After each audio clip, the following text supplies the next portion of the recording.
Make sure I'm streaming at 1080p on Twitch. I think I am. All right. I think we're good. Hello, everyone.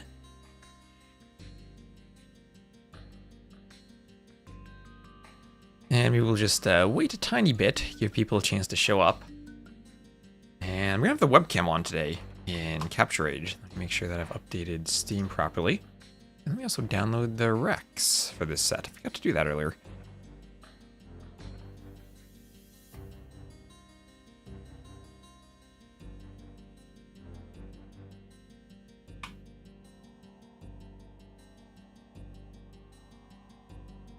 Let me also start the game. Okay, we're starting the game.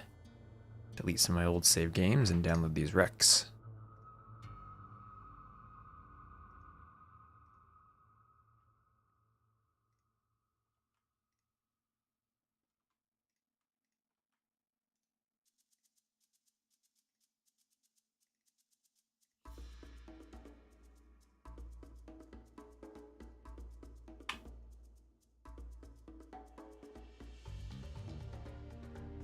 Alright, and I think we're good to go. The titles are so long that we don't see game 1, 2, or 3 in DE without scrolling marquee. That's okay. Fine there, give people a chance to show up. Hello, 11, how are you doing? Welcome to the stream. I'll wait for the ads to finish, then do a proper introduction, I think. So welcome everyone. My goal is to marathon as many of these sets as I can. And because apparently there's supposed to be a hotfix tomorrow that's going to break rec compatibility. So I need to get all these done before 17 GMT tomorrow. Which actually means I need to get all of them done by like 16 GMT, because that's when we're going to cast the Sudden Disaster. So, as much casting today as I possibly can manage.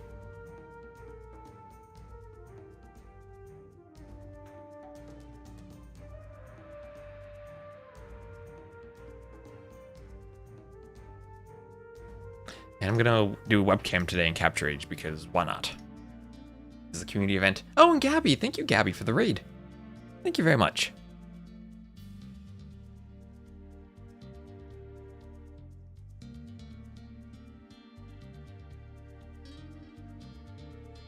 Funky names. Brunost means brown cheese in Danish. Okay, okay. Well, thank you so much, Gabby, for the raid. I appreciate it. And I hope you had a lovely stream.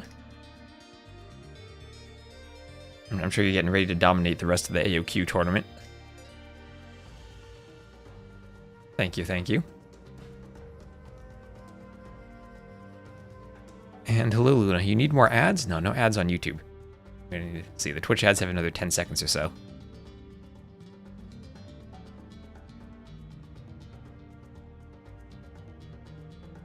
And... Alright, we should all be here, and let's just get going with these games. We are going to continue with our community event. These are 2v2s. And let's see, what was game 1? Ooh, game 1. This is going to be on a map 4 seasons. This is going to be crazy. So Idleville's Anon is Bergwin's team. And Lil Child, thank you for the follow. And it's going to be 4 seasons, so right away we're going to get something that's absolutely crazy. And let's, hopefully the webcam will work. I have that turned on for today.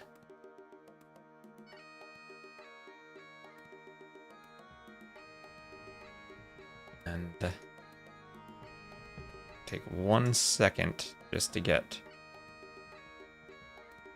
things set up. Oh god, I don't know which players are which on this team, on these teams. Wait a minute. This is gonna be the hard part. Hello everyone, welcome to the webcam stream. Who's on which team? Who is? Wait a minute. I gotta check the rosters. Okay, King Gaz is part of the Vegemite team. All right. Yep, and this will be on the right. This will be Idleville's Anon. Idle Villagers Anonymous. All right, this is a best of 5. This is the Traveler League. And it is the finals. Oh, and Squint Eastwood, thank you very much for the sub. Thank you very much. And here we go. All right, let me know if the webcam's in the way or blocking anything. Again, thank you, Gabby, for the raid, getting us started here. And it is going to be 4 seasons as map number 1. We cast the Scout League, which is the lowest elo. This one's a bit above it, so I'm guessing the players are around 11 to 1200, thereabouts. And as we go through the day, we'll start from the bottom and work our way to the top and get higher and higher elos. If I recall, the finals of the Pathfinding League, the top league, was Rulers of Rome, so Kamigawa's team against Nocturna. So that was Anatov's team, or not Anatov's, Acro's team. There you go. There's the A. Acro's team. So that should be a very good set if we get to that today. We'll see how long it takes to get to it. So 4 seasons. What is this map? It is blue and green against red and yellow. It is a 1v1 between every pair of players. Hello, Jupe. Hello, do all the quests. Gymbox, that's not going to work because it's a wreck. What is this? We have El Mikolas already doing something crazy, going forward. Going forward for Idlevilles Anon. Yeah, this is Rex. These were played on the old patch a while ago, and I gotta cast all of them before a hotfix tomorrow, and they go out of sync. So El Miklas is gonna come over. I have not seen this before. What is this? This is amazing. He's gonna come forward and try to double lumber camp the wood line down here and chop his way through to his opponent. While also laming? Oh, those villas, they gotta go. They gotta go. That lumber camp. All right. Now, this is why we have all the community leagues. We see interesting strategies like this. So, meanwhile, it's going to be red and yellow, opposite sides of the map for them, against blue and green, and opposite sides for them. It'll be Vietnamese and Lithuanians against Magyars and Hindustanis. So Hindustanis with the cheaper vills are really nice for the 2 TC start, as are the Lithuanians with all the extra food they get. G'day from Australia. Hello, Jupe. Hope you're having a wonderful, I guess, evening in Australia? Morning, maybe? I guess the Aussies usually start waking up soon, and immediately we see some laming action here from El Mikolas.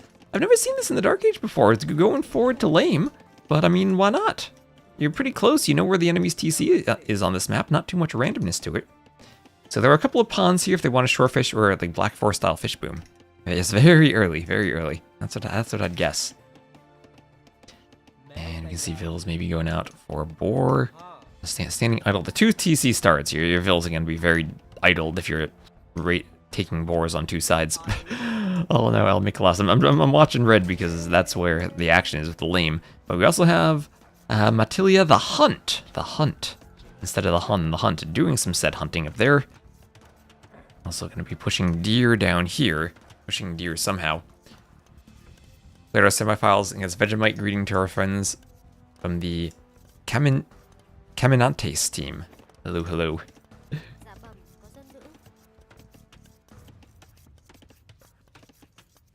So Matilda and King Gaz. Vietnamese are, I guess you do see where the enemy TCs are, but that doesn't give you too much information on this map. You're always going to know roughly where they are. Also differences in lumber camp strategies. King Gaz going for the inside lumber camps rather than the border lumber camps. And over here, oh gosh, you must have had some Vil fighting, as it looks like El Mikolas is running away. King Gaz is probably going to be surprised to see that lumber camp down there. That's a nice strategy, but you're not going to be too hidden. If your opponent sees you, you got to be careful you don't just wall your Vils in and then get 3 dead Vils. Matilla is a beast. Oh, okay, okay. This is where we need chat to contribute, because I'm not familiar with all the players. I'm sure as we get to newer leagues, I might be more familiar with people. But even then, it's a community event. It's a good time to learn some new players. Get some new legends going.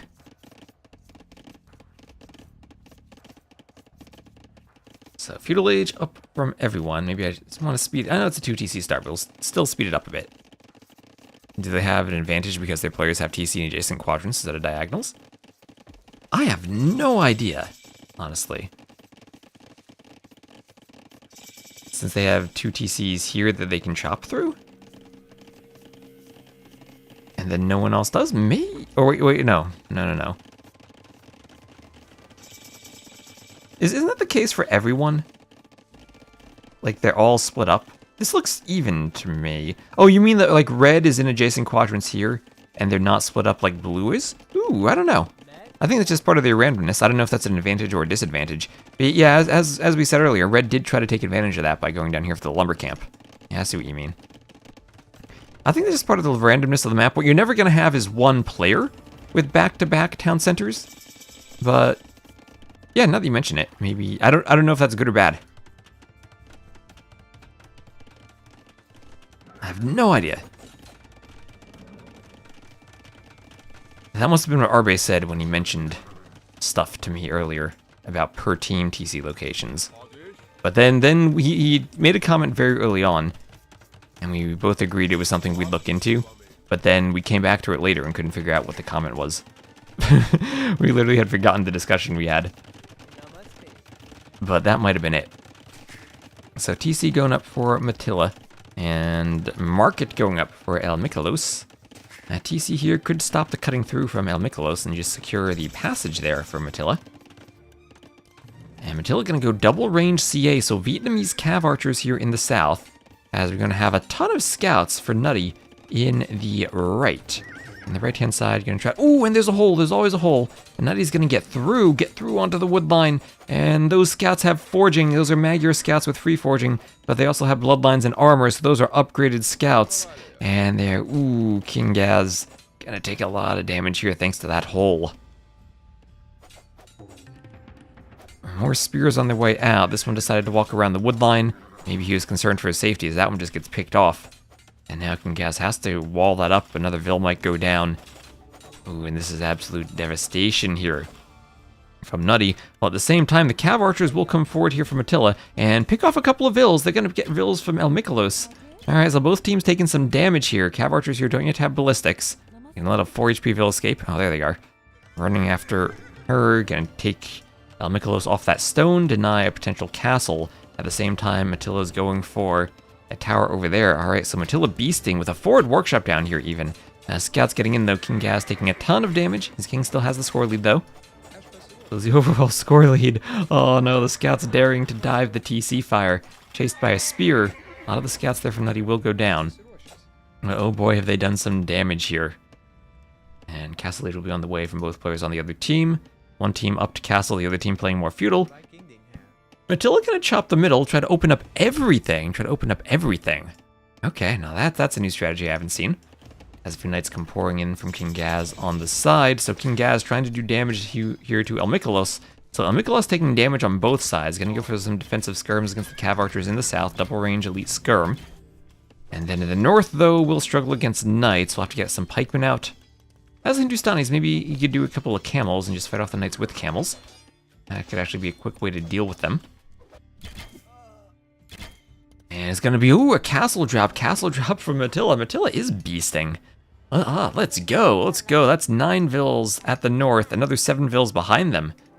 Attila not taking any chances here, but that's going to be now free forging and free iron casting for Magyar scouts. And oh, this could be a doubt castle. The scouts are getting right on top of those villagers. And this is gonna get ugly. Maybe the Vils can quick wall themselves. But oh no, that's gonna be a lot of dead Vils for Attila. Oh no. Oh no. Oh, against the Magyar scouts, there's the deleted castle. That's not gonna go up. And here we have Nutty going scouts in 2 quadrants. Oh, all the forward Vils going down. Oh, that was 16 Vils. And only 2 survivors. Maybe Attila needed to wait for the Fire Lancers. As now Nutty's team takes the score lead. Nutty doing damage both to blue and to green. At the same time though, Attila's done a lot of damage to red. And King Gaz has taken a lot of damage himself, so... I still feel like Attila has the advantage here in the south. And then maybe if they cut through, can then join up over here and then get the advantage over red. On the side, those scouts can get in on the wood line. Vils need to find a way to garrison, but they can't pathfind to the tower. Can't quite pathfind to the tower. As more Vils go down.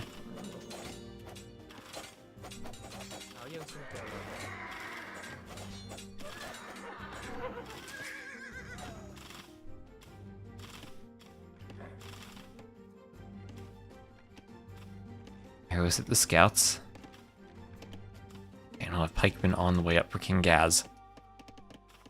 Palisade Wall's the real winner. Well, here comes an aggressive push from Attila. And we see El Mikalos down. and needing to do a defensive castle on the wood line. But then what happens if on that wood line? Do you chop through and then just die to the knights from blue? Well, King Gaz can just go full this side and push. On the other side is going to be a double workshop forward from Nutty. Nutty trying to win both sides here. Yeah, Yellow's inflicting more than emotional damage. Yellow's inflicting some real damage. DC placement has to be as it is, or the pairs would be the same. We could say flip, like flip pairs also. Flip,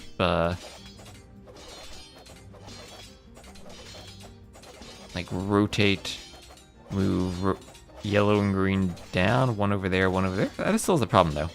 Maybe it's not possible. I'll need to think. Don't do math on stream.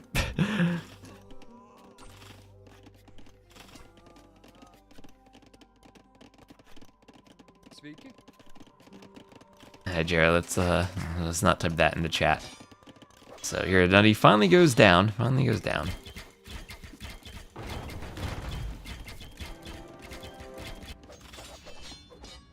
And Nutty's still doing damage over here. Mining camp at the top of the hill. Yeah, Knights in doing damage to Matilla, but Matilla's trying to get out some Fire Lancers now. Maybe Fire Lancers will be the answer to the Knights. As the Knights in Mangonel's not breaking into the south, but limits to how far they can push with that castle. Limits to how far they can push with the castle. But King Gaz doing more damage here to El Mikolos in the north. Bill's getting some houses up everywhere. And oh boy, we're gonna have a castle drop on King Gaz down here in the south. So who's more dead, King Gaz or El Mikolos? Both of them dying. El Mikolos definitely has more vills than King Gaz. King Gaz only on 50.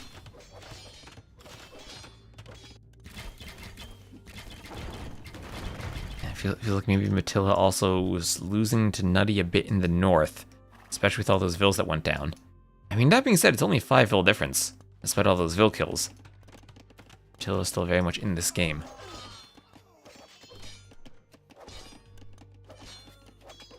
Oh, Knight's getting on the stone. That's a lot of damage to El Mikolos, so even though King Gaz is down in vills, still is inflicting damage with the Knights. Knights against the Hindustani, so pikemen and camels on the way out. Over here, castle drop on this TC. Looks like King Gaz is going to be eradicated from this corner of the map. A couple of stables, but not in time. And there goes that castle. Enjoy the architecture of the Magyar's castle. It's a nice castle. I think maybe this gets an A. Don't think it's an S tier castle, but it's definitely an A tier castle. One of my more preferred castle graphics. Definitely like fits the proportions of a castle. More than some of the other ones. Sudden Disaster over it? Nope, Sudden Disaster is going to continue on Thursday. So we got 2 more weeks of it. We're doing castle tier lists. Maybe at some point. I need to get a better feel for all the castles, I think. So we're going to have another castle drop here from El Mikolos, trying to castle drop Matilla.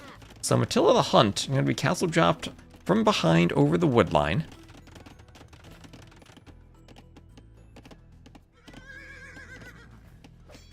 And El Mikolos, as I said, Hindustani is good at defending against Knights.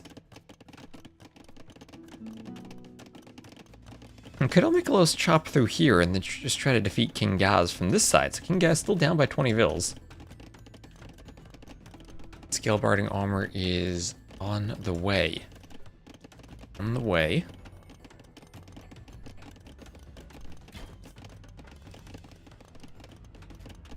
And, see, castle gonna be taking out the tower. So that's taking Matilla off of wood up here. Matilla's gonna have to find another wood line potentially down there with another lumber camp. It's still pushing through here for Nutty. Finding one of the escaped vills of the light cav. Red Castle. Little weird top heavy unbalanced. Oh, I think it looks fine. Maybe a bit awkward to have that diagonal bit. If that were more a square, maybe it'd work better. The player bottom score. I mean, pain is, I think, the feeling that King Grath is enduring right now. What are we gonna have? Corvinian army for the Magyars. And this castle clutch for keeping El Mikolos alive still. As the vills want to chop through the wood line. Any vills on the eastern corner? I don't think so. I think they've all been mercilessly hunted down by Nutty. But I have to worry of Matilla versus Nutty in this score. As here comes some Fire Lancers now. Fire Lancers against Cav Archers. How does that work? Matilla's gonna have to, Nutty's gonna have to do some Magyar Hussars now. Otherwise, it's just a waste of attack.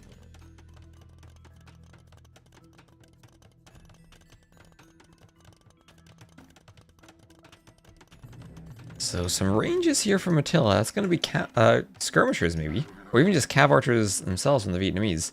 And we'll have Imp on the way for Matilla. And here King Gaz still raiding, causing some havoc to Mikolas, preventing the wallop. To Mikolos.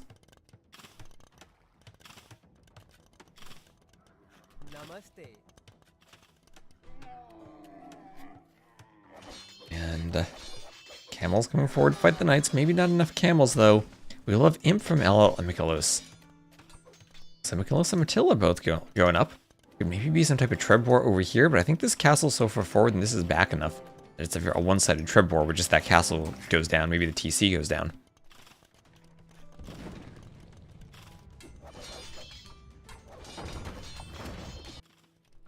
A thick wall behind the cube on top. Maybe this one is the better view.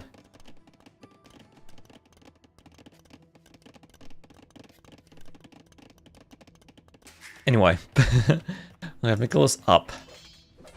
And on the other side, a couple of rams out for Nutty, a couple of rams out. As Magyar Hussars are poking around. Magyar Hussars will be great at sniping siege. Maybe the downside is Nutty's not the one up to Imp. Nutty's the one who I think who really wants to be up.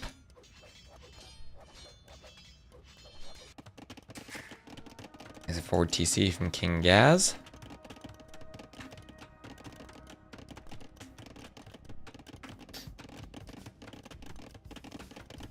Very far forward, as Imp's going to come in now for Matilla. And another castle for Matilla. And now Matilla is going to start popping out Trebs. And we'll have a good advantage over El Mikolos in the Treb war. I check that eco. Look at that eco. 139 vills to 83. Nutty's been somewhat constant on villagers for a while. And still with King Gaz unable to finish off El Mikolos over here in the top. Maybe a bit of life still. Man-at-arms for the Vietnamese along with Bracer. If we see Vietnamese swordsmen. Vietnamese up to champion? Yeah, they have up to champion. No Gambesons though, so they're not the best champions. Let's see what they can pull off. Now, where are the vills for that castle? There they are. Only 8 vills. I wonder if that's enough knights to fight. Probably not against a pure pikeman camel army. Knights do have armor on the way. Gaz might need something other than pure knights. Pikemen there don't win against camels.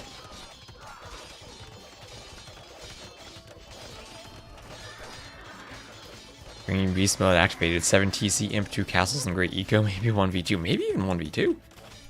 And I mean, I think that's going to be necessary, because it feels like El Mikolos is down for the count. But then so is King Gaz. And King Gaz is in danger of being defeated here if Red's able to push. As King Gaz is still in the castle age. So yeah, 1 TC goes down, but it's now Trebs for Matilla. Trebs will push this castle.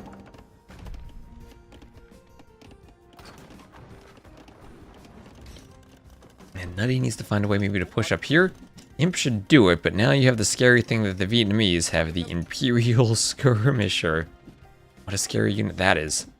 Scary unit the Imp Skirm is. Castle gets the knight. Castle still goes for a stable. We'll have chemistry on the way there from Matilla.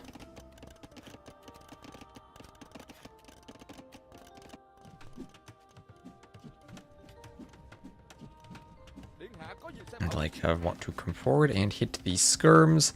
We will have another stable going up for Nutty.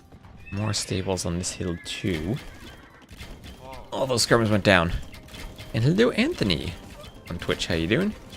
Cav Archer's coming forward and oh no, El Mikolos. Just as El Mikolos chops through, here come the knights, here come the knights. The knights and the Cav Archers double teaming this wood line. Ooh, this is rough. And now all of a sudden we have Almikolos down in Vils behind King Gaz.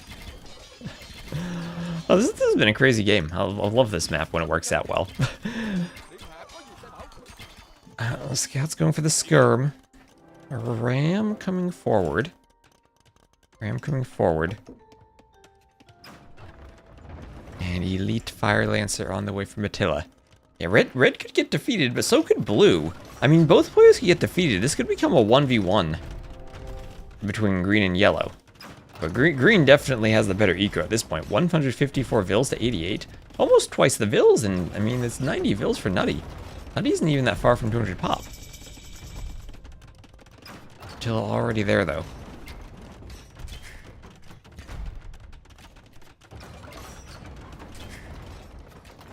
So Trip going for the TC, getting some nice shots in. You good? Thanks, I'm doing pretty well. Just got a haircut this morning. Dealt with some map bugs. And now time to stream for as much as I can get. Like I said, panic to stream all the games in 1.5 days because tomorrow is the hotfix. Looking fresh. Hello, Atomic. How are you doing? I'm sure you're looking pretty gorgeous today. So Treb going for the barracks. Treb going for the TC.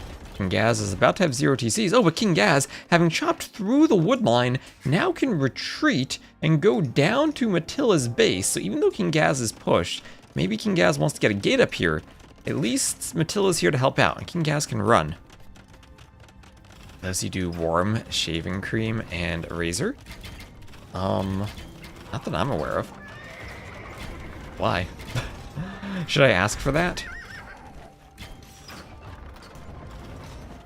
Blue is retreating to green's base. At the same time, though, Mattila getting pushed in the north. Mattila getting pushed. Mattila still is down here in the middle, chopping through, about to open everything up. Literally everything. It's awesome on the back of my net. Okay. Is that something I should try at home? And okay, we have a pair of romantic castles here. Their corners will be kissing each other, as both players are trying to rush them up. But the Cav Archers from Nutty going to come forward and try to push back Mattila, and Nutty is pushing in the north. So it's 92 Vils to 135. But Nutty with a bit of an advantage here. Mattila is still fighting with the Cav Archers in the west, and Almikolos going to be trebbed down. Cav Archers going to take out a lot of villagers and take out some camels. The Knight's going to keep running around. Knights could maybe find a cannon. They're going to go for the Treb. Okay. That'll be a Treb that goes down. Alright. Our skirm's going down. Treb going for the castle. And up in the north, yeah, that castle won't go up. And Mattila's getting pushed. Retakes the score lead now, as Nutty's pushing. And Nutty's about to chop through over here, which could either expose Nutty's economy to raids from Mattila, or open things up for Nutty to raid Mattila's economy. Someone's going to need to notice that this cut is happening, and then react to it. Happens if you try to play a map, this map is 4v4 or 3v3, then it breaks. I do not support those game modes. One day I'd like to, but right now it does not work. Yeah, I know people have been asking for 16 seasons. So Cannon going for the Treb, Vils need to repair. And there, Galam goes down to the castle fire. Poor Galams maybe could jump the Treb with the cannon behind them, but Nicholas trying just to use the cannon for now. And successfully destroys the Treb. Not enough repairs. And on the other side, oh, look at that, Mattila has chopped through, Mattila's chopped through, and now is going to raid Almikolos from the other side. So while King Gaz was able to run, Mattila now is chopped through and is chasing forward, but at the same time, Mattila is in a Treb fight here, maybe pushing back by the looks of it, maybe pushing back, Nutty losing the castle, Nutty still has the Trebs, maybe could lose the Trebs here. He still has a free eco behind this, but again, that's 93 Vils to 130. And definitely an eco lead for Mattila. And if Almikolos isn't able to stop this, then Mattila, I think, was probably going to be able to steamroll. Skirm's going for the Cav Archers as well as a cannon. Mattila needs to find a way to stop cannons now. 256 seasons. That would be a bit excessive. But maybe with the new 140... Or if, I mean, 480 map size. Actually, you know, there's going to be 16 players, right? How many seasons would that be? Each player would then be playing 7... No, each player would then be playing 8 1v1s. Oh gosh, that'd be a lot of seasons.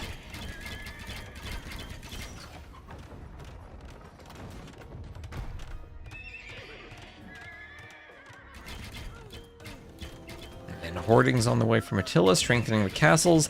And having stopped the push from Nutty in the north, we're going to have some stone walls in the south, making sure Nutty doesn't immediately break through, and then triple watchtowers with a guard tower on the way. And hello, Ultimator.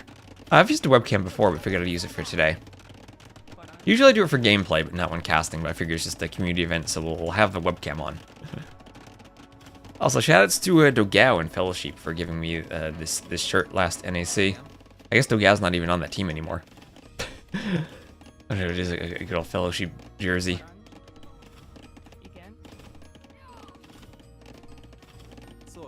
So, okay, Nutty needs to realize this, as those guard towers are harassing the wood line, and we'll have siege engineers on the way. And hello, Mert. Okay, this game is crazy. I felt like Nutty was going to carry it for a while, but Matilla was way too boomed. Now Matilla more vills than the entire other team. You could give this team an extra 40 vills and Matilla would still be ahead.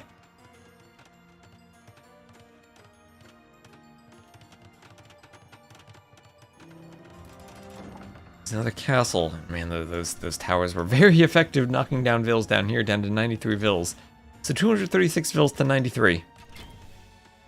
These cav archers from Attila still raiding in the back. Still raiding the back. If you start with 8 town centers and 24 villages, then you would take about 5 minutes to reach pop cap. Would not take long. And more than 1/10 of your pop cap right away.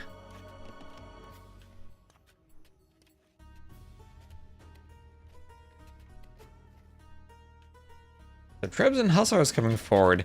Maybe looking for a raid on Matilla. Trebs could cut through the middle. Matilla's got castles everywhere. 1, 2, 3 castles up here. Another 2 down here. And then TCs for garrisoning vills if needed. Scold is a bit exposed. But Matilla could lose 60 villagers and still be ahead. And Mikolo's trying to go hand cannoneers. And it will be against cav archers. This is a massacre. Hello, emblazoned team.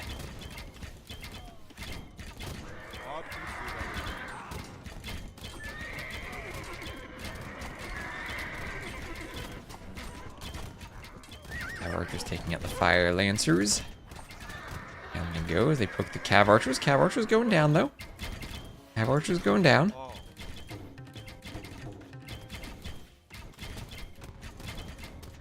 Some walling here will try to keep them out.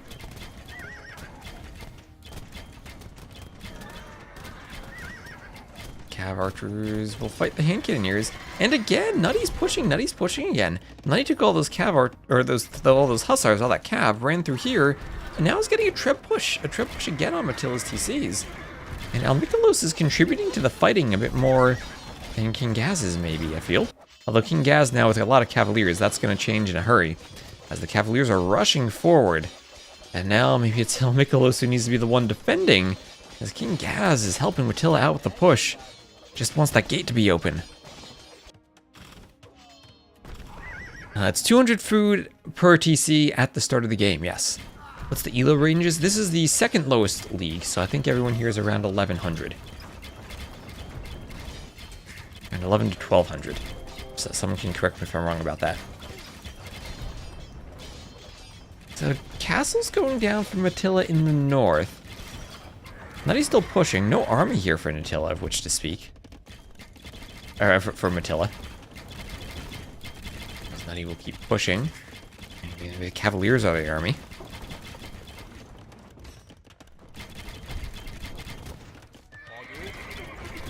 And Cannoneers will not but like fighting Cavaliers.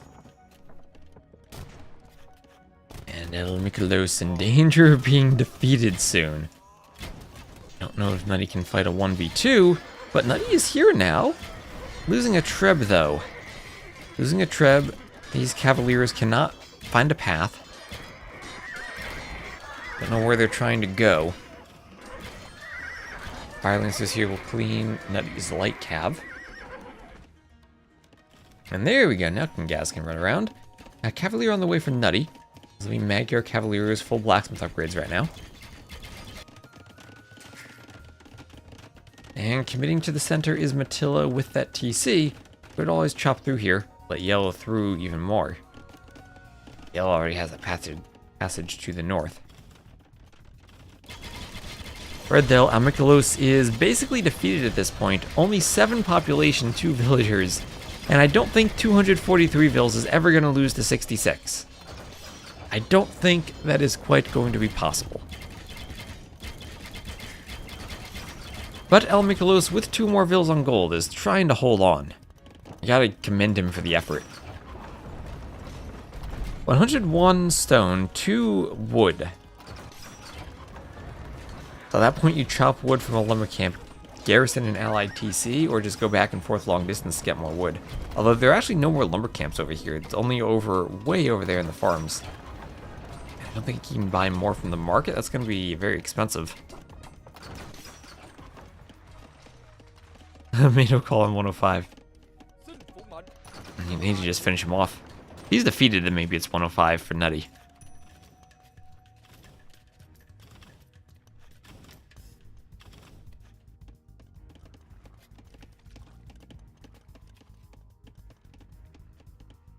Hello, Mado, CCC. Or Matamato. However we say that. Hello. Paladin for King Gaz. Lithuanian Paladins. 12+4 already.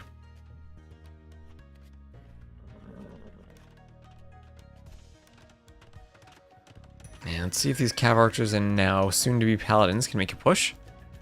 Hello, can. GG probably soon. This team's going to fight on as long as they can, I believe. Well, actually, 3 vills there, 5 vills total. Where are the other 3?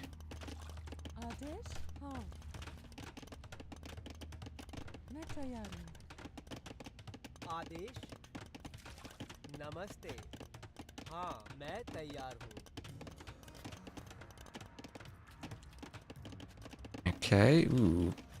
I split up somewhere. Oh, you're all the way in the bottom. Hello there, Almikalos. Making sure he doesn't get defeated. And Treb should probably just go for these TCs, maybe. Oh, actually, wait, never mind. Those are Green's TCs. I thought they were Reds for a second. No, Almikalos just on the mining camp. Yeah, that's true, right? Red could have been building back in one of Yellow's bases. Both players stonewalling down there.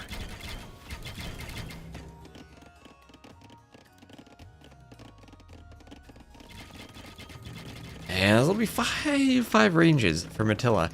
Okay, 5 ranges here for 4 seasons. Paladins and now Vietnamese heavy Cav Archers. And there's the GG for Nutty and Mikolos. And remind me which players are which. How many relics for the Lithuanians? 2. 2 relics for the Lithuanians.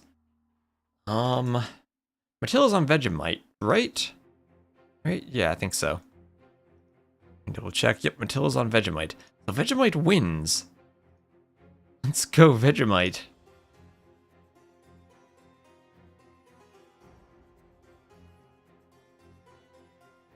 Now comes the part where I have to check off scoreboard and view the stats. Alright. So 403 kills for Matilla. Matilla dominant that game. No question about that. GG.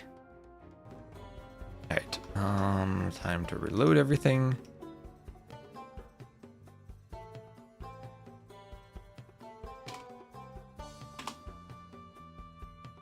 Very Slav setting. Striped shirt and woodboarding. It's an Adidas shirt. It has the stripes on it. I feel like a soccer player. Right, let me get an ad between the games too. Just keep these out of the way.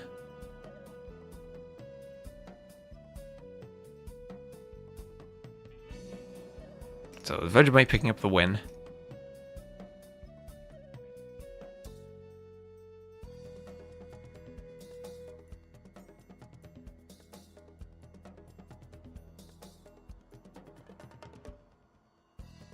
Lithuanians and Vietnamese against Magyars.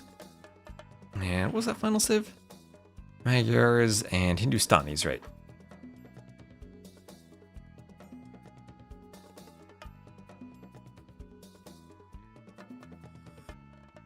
Yeah, Green was so ahead after the boom.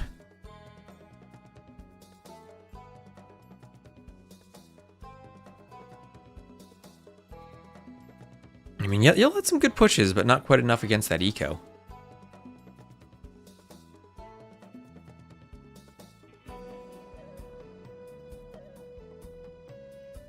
Alright, looks like game 2 is on Arena. On Arena. Bit of a substitution as Bergwin's gonna come on.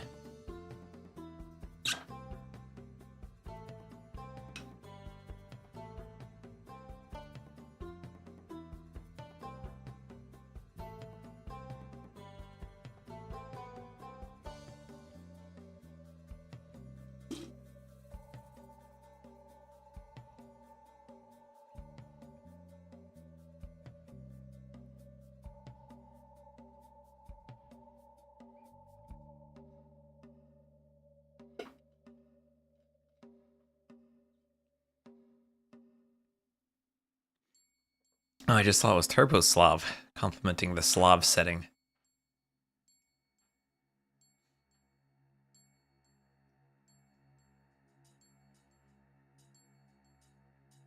Right, Arena.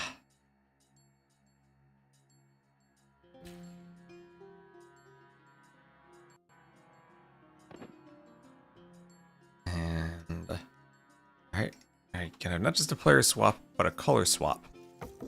Hello, Major Blazer. Alright, so it is Arena. Let me know if the colors need changing. It'll be Bergwin in the orange and Almikalos against Matilla and King Gaz. Chances are everyone's going to tell me they can't see the colors because Bergwin's the same color as the other teams. I could put Bergwin in the green. Let me know if that's necessary. I'll do what chat suggests, and since it is Arena, we'll speed up the Dark Age. Spanish and Bengalis against Spanish and Gujars. So Spanish on both sides here for probably some castle drops and conquistadors. The Spanish will be opposite each other, on opposite sides.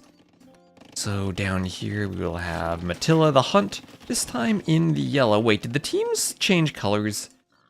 What color was Mikolo's last game? Did the teams entirely change colors? They did, didn't they? Okay. This is what we'll do. Mikolos will be once more in the red, King Gaz will be in the blue, and Matilla will be in the green again. And then Bergwin can get his orange color, and it'll be orange and red against blue and green. There we go. That works. That works. The Spanish are opposite each other.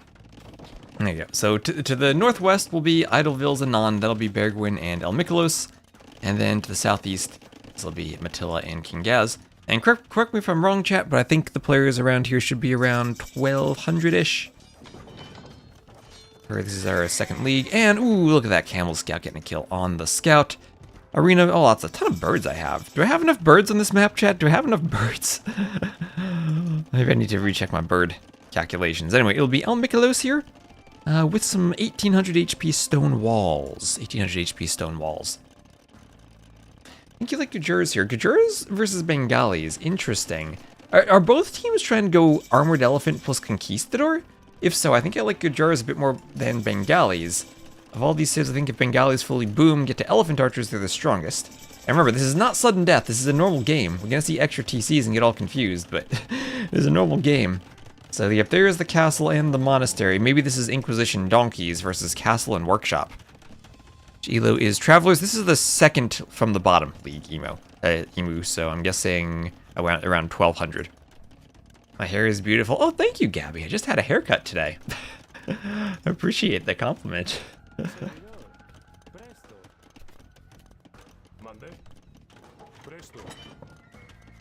So we'll have Conquistadors coming forward for Bergwin. Fresh, thank you, Major Blazer. Punk's coming forward. And Camel running around for King Gaz. And Adam. Hello, Adam. And alright, so it is indeed an elephant push. Elephants and scorpions here against the Conquistadors. Monks behind it. Double workshop elephants from El Mikolos.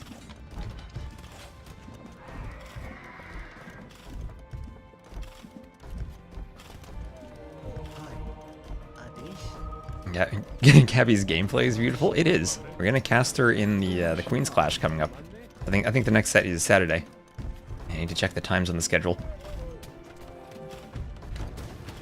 So elephant push on the castle, but Matilda is prepared for this. Prepared for the elephant push, repairing the castle, has the mangonel out in defense. We'll be trying to wall the elephants in on the corner. There we go. There we go. And Conquistador is diving the castle to snipe the mangonels, but the repairs are there. The repairs are there for Matilda. And Matilda defending this like a beast. Taking out the elephants. That's going to be 4 dead elephants from the double elephant push. Let's go. Remember, these are the Bengali ones. If those were Gujar elephants with the extra bonus attack, maybe this actually succeeds. But that's going to be defended. Mangonel behind a wall? Mangonel behind a castle? Conquistadors there to snipe the mangonel, but they don't get it with the Vil repairs? Oh, Matilda beasting here. Are we sure this isn't the Pathfinder League? This is amazing gameplay from Matilda. Bergwin, maybe we'll snipe off the mangonel now. Mangonel got a bit too far forward. Just a bit.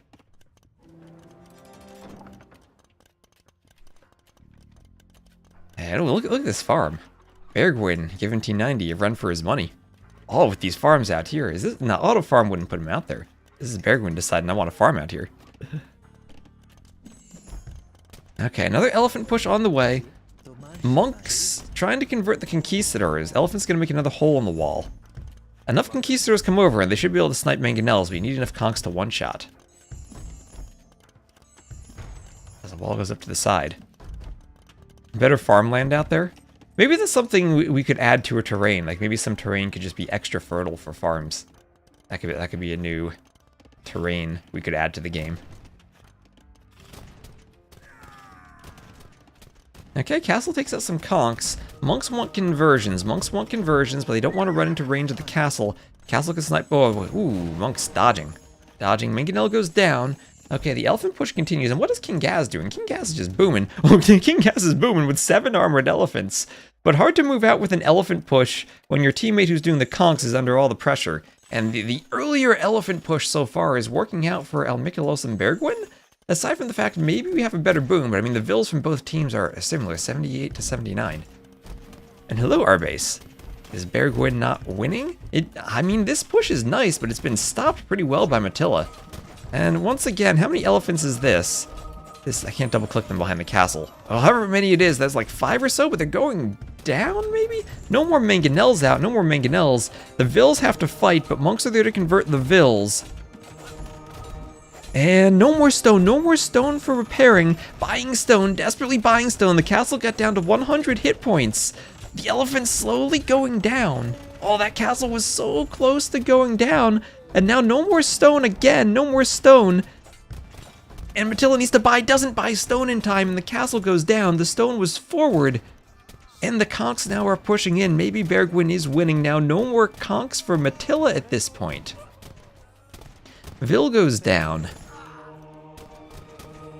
And, ooh, successful defense for so long, but it still is 1v2. And I'm just waiting to see what these 7 elephants do behind the boom from King Gaz. King Gaz is going to add in a stable.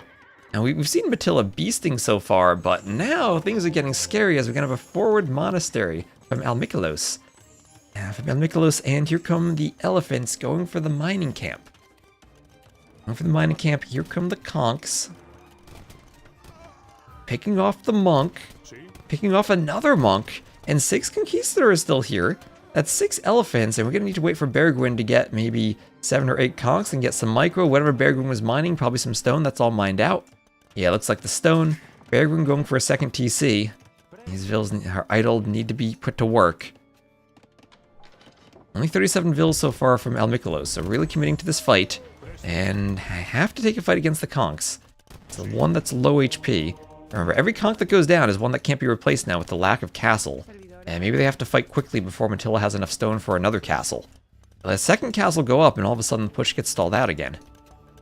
And okay, 1 forward castle there from Bergwin. I don't like the forward castle knowing that all the elephants are there in the workshop. Bloodline's on the way, double stables, that'll probably be camels there for the Gujar player. We have a camel out picking off Vils. Camels, if they close on the Conquistadors, will do damage, and it's going to be important for Beargwin to micro. Matilla, despite all this pressure, is still top scorer in the game. Still 46 Vils. And might have lost a castle, but didn't lose too many Vils. Doing another TC on that stone. Kind of a risky TC location, but at least we'll give the Vil space to garrison. Double mangonels feels like they can maybe stop the elephant push. As we have a lot of conks in the back for Beargwin. And here come the elephants. Mangonels, ooh, go for the elephants. Monks want conversions. We have redemption monks trying to convert conks, convert the mangonels. Conks at the same time coming in from Beargwin. And they will take a pair of mangonel shots in the face, but none of them die. And the mangonel now is converted. The conks can pick off the monks. They'll take a bit of TC fire there. Mangonel won't get the shot off before it tries to trade. But now that's enough conks that can maybe run under the TC as the mangonel is forward. Here come the elephants, and we're going to have a forward castle from King Gaz. This team, Vegemite, is still in the lead. We do have 51 Vils from Beargwin. Beargwin's suddenly going to need some defensive mangonels, maybe. As a couple of light cav are going to now start coming out from... Oh, I thought it was going to be camels. No, it'll be light cav from King Gaz. As suddenly this wall is going to go down. And light cav there, maybe to protect the Vils as they fight for the castle. And hello, Hagbitter. Here they go, here they go. Okay, one TC down for Matilla. Matilla's still getting pushed. Matilla's still getting pushed. And maybe a bigger boom for King Gaz over Almikolos here.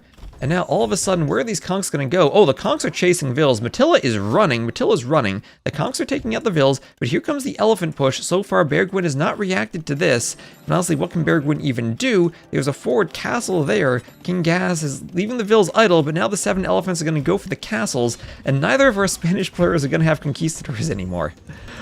Okay, Matilla down here is dead.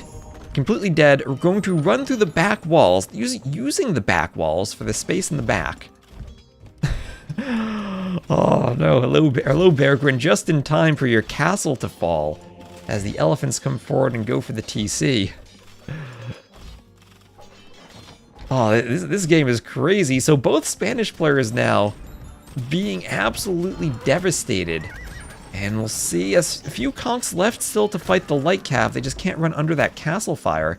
Right now, no way to take out that castle. I think Beargwin might have to run too. Beargwin going to try to hold with conks and fight elephants with villagers. Beargwin's going to need enough conks to kill light cav and keep the Vils away from the elephants. Oh, light cav killing some conks here. That shouldn't be a fight that they win. All in all, though, Beargwin 40 Vils, Matilla 36. 88 to 88 Vils on the team. Idle Vils and Non still have more conks out. And only 52 Vils, so how many light cav can you actually spam with 52 Vils? And will it be enough to stop the castle? We still have 7 elephants, but not scouting the castle. That castle will protect some farming space and some golds. Alright, another castle. Another castle kind of in striking distance of the elephants, though. We still have conch production from Beargwin. That's key, because Matilla now 2 TCs, but no conch production. On the stone, though, so maybe close to another castle. I don't know where you do the castle, though. And Mikolos is here forward, taking out houses, taking out monasteries. Oh, it's going to be so annoying to reboom when you lose all of your houses. Vegemite, though, ahead in Vil so far. And, oh, we're going to have a castle drop here from Almikolos. So Almikolos is not deciding, hey, I've already won my side, I'll just boom and be maybe ahead of the player who's pushing. No, I'm going to be aggressive. I'm going to castle drop right in King Gaz's face. That's going to be risky. We now have 4 castle, or 4 stable, there we go, 4 stable light cap production.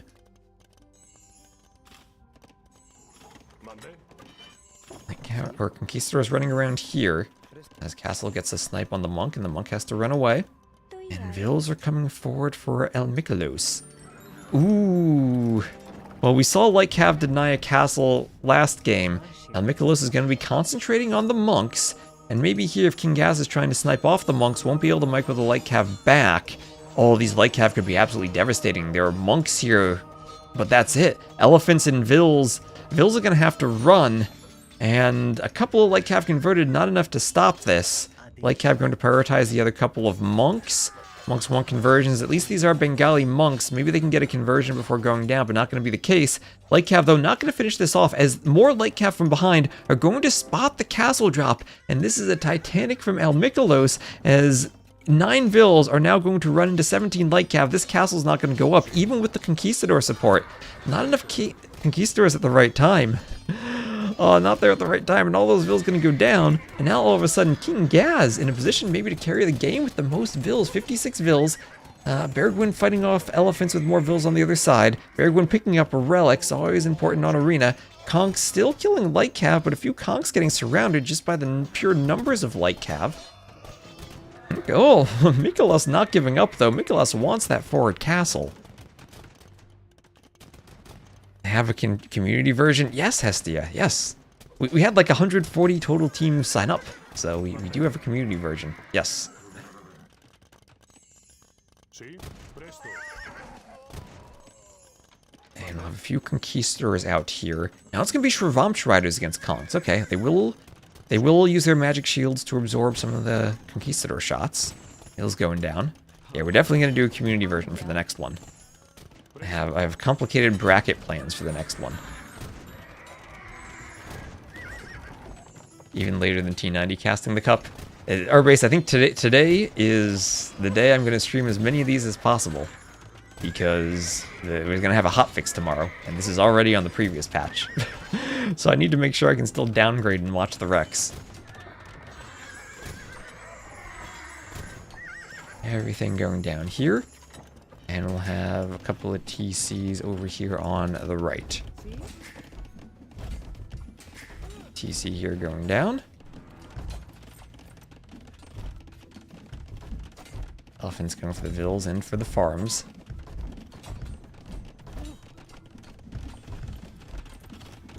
Hotfix, can I get 100 elo back? Well, what was broken that cost you elo, Arbase? So it feels like Matilla is out of the game based on the map positioning, but Matilla still has 61 Vils. And Matilla doing a market here, doing more TCs, trying to retake their original base. These walls are completely open and Conquistadors will run in. Let's see, maybe that TC gets denied by the Conks. But using the backup set of walls to great effect, adding in more defensive stables, and here comes another elephant push. Another elephant push that maybe Bergwin can't actually stop. Vils trying to fight the elephants, but this time there are Shravamsh Riders there. Monks want conversions, getting a couple of them, a few Conks still out here. There's a camel added into the mix.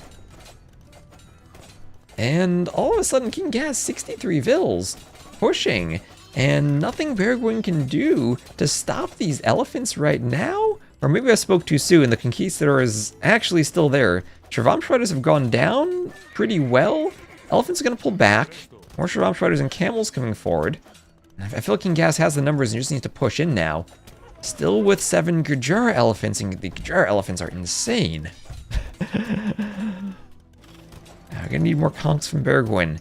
As here come the elephants. Conquistadors, they do have +4 against rams, and elephants do have 0 ram armor, so the Conquistadors do a good bit of damage here, but not enough.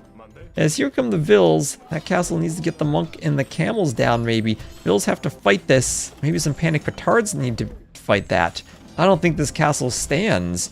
At the same time though, the elephant pushes down here for El Mikolos, pushing into the stables. The monks here trying for conversions, converting camels. They'll be able then to kill the light calf that are going for the monks. El Mikolos trying to carry this. And, well, some Ratha's down here. Ratha's running in, trying to stop Matilla's reboom. The castle and the TC here go down, but now here comes some pikemen. And even though the castle went down, maybe the pikemen can take out the rest of these elephants and stop this push. Okay, they can stop the push here. That's a lot of dead elephants for King Gaz. That's a ton of eco going down. Shravamsh Riders here and there. They'll get taken out eventually. And this push is maybe stopped if now the elephants can take out this castle. There goes the forward positioning, and then Bergwin could maybe re-wall and reoccupy his base. And kind of be like 2.5 bases against 1.5? If Matilla is rebooming, but idled here by the Rathas. Okay, so that castle goes down. We're gonna have another forward castle from El Mikolos and a castle right against the fortified wall there from King Gaz. That feels kind of vulnerable, and somehow, someway, Bergwin still has 16 conquistadors left. What the heck is this game? As the elephants are going for the castle. Both had the same Ville number for a while, it's true, but Vegemite is now really pulling ahead. And what's more important though, the Ville number or the Conquistador number? Those monks can heal up the conks, the bloodline's on the way for the Rothas, it's another castle. Double castles here, but I feel like elephants can just come in and get that castle. Maybe it now needs to be Chakram defense against the elephants? How do Chakrams do against elephants? It's melee attack, so pretty well, I'd imagine. Okay, still looking for some rewalling there from Bergwin, just to be safe. Make sure that Light Cav don't come running in. Make sure that the pikemen then can come forward and aren't needed in the base. And yeah, I know Matilla has 60 Vills, but where are they? Just 8 over here with the TC. These players are sharing gold, so maybe the gold situation for King Gaz gets kind of dire. The other 2 golds from King Gaz are both forward and under the castles. That could be elephant pushed. Is green slinging or booming? No slinging, just lots of market usage here. Lots of market usage as husbandry's on the way. Oh man, this game is absolutely wild. And now Imp on the way from both players, from El Mikolos and from Bergwin. Where are they going to push now? Ooh, I think that's a mistake with the elephants. I think they probably should have just pushed that castle. 38 Vil Imp, let's go, that's all you need. Double Imp into Treb push? Maybe they're getting a bit too overzealous going for Trebs. And get more houses out. Matilla was trying to re-wall. Maybe the team's thinking, let's go finish off Matilla. I mean, Matilla's got nothing to stop this. Trying to go Cav Archers, but against Elephants and Rothas. And Matilla's got... what is this? 40 villagers down here that can go down. Okay, Elephants coming over here, so Conks to one side. Rothas to the other. Maybe like one elephant needs to go there for the TC and the wall. This is going down. That workshop still has an elephant in it. Monk's coming forward. You need Imp 4 style points. Well, Trebs for the most part. A third castle there from El Mikolos. I must be confused by Matilla's score here. Yeah, just they don't have the siege component added in, along with the conks to push the TC. What is going on here? Here come the elephants. Castle going up for El Mikolos. Elephants going for the workshop. There'll be one elephant inside, but that'll be taken out. Check the scouting. Check the scouting. Well, here come conks killing this TC. Conks, can they take the TC? Maybe with only 2 Vils in it. And get healed while shooting at it. I didn't actually see. Ooh, is that just poor scouting, not actually realizing Matilla's in the back? Ooh, maybe they don't realize Matilla's in the back. That's a ton of light cav. A ton of light cav for King Gaz. And they're gonna try to take a fight right underneath 3 castles, though. That can't be a good fight for the light cav underneath 3 castles. Oh, are they gonna let Matilla live? Oh, not recognizing that the back walls are here on the map. And now it's gonna be Cav Archers versus Conks. Cav Archers versus Conks. There's quite a few Cav Archers out for Matilla. Matilla, this team still has the score lead thanks to Matilla's reboom. And, Matilla thinking Cav Archers are going to win this now, going for forward workshops. King Gaz needs to hold. We'll have a lot of light cav fighting pikemen. Still a 3 castles versus 2. I guess these fights are okay for Mikolos. The monks need to hop in the castle and not die to the light cav. Oh, don't use the monks like that. Not like this. Oh, not like this. They were right outside the castle. The castle was filled with the pikemen. The castle was filled with the pikemen. And now the light cav are running towards the conks. Oh, these castles don't have fletching on them, though. They need some fletching. And Trebs, where we have 1 Treb popping out for El Mikolos. Cav Archers don't threaten the Treb, but Light Cav do. Light Cav do. Where are all the Elephant Rams? Wherever they were, they went down. And I feel like the Elephants missed their opportunity to push that castle earlier. They tried to come over here. And now Matilla has somewhat reboomed, and in the Castle Age, we'll do forward workshops. And does the scouting see this? Yes, they do. Yes, they do. Mikolos has the workshop there. Maybe a pair of mangonels defends whatever comes out of this. I make Trebs when you can make chonkers. That's the play. I mean, this team, maybe they just stay, or at least just have Bergwin stay castle, pump out more conks. Have El Mikolos stay castle, pump up more elephants, and push. And maybe that's all they needed. King Gaz has defended this. Somehow, someway, Light Cav underneath 3 castles have managed to win the fight against Rothas. And maybe this army was just a bit more forward the entire time? Maybe the lack of fletching really hurt? Well, no fletching, still for King Gaz. But the Treb is down, no Trebs. This might have just been a mistaken imp. Might have been a throw to go imp. Here comes a ram push from Matilla. Yeah, Conks don't really need Imp, and neither really do the Elephants. And the only thing the Imp gives you is Trebs, but if you don't have the army to defend the Trebs against players staying castle, right? It's always that tough decision. Do you go Imp or not? And here maybe it backfired.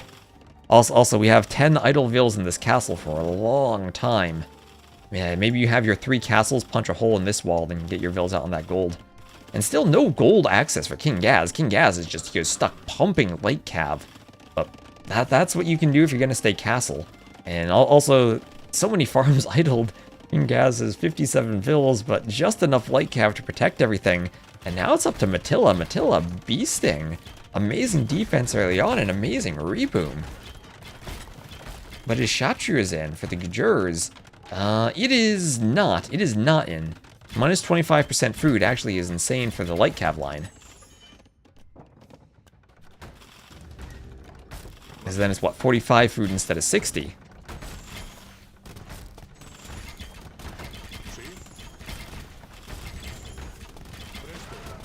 Rams and cav archers pushing.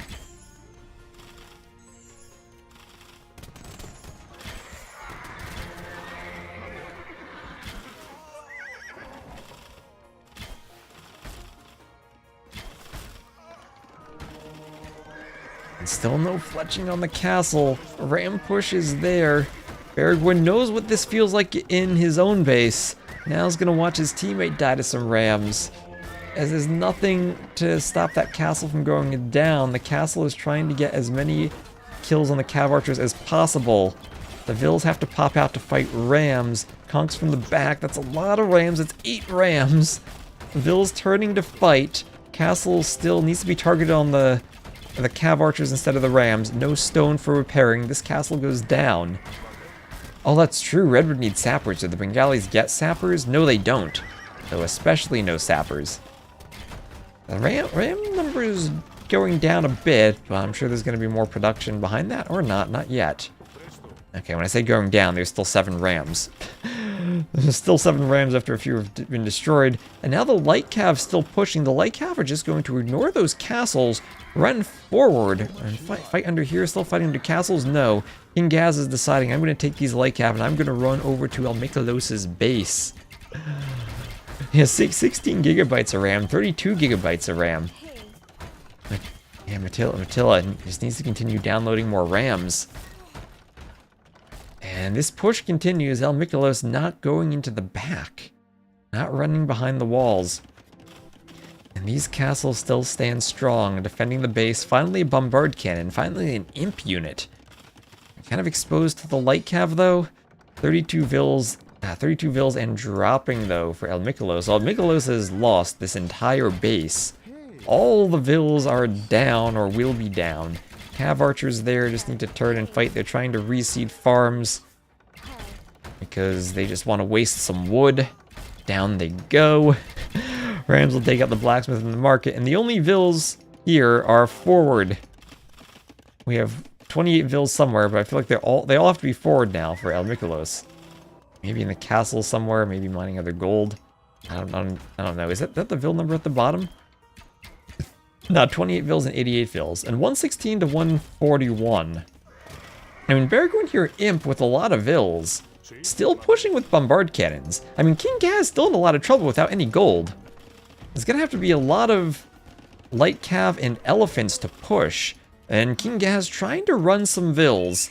They will end up running through the line of sight here. This team needs some town watch. But Bergwin will see that. Bergwin will see that. He could have Conks going for that. Oh, those cannons doing a lot of damage to the TC into this castle now. And oh, there we go. There are the rest of the vills. I'm going to do a backup TC in the back of Bergwin's base. Cav archers, they're kind of threatening against Conks, though. What are the better units against Conks? And now the ram push is going to come towards this direction. Bergwin still never repaired those walls. And it's going to be skirms, though. Alright, the best unit in the game. Will there be enough skirms in time, though? They do have their Imperial Age armor upgrade. And that'll help the Conks too. No Bodkin yet, but that'll definitely help deter the Cav archers.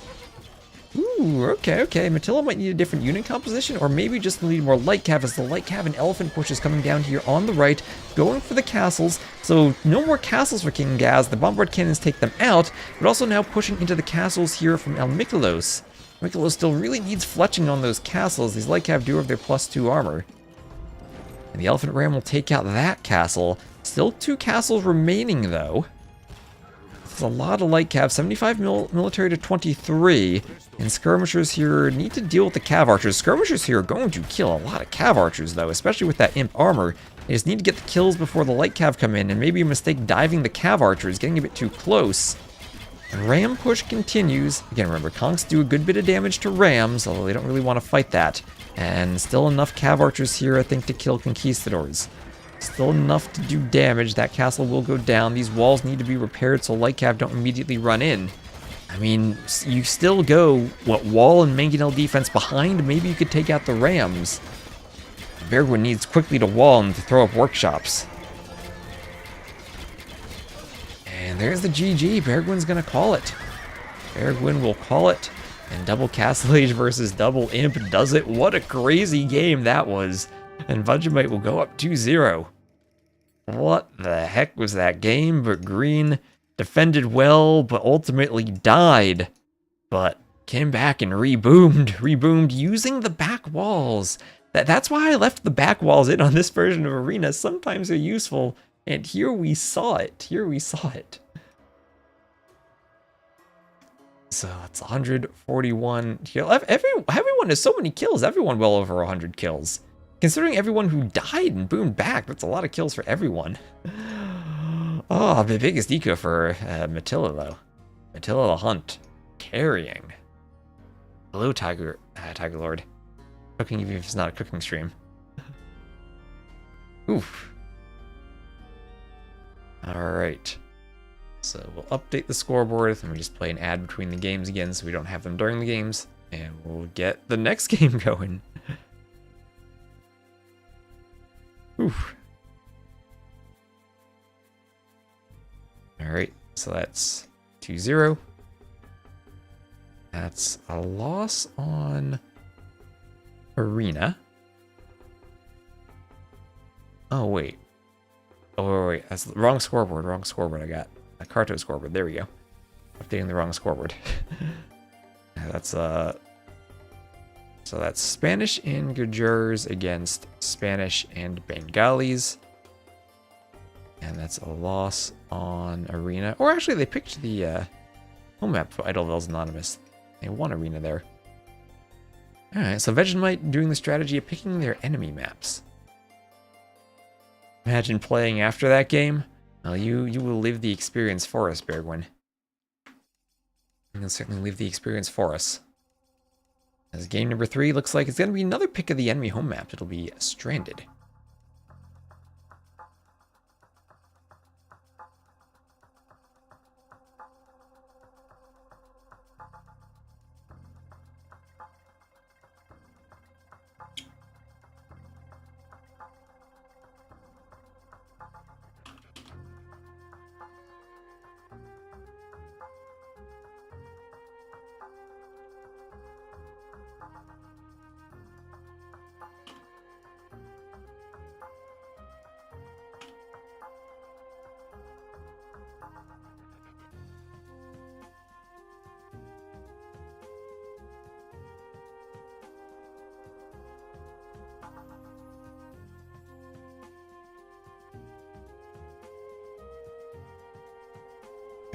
Alright.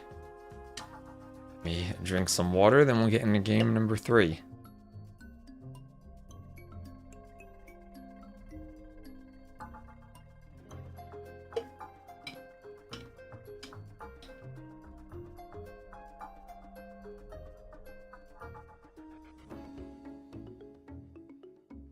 Alright, here we go.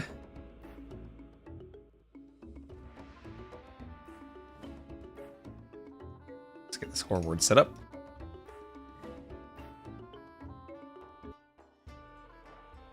And there we go. What a wild game that was indeed.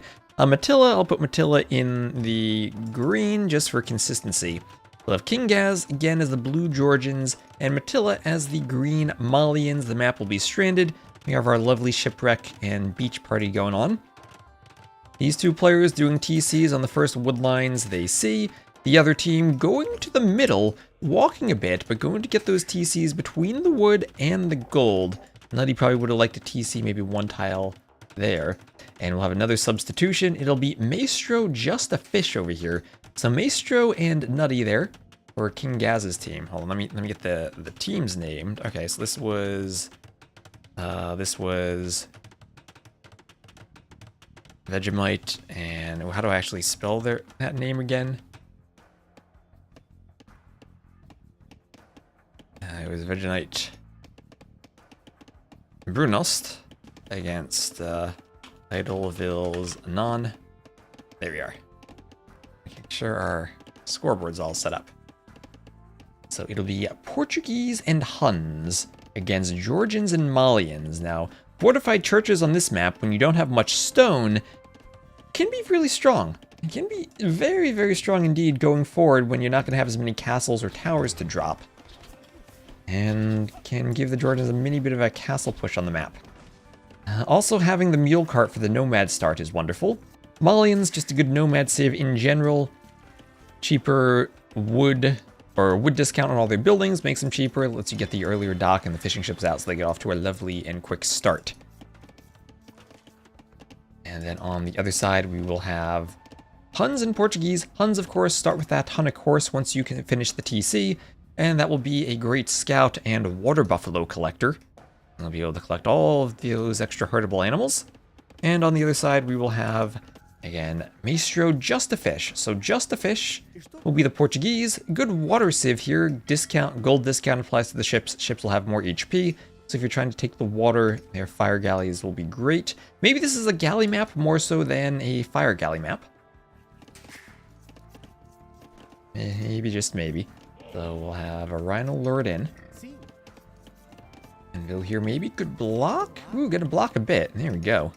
And Vil luring masterpieces for Maestro. Gets it in. And remember, these games were played on the old patch, so killing the boar with the TC is as punishing as it should be. For maps larger than tiny, you think galley is preferred. Well, also just for team games in general, because you have more space on the maps. Right, and then galleys, I think, are better at hitting one player and sneaking to the other player.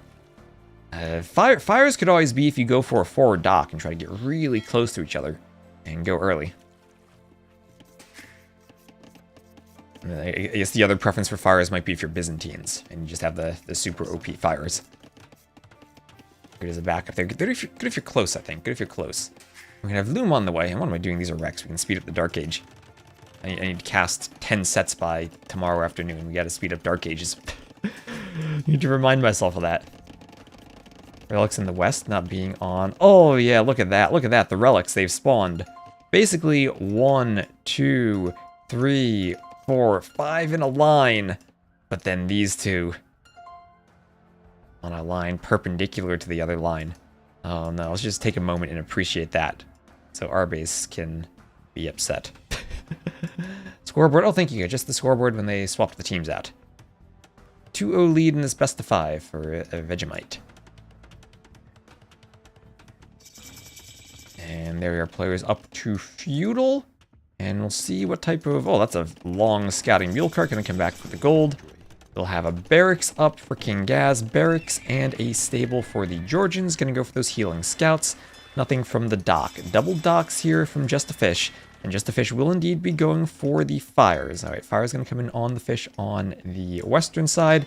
And forward dock here. Oh, there we go. Forward dock for Matilla for the fire ships. That's what I was talking about. You go forward for the dock, and you're so much closer you can go for fires rather than galleys. There'll be double dock fires for Nutty, but Nutty's fish already a bit disrupted.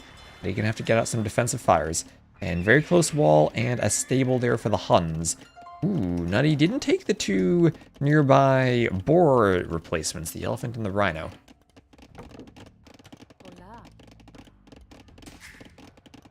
And the lumber camp on the other wood line. Fire's going for the dock down here. King Gaz gonna sneak those fishing ships along the side. These players are doing the optimal strats better than some of the pro teams. Sneak along the sides, try to get back. And then what's that fishing ship there for Nutty? What's that? What's that doing over here? Anyway, this dock going down for King Gaz. King Gaz gonna focus on the scouts. and prefer going on land rather than defending his own fish. So rotating counterclockwise around the maps are the navies. Looks like maybe Nutty doing a better job defending with the double docks. And actually, well, one dock going down. Wait a minute. Oh, is that not a forward dock? Well, that's a somewhat forward dock. Okay, never mind. That wasn't a forward dock. I just got my yellow and green confused. Okay, that is a somewhat forward dock for Nutty that is being attacked by a somewhat forward dock for Matilla. And that will go down to all of those fires. But it'll be a good fire defense here as Just a Fish has come over with not just fish, but with fires. And with some more production here from Nutty and a good start to the fight, might be able to win this. One of those fires is already pretty low on HP. And alright, feels like Nutty's keeping the fish alive. Just tell the streamer if the colors are confusing. I know, maybe I should have left Matilla in the cyan. It's just this dock. Now that the dock has taken some damage and the color palette has been darkened, there's so much fire, and then fire from the fire galleys. I think what my eyes picked up on were the apples in those barrels, and I saw they were green, and I thought the dock belonged to Matilla, when really it's actually this darkened yellow along the edge of the dock that's telling us the player of the dock. So yeah, that will go down. Go down, all the apples will bounce up and down before sinking into the water. And then on the other side, here come the scouts. Here come the scouts, though, from King Gaz. Looks like we're going to have some water buffaloes being stolen. And the scouts will keep running around. 6 scouts running. Komodo dragon sitting in the middle. And then another scout on the outside. Still there from Attila. But I think so far Nutty's in a great spot having defended those fish. And now, ooh, Nutty even getting some damage on the land. That spear doing damage to the scouts. No, just enough spears here for Matilla. Man, Matilla beasting with the spear production. Second range there, delayed for now. That's going to force Nutty back. Nutty losing a lot of scouts to spears and not doing much damage. Nutty's like, oh boy, let's hop on that wood line before the quick walls come up. But the spear is having a different idea. Maybe you got to think twice about attacking the wood line when the barracks is right there, because that's where the spear production is going to be. And it's going to be instant reinforcements, just like we saw there. Double stable scouts from Nutty. Okay, extra important that Nutty has fish there if you're going to go double stable scouts. Because King Gaz here is still doing damage with the scouts on the other side. The eco unit count's still very similar. And if every player's still with fish. Every player's still with fish. We have 3 fishing ships in the corner, but no dock for King Gaz. Alright. And King Gaz again running into spears. Hard to do damage again with scouts on a map like this where everything is so compact. Quick walls can come up and spears can come out. I don't know, maybe this isn't quite the level where quick walls come up in time. And we're actually going to see Matilla. Matilla clicking up first and clicking up just in time because Matilla's fish are going to go down. Okay. Well, fishing ships going down will be bad, but they've done the main thing, which is getting you to click up to castle first. Blue badly needs eco upgrades. Blue, no eco upgrades at all. Matilla even has the farming upgrade. Matilla was prepared to lose the fish, already doing the farming upgrades.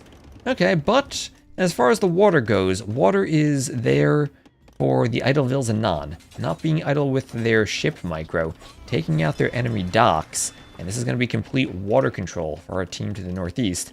But also more scout damage coming in. More scout damage. Just the fish goes up, but Nutty is now not reacting on the wood line in time. Oh, that's a lot of damage from King Gaz. Nutty's not paying attention, and this is a disaster right here for Nutty. The TC's right there, but the Vils are not garrisoning.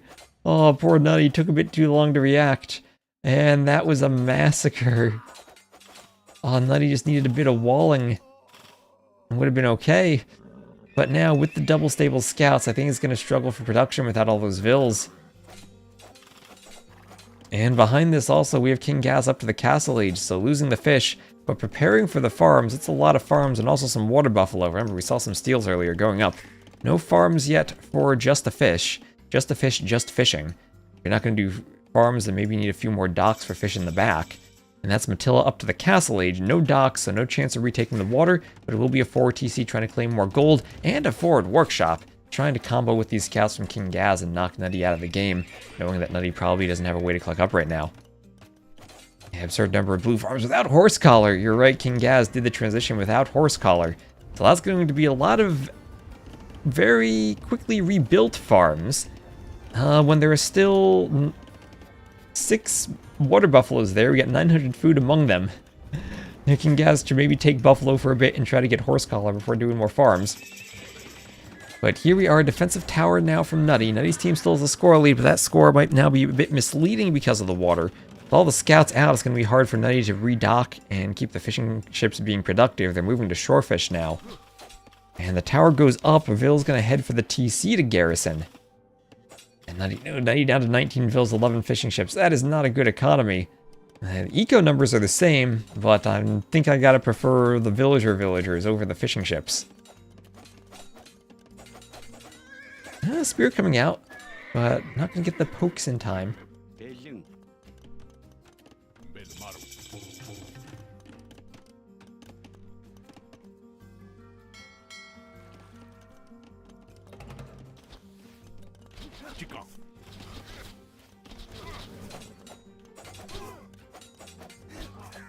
Scouts will pick off the archers. Mangonel. Okay, scouts run away. Gets a shot off and they run away. Another TC going up between the woodline and the gold. University going up for just a fish. Crossbows want to hit the Komodo dragon. And we have a stable coming forward. Xing in the middle, as there's still a workshop with a mangonel inside of it. And the tower will go for an archer, as the mangonel goes for the workshop. 2 mangonels go for the workshop. Alright, match. That's Imp before Lumber Camp. That's not going to work because of the RX. But I think every player here is probably around 1200 to 1300-ish. If anyone's in the chat and knows better, you can correct me. And Komodo Dragon, where are you going? Go for that crossbow. Oh, well, look at the crossbow's friends. They're not going to help him out. They're just saying, deal with that Komodo Dragon yourself. Nutty was 1k? Really, Nutty's playing a lot better than 1k from these games, I'd have to say. And Maestro 1k1? Okay. Everyone's sub 2k at the time. Oh, hello, El Michaelos.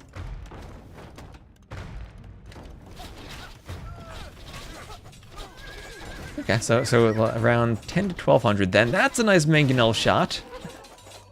Matilla's beasting. I guess Matilla has to be probably the 1175 then. Scouts coming in, but not enough scouts to jump the archers. Nutty and Maestro still the score lead from the water. Matilla 1k3, 1k4 with huge drops. Yeah, Matilla has been beasting these games. I gotta say though, like, credits to Nutty. Nutty, especially in that Four Seasons game, played amazing. I mean, it feels like the one thing Nutty could have done better is take the hunt early on and then just recognize the scout play on the woodline earlier.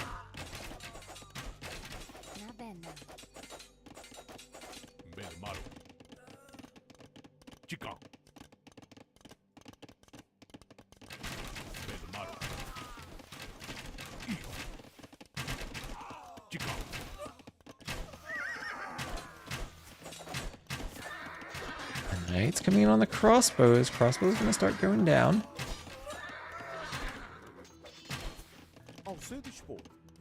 More crossbows from the rear. I like the eco upgrades for blue. Blue with the non-existent eco upgrades.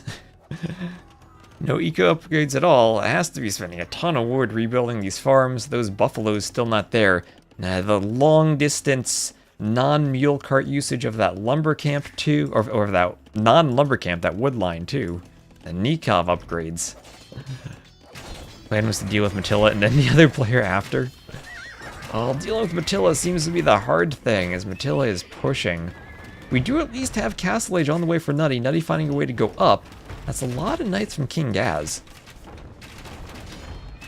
King Gaz helping with the push with the hoovering knights.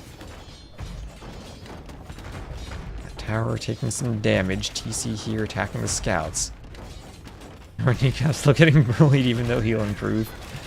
He needs to improve a lot, I think, to make up for all the missing eco upgrades over the years. Knights take out the bills as the knights go for the tower.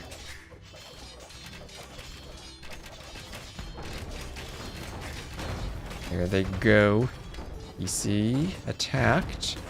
More spears come forward. I'll be fighting the knights. Nutty up to castle. We'll have iron casting on the way. Nutty is dead. Nutty is dead. Nutty has 11 vills. Where even are the vills? Nutty's getting away with 3 vills. At least the knights are somewhat go down to the crossbows. The team still has the score lead from Maestro. I mean, Maestro's up to 67 vills. That's what though? 55 vills, 12 fishing ships. But as long as Maestro keeps moving the docks around and fishing effectively, not a single farm yet. That does kind of worry me. Not a single farm, and you're relying solely on fishing ships. It's hard to get a big enough food eco without farms, because you need a lot of vills on food. And even if you just have, like, 10 farms behind this, I think it's a much smoother transition. You do horse collar, but then you're not as affected when the fishing ships get far away from the docks.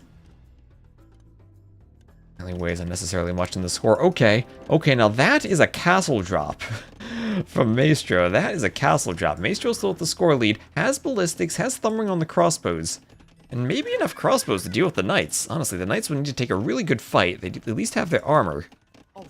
And where's the castle gonna go? Ooh, oh no, this could be a disaster for Maestro. If the mangonels come forward, will that castle be spotted? Yes, it will be. And while the crossbows fight the knights, oh, the knights gonna get the surround? The other crossbows will hit the castle along with the mangonels, and this might be it. This might be it. Attila, a nice set of mangonel shots here. The knights coming from behind. Ooh, the Vill's going down. That castle on 72%. Crossbows trying to take out the mangonels, but they're getting some shots, and the crossbows surrounded. Yikes.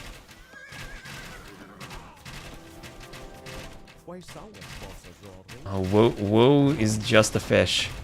As, well, we will have literally just fish now and not a castle. As mangonels go for the stable and the knights come forward. Knights come forward, trying to hit the crossbows. Tiger going for the crossbows here. Yeah, doubt has blessed us once again, as Thumbering's on the way for Attila. But with a dead teammate in Nutty with a TC over here somehow that the knights have already found. Scorpions on the way, we'll see what the Scorpions can do. This is looking fairly over. The crossbow still camping that castle foundation. No, those vills will not be able to sneak to it. There is the delete to get the stone back, but only 438 stone, not enough for another castle.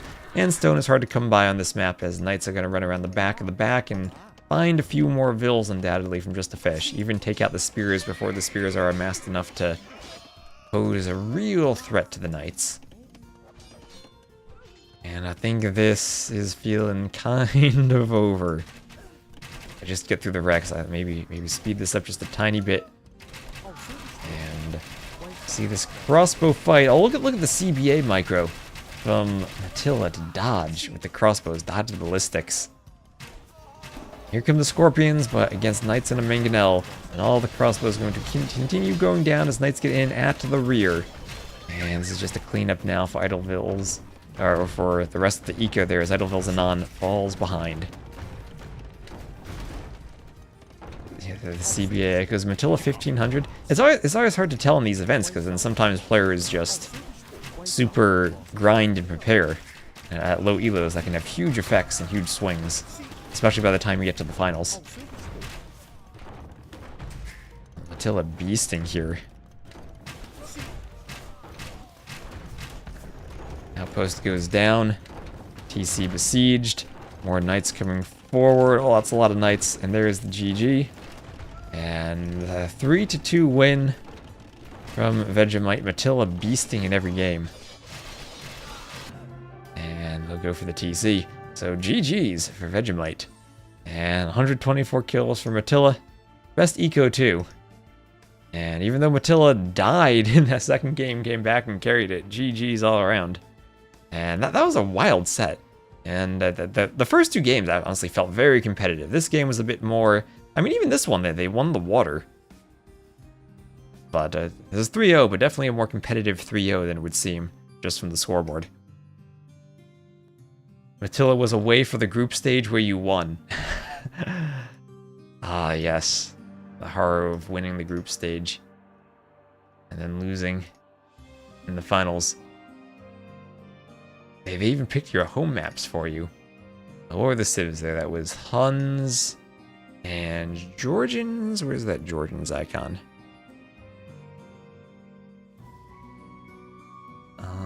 Oh wait, no. That was Huns and Portuguese. Right, against Georgians and... oh, did I not check off their civs that last game? That was Gajars. They got a win. And what was their other civ? And Malians there. Georgians and Malians. There we are. It was a very fun tournament. Had a great time. Well, I'm glad you did. Do I want to see some stats? Different event, but Bergwijn made them? Maybe later, our base. maybe later. We'll check the TCC2 stats when we're done with this. Alright, let me just get an ad out of the way. I'll get the scoreboard set up for the next set. And let me properly make this 3-0. I did. Alright. And let's get the next set of recs going. Alright, so reset this. Thanks for coming back to cast this. Oh, I really want to get all these casted. I don't want to leave them uncasted. So I'm going to do all the casting that I can. So delete that from a save game folder. Also going to delete the restores that are in there.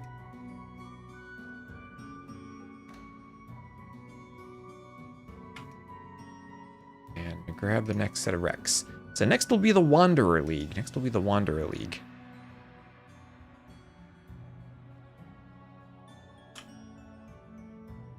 Alright, see you later, Adam.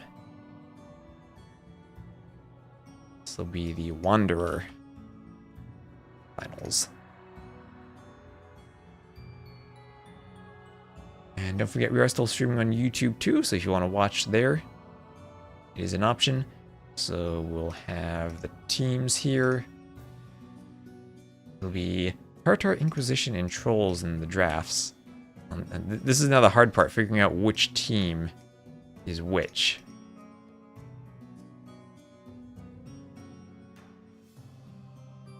Alright, get that set up. And okay, Tatar Inquisition on the left. Is easy. Tatar Inquisition against Trolls. With a $sign. Troll money. Maybe nice to tag the players or even just the whole bracket. That could be nice. You have tagging power, Arbase. If you want to do that. Oh, you tagged everyone already. There we go.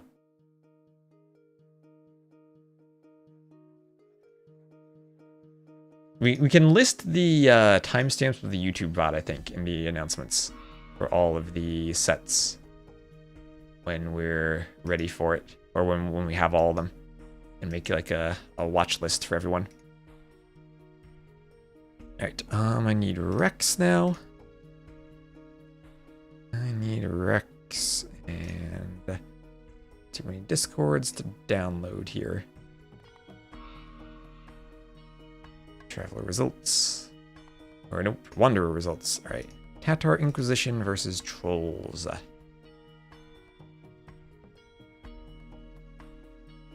Extract zip file. Copy and paste the Rex over.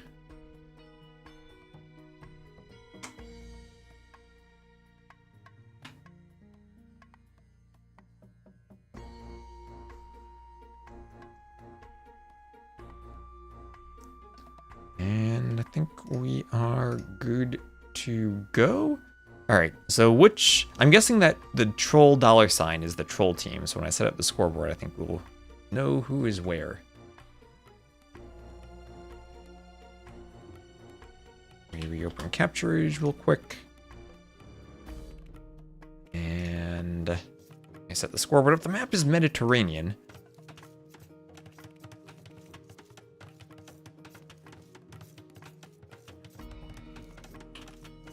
And I think I'll just go yellow and red on the scoreboard. And here we are. We're tagged for bracket. All right, nice. So it will be Spider Angel and Troll against BGM and Zeta 2. Let me know if these colors are visible and make sense to you. The players have now picked their colors creatively, so I'll try to keep that. And the map is Mediterranean, a map that we saw exactly once It was the final map in any of the drafts that was picked at the end of the grand finals. And we saw Lix go for a sneaky little transport ship. So, here's player 5. I know. Where's player 5, Sentient Sloth? Not picking the best color. We will have both teams are going to be on the one side of the Mediterranean with the long edge kind of going forward to split the teammates. So yellow and green are together, then purple and red also are together. And Italians, Lithuanians against Vikings, Malians, both, really cheap dock for the Malians. The Vikings bonus Vil does go down. Troll gets BGM's Vil. Yeah, need 3v3. We'll need 4v4, then we guarantee player 5. Maybe for next Nations Cup. I think Mediterranean could even be an interesting 4v4 map. We can maybe try out. So dock coming here for Zeta 2. Dock coming down.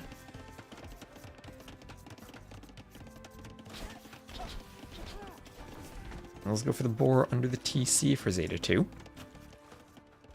And fishing ships. Zeta 2 is housed for a moment.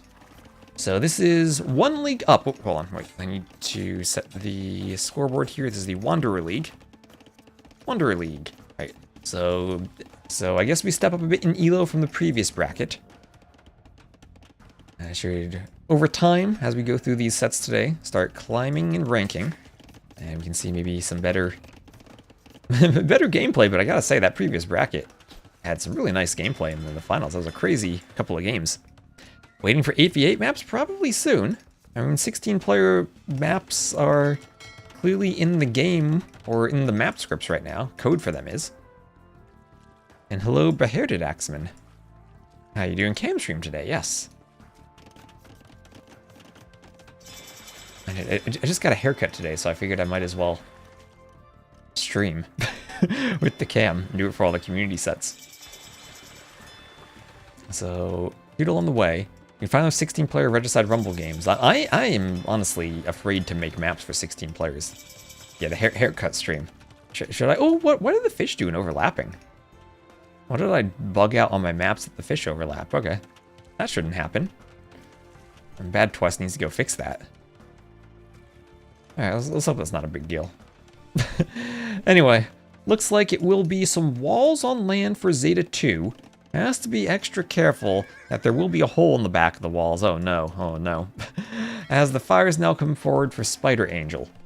On the same time, it'll be scouts on land for Troll, and that's why I made the lake separate the teams and be smaller with more land on the sides, so it's easier to go for land aggression. It'll be scouts versus a range, so fires and a range for BGM, but BGM might not get the range up as the scouts come in, and he'll have to turn and fight with the Vils or run with the Vils. The Vils at least have Loom. That's 1 kill and the range not up. That's a weak scout. Vil could maybe stab it. Or a TC will get some shots over. Okay. Marlin's like a pretty good fish overlapping the schools of smaller fish. Okay, I'm a Mets fan though. I gotta be careful with the Marlins. Ooh, Spear gets a stab. And now the scouts could run about the back of the lake and try to get into the eco of Zeta 2, and that'll be devastating for the Viking player who's committing to 3 dock galleys. It's a fire galley fight so far in the middle. The galley's gonna come over, and that should make the difference. A couple of galleys for BGM, and if BGM had maybe been less greedy with the range and gotten up closer to the TC, then the scouts wouldn't have done so much damage, but so much to micro now, as you have to fight on the water, manage the scouts in your own eco, and now Zeta 2, who did not finish the wall, there's still a hole in the wall. And that's okay for now, I guess, because the scouts will come from behind the walls anyway. They've ran completely around the map to hit the opposite pocket, and Spider Angel now is going to have to turn to the defensive and work on defending their own fish. As on the other side, Trolls is just taking the shorefish super far away because the scouts had scouted that and the fishing ships auto-tasked to them. Instead of taking the deep fish that they didn't actually scout in the middle, it was in their line of sight by a tile, but that doesn't count because they didn't scout the center of the fish, which is the right tile, and in the Fog of War. Hello, Viper. Welcome to the community edition of the Cartographers. We're on set 3 out of 11. I'm trying to cast all of the community finals we have. And this is the Wanderer League. So it's Team Troll against Team Tatar Inquisition. Thank you to TXO for the follow. Hope you had a good stream, Viper. I was watching you on my phone while I was waiting for a haircut earlier. And hello, all of you lovely raiders. Welcome. Yeah, we have a bit of a break from Sudden Disaster until Thursday, which is tomorrow. And from what I heard, there's a hotfix tomorrow that'll break these wrecks, so I have to cast 10 sets today. Nice, Hera. Thank you. Thank you. And galley fight now, so Spider Angel swapping over to galleys as Troll clicks up to the Castle Age. Mr. T blonde, yes, I'm very blonde. And the fires will come forward for BGM. And try to reinforce here Zeta 2. Now BGM initially had that archery range denied as Troll got in with some scouts. And there's still one scout, very low HP remaining. They did come over here, disrupt the eco from Zeta 2 a bit. As they have select all different types of units on the screen, just double click the units and you select all units of the same type. If I double click these vills, I get all the vills. If I double click the galleys, I get the galleys and not the fishing ships. It doesn't have like the control click like StarCraft has. I know Viper's definitely been posting that, requesting it from the devs a lot. But it is there. Select all ranged units on the screen. You can select them by type, you can't select all ranged units like that now. There's no hotkey for that.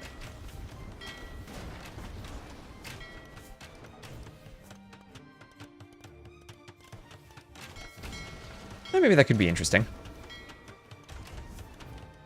Really handy to totally ruin your eco. That's in the settings now. You can undo the setting where you double click all your vills and retask them.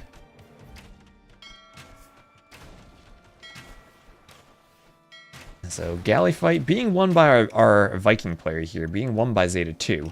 And Troll adding in 2 more TCs, now up to the Castle Age. And even though this team lost the water, the other team doesn't have too much of a fishing eco established yet. I guess there is 8 fishing ships for BGM. So BGM actually does have some fish. Zeta 2 doesn't though. Zeta 2 at least doesn't. Transport buff, you need to smuggle only 1 for a serious raid. That's true, that's true. All galleys but no fletching. Oh yeah, no fletching for Zeta 2. I mean, Zeta 2 won the water without needing fletching, right? It's just a waste of resources on fletching. And BGM now up to the Castle Age 2. So score is going to reflect that this team has won the water. But now in terms of actual villagers, maybe we'll get a good lead from Trolls, as Troll is up to 3 TCs and booming away. Booming away and just sending the fishing ships forward, because why not? Why not take the shorefish by the dock? Oh my gosh. Oh, what is this pathing? Oh, they even found that fish finally. Why are the shorefish auto-tasking themselves over there? Well, they'll get burned to a crisp by that fire. They will get taken out. And up to the Castle Age there is BGM. And this team definitely benefiting in score from the water control. Monastery now at the back for the Malians, and there will be, what is that, 1, 2, and 3 relics in the back. Relics pretty evenly spaced then 1, 2 in the middle, and another 2 relics very safe in the back there. This one even outside the wall still could be fought over. What elo are we watching? Maybe Arbase can correct me. I think we're around 1300 or so for this set. As I said, we started at the bottom and we're working our way up. Oh, thank you, Donald Farquhar, for the sub. For saving my eco from old clumsy misclicks. Yes, go to the settings and change your villager setting so that you don't double click all your vills. You can double click only idle vills, that's an option, which is a very useful setting to change. The previous set we casted was around 1100 and this one's a step up from that. So I'm gonna guess 12 to 1300. Yeah, bottom elo was around 1000 or 1000. Zeta is more like 1100 and BGM 1500. Okay, yeah, so we have some mixed elos here too. It's not necessarily one elo on each side. And the top team finals are going to be the Nocturna team with Acro against the Rulers of Rome team with Kamigawa. So that we get to the top and we actually have a really good finals if we get to that, or community finals if we get to that set today. So forging on the way, scale barding armor on the way for BGM. Control and Spider Angel.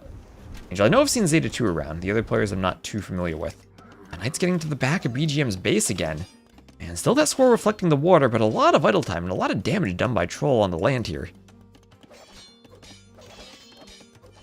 Is there a bracket somewhere? There is, but they have spoilers on them, so I'm not looking at the bracket yet. I don't know the results of any of the sets. So camel defense here from the Malians. Great defense against the Knights from the Civ.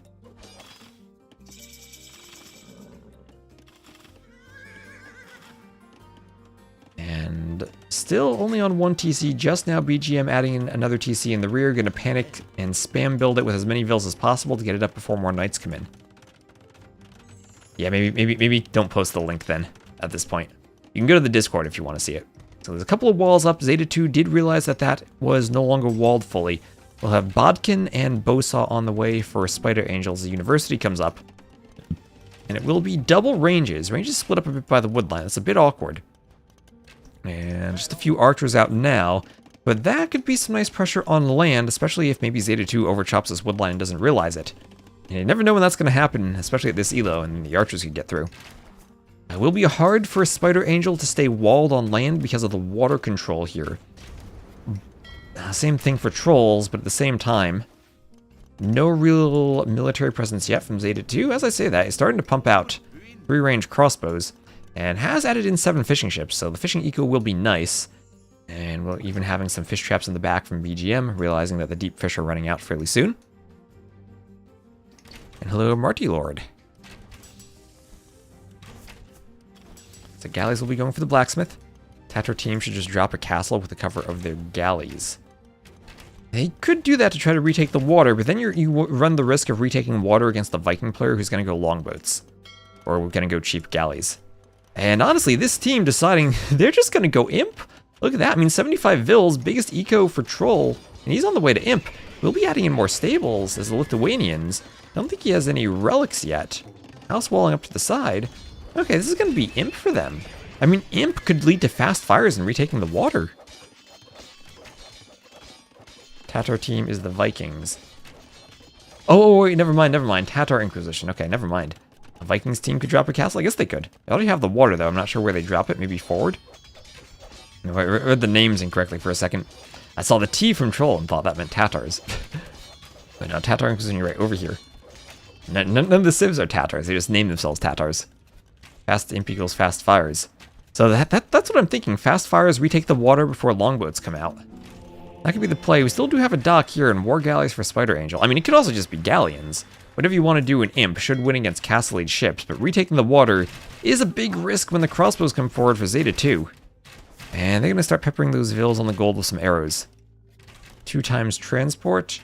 Ooh, transport's here for Zeta 2. That's where I'm thinking the transports really aren't that necessary, though, because of the walls that'll go down. But maybe they could transport and land in Troll's base. Troll, though, triple stable knights, 4 stable knights. Is there any slinging? No, no slinging yet. As imp now on the way, 2-man saw for Spider Angel. And crossbows will come forward. And also, hello, fail wall. And look, another TC up in the back for Spider Angel.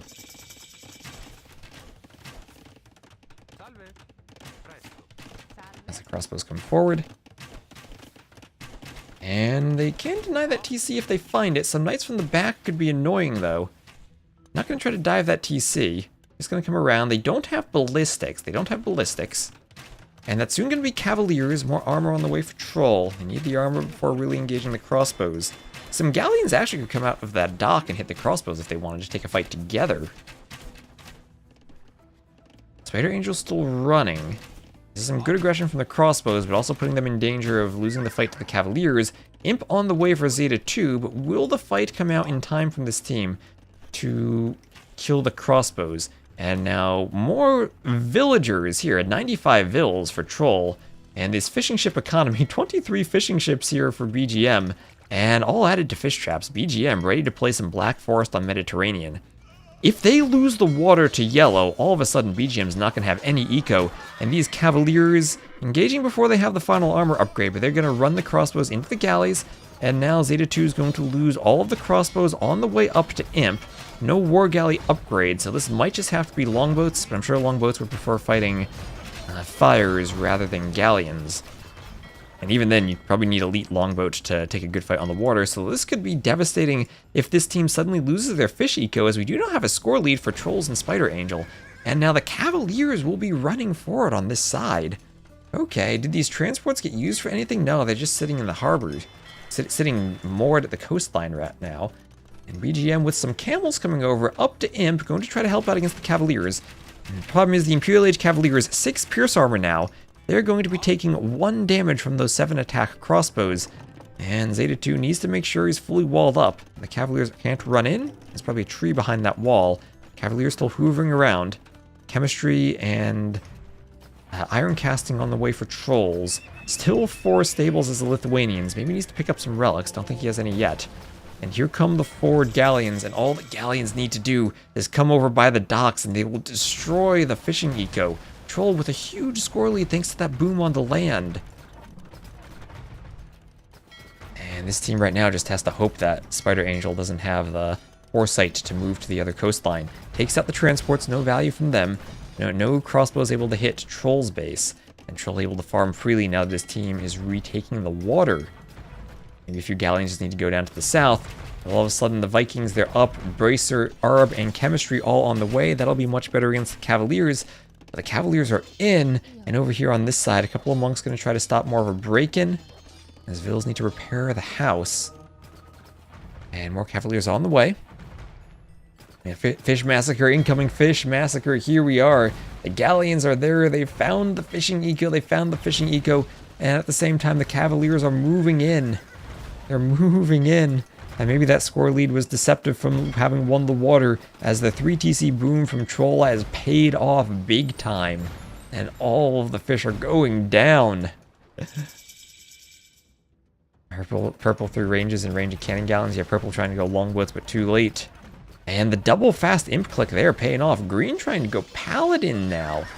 Trying to go paladins. At least BGM has some camels out, maybe to stop this. Heavy camel on the way. No castle for Farimba though.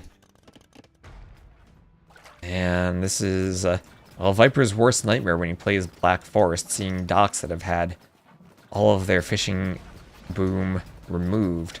Oh, this was a perfect dock. You could have fit the full, what's that, 16... yeah, 16 fish traps around the dock. That would have been beautiful. Lons, hello, Crab. How you doing, Crab?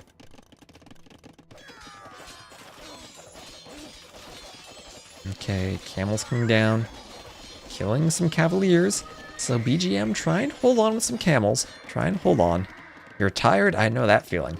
I'm going to be extra tired after casting almost 10 sets today. Should the fish traps not be 1 tile away from the dock? You can put them 1 tile away from the dock. Honestly, it doesn't really matter here. They're just as efficient next to the dock or away from it. Here, the extra efficiency of being adjacent instead of 1 tile away is just space dependent. So in a Black Forest pond, you want that. So some crossbows, arbalests even getting into Spider Angel's base. They're doing some damage, but Troll can send some Cavaliers to try to contain this. More Cavaliers on the way. But then so are more Arbs. Spider Angel could be in some danger. And BGM is holding for now. A Mediterranean where they're spaced out, though, it doesn't really matter. I'd say maybe a bit less micro to put them 1 tile away, so maybe it doesn't matter on this map at all. Might even be better to do it 1 tile away. But if you play a lot of Rage Forest, you're probably just used to putting them adjacent anyway.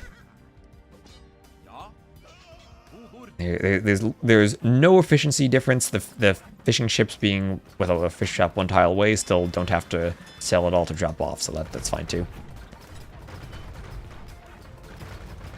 Is killing the fish traps worth it? Killing the fish traps is worth it because you have to rebuild them, but you also have to right-click them manually.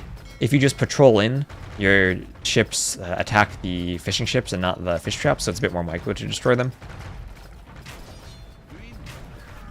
And also more micro for the other player to add them back on the other hand too. So forward castle here from BGM, he's not done. We're gonna have some pikemen out on land, but the Malian heavy camels will be here to repel the paladins. And do we have relics? No relics yet for the Lithuanian player. So paladins without blast furnace could be an issue. The Vils probably need to wall themselves in, but I guess they have camels to serve as a living wall for the moment. Paladin's trying to rush and stop the castle. The castle is 75%. Oh, the Vils just needed a bit of walling, though. The Vils still alive. The Paladins are going down. That's a lot of dead Paladins. The castle's at 85% and climbing. But nope, all the Vils go down.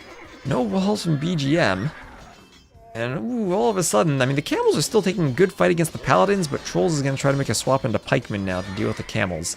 That could maybe lead to some Gebeto Warriors from BGM, but hard to make a swap on this economy when it's only 61 Vils and Troll's at 120. Troll can more easily afford multiple units. And even though this team won the water, no fishing eco added in yet. or if at all. And there you go, some fish traps going down to the remaining galleons.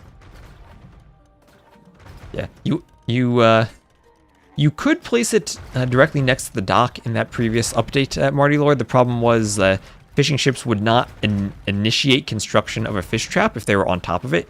It counted like any other foundation where they had to sail off and then start constructing. Once you started, you could go on top of it just fine. But it was a bit more micro to start construction, then move on top of it, and then task the fishing ship to build it and fish from it.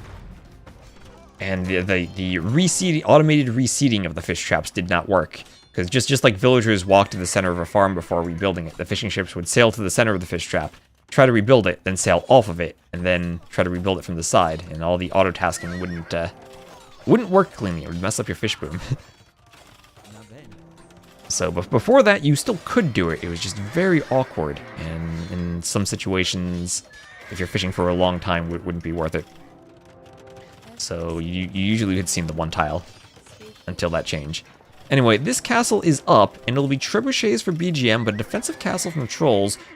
Trolls could even get some cannon galleons for this team, maybe, to take out the castle, but it still is a good arbalest push. Just a push into what? They need some siege to break through the walls. Spider Angel's still struggling against those Arb numbers. Only 12 Arbs against 45, and Zeta 2 can still make a good push. Mangonels will not be that effective against Arbs if they're microed properly. The Mangonel goes down right away. Fully upgraded Arbs tear through Castle Age Mangonels. It's just a good thing here for Spider Angel that all these walls are reinforced. That range could go down. Could go down. It's a lot of Arbs.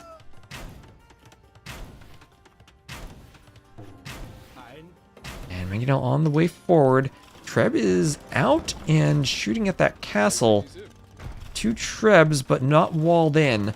Not walled in, and here come the Paladins. Here come the Paladins. Camels hopping in from the castle, jumping out to try to take a better fight, but both Trebs will go down. Both Trebs down, and still a fight for the Camels until Halbs come in. Here come the Halbs. All the Camels go down. And now all this forward pressure from BGM going to be repelled. Forward castle from Zeta 2. Maybe this team still has a bit of life in them if they can push here. Maybe get BGM eventually to get enough eco. It will be 4 TCs. And still Malians with camels against a Lithuanian player who has not taken any of the relics by the looks of it. Yeah, no relics over here. The relic on this side was taken by BGM. And Treb will be going for the castle now. Treb will be going for the castle. And castle push over here. Viking castle. Quite nice, the Viking castle. Not one of my favorites, but I still think it's a rather nice design. The castle will be forward, taking out the house. Defensive castle for the Italians. The classic old Mediterranean architecture castle. And hello, gentlemen. How are you doing? How are you doing? Hope you're having a lovely day.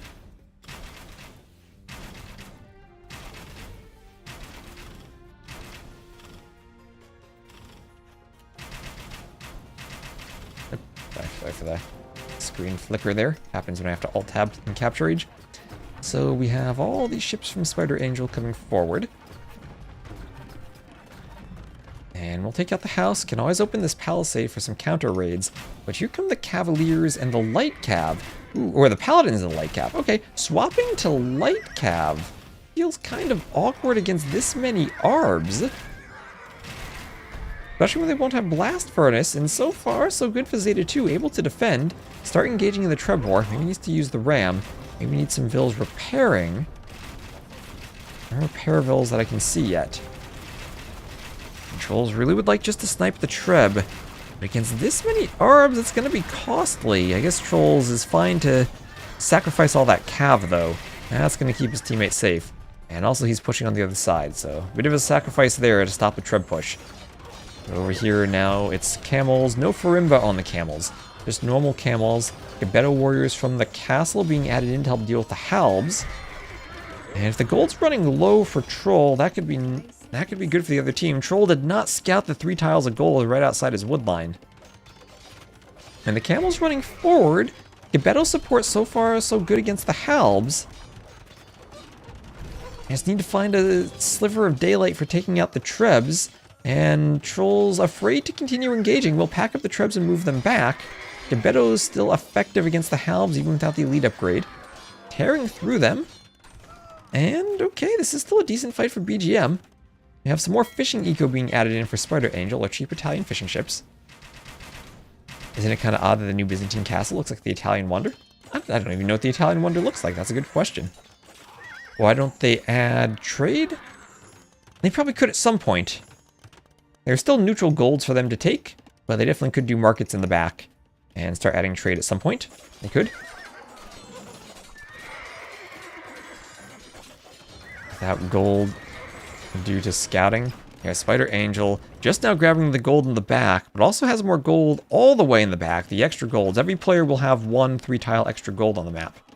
Still have BGM. Didn't scout their gold either. We do have the extra gold scouted there by Zeta too. Also extra sheep on the map. Mediterranean has some extra res for players to grab if they want. And get Pavisi back as a unique tech and get the trade cart one as a civ bonus instead of a unique tech. That could be interesting. Now you do need the castle to add your trade. So Arbalest push continuing for Zeta 2. Winged Hussars for Troll. And maybe with that can give enough of a boost here in the numbers here that Spider Angel can take a fight. Spider Angel did remove the forward castle. Zeta 2 being pushed a bit. Needs more arbs. More arbs on the way from those ranges. But you don't want to trickle and lose arbs in the middle of the fight. A nice distracting ram there. And that's going to be maybe pikemen there. Viking pikemen? Extra hit points at least. Slowly but surely though, the eco here from Trolls is leading to a push on the right. I mean, BGM at least has gotten his own eco up, but all the gold in the middle now is going to be controlled by Trolls as that castle goes down. The lack of gold might in the long run hurt the Malians who don't have access to Halb. And without Halb and without gold, it's going to be hard to fight Winged Hussars. It'll be hard to add Winged Hussars. So Morville's going down as a light cav, or the Winged Hussars that is, they run forward. Winged Hussars now, gotta remember that. And staring at these Winged Hussars, BGM will call the GG, and Troll's team will take game number 1. And what a great game of Mediterranean. I wish we saw more Mediterranean. That was a great taking the water, but then being pushed on land. Troll knew exactly how to manage the eco with the boom, and even though they were pushed, weren't quite out of it, were able to get a bit of a counter push going. GG. All done there.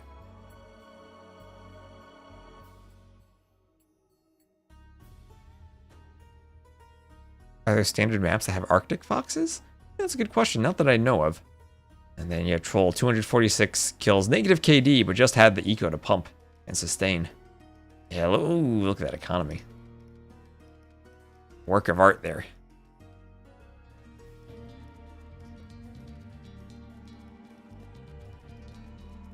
Alright. And with the scoreboard updated.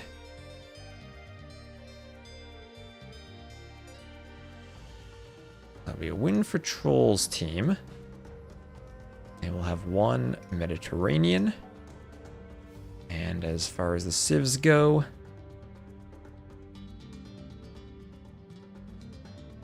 that was... Or, wait a minute. Did I get the... Wait a minute. Hold on. There's Italians and Lithuanians.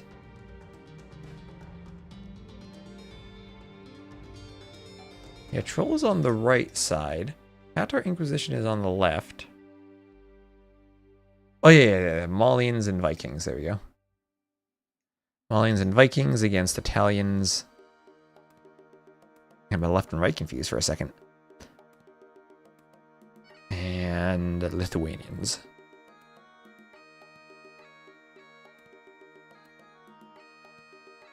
Fox Nothing. I didn't see Fox Nothing, but I did see that exists. So looks like game number 2 will be on Arabia. Little chicken Arabia.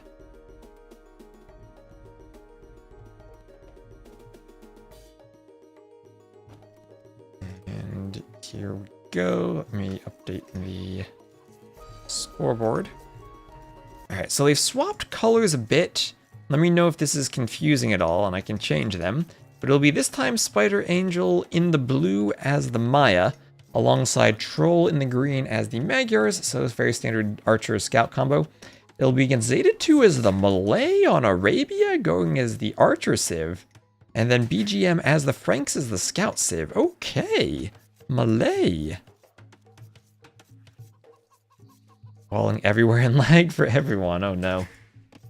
I imagine the foxes are kind of loud, right? Anyway, this will be Chicken Arabia. Let's speed the Dark Age up a bit as we've been doing for all the maps. And looks like a 6 chicken spawn for all the players. It'll be 6, 7, or 8 chickens. This time looks like it's 6. No deer on the map, only chickens. And quite hilly. More extreme, but the hills are allowed to cross between the player bases into the middle of the map. So hopefully not the huge hills only in the middle that we've been seeing on DE's Arabia. Like, TC the back on your base and get some nice hills on the wood lines.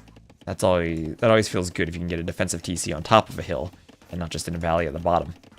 But anyway, everyone going up to Feudal, and we're probably just going to see normal Scouts Archers play, unless we see some drushing from the Malay, which could be possible, but no, looks like it's just going to be standard Archer things.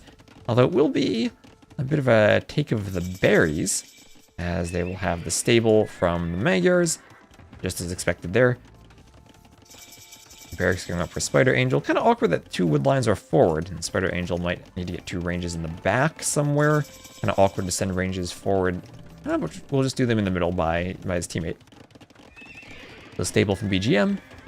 And then Barracks on the way. Zeta 2. Not quite the most efficient Malay build, perhaps, being up to Feudal a while before finishing the Barracks. But you should get a couple of ranges up pretty soon. So yeah, there's the range in the back. We're not going to take advantage of any of those free infantry upgrades or armor from the Malay. And there's always a hole on the hill between the barracks and the range. You got to make sure that you're dragging your palisade from one ville to another, so you catch the holes inside of there, or from one building to another. You start in there, click and drag on top of the other one, then let go, and you'll see the foundation appear. Bill's even going to walk to the outside of the wood line, or to the outside of the walls to finish the walls. Bill goes down underneath the willow tree, and another down by the berries, as the scouts will continue hoovering for trolls. I'll have an eagle scout here for Spider Angel, scouting this base. Troll's been getting so much value from scouts in both games, right? Remember, last game he broke through he sniped the early range from BGM, or delayed that, then got around to harass Zeta 2 on the other side of the Mediterranean water. And now the scouts from Troll will get over to BGM, but BGM prepared, has a spear out to defend the vills by the chickens. And BGM's scared, gonna run the vills back to the TC, but that will hurt the food income for the scouts. Also remember, Franks lack bloodline, so in the long run can be a bit tricky to have a fight at the end of Feudal. Oh, and kill a Dockville, you're right. You got the early Dockville from the scout. So BGM trying to fight the scouts there. What is Troll's elo, if anyone knows? I'm not actually sure myself. I'll need maybe the rec parsing tool needs to also output player elos along with the recs that are posted. And scout goes down to the archers. Spears move in.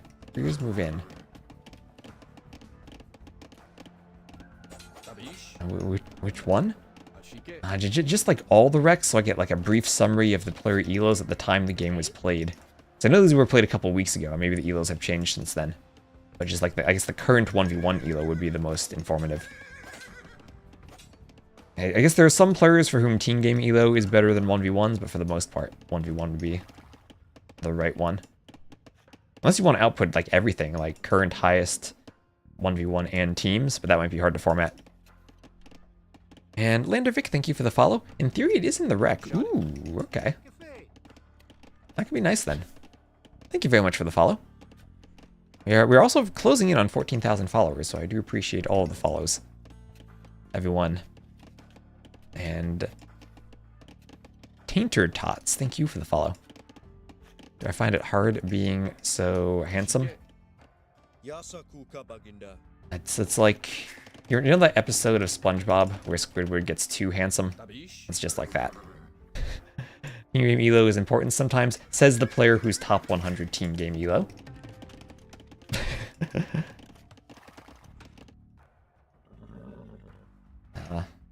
Black bears. I saw some grizzly bears the other day. Shot it. I took a trip to Central Park. And I found out there was a zoo there. It was a rather small zoo, but they had grizzly bears. I mean, I'm used to black bears in the woods around me. I see them sometimes when I go running. You're not top. You've been top 100, Crab. We know you're top 100, Elo. You're just being modest. Team Elo tells how cool your friends are. Are you saying that Crab is the coolest friend? I think that might be true. Shot it. So here come the archers forward. This is a good push from Spider Angel. Spider Angel and Troll again. Really good gameplay and nice coordination between the two of them. Maya player really pumping out the archers. And I think Zeta 2, just looking at the early Feudal Age from the Malay build, was a bit of a struggle. And in these Arabia games, the early build can be almost everything. That is indeed a lot of blue archers, the cheap Maya archers coming forward. We've seen BGM already taken off of the chickens. And this is going to be another good fight as Troll continues pumping the scouts. Also the cheap Magyar scouts, the double discount on the archers and the scouts for this team. I guess the discounts are great for the chicken maps, where you don't have that smooth deer economy you're used to. And defensive tower forced up from BGM. And also the team doing exactly what they want to do, pressure the scout player. Scout player can't camp behind walls with archers like the archer player can. And also harder for the archer player to move the slow army over to help out. And you see this, Zeta 2 arriving, but still with fewer archers than Spider Angel has, especially after that initial fight. Vils will try to wall on the wood line, but not going to do much when the archers come over. This is another great raid. And tons of archers here will go down. Everything dying.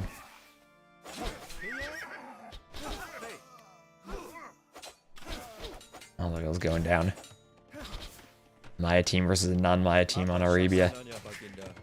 What do you think the top two Arabia civs are these days?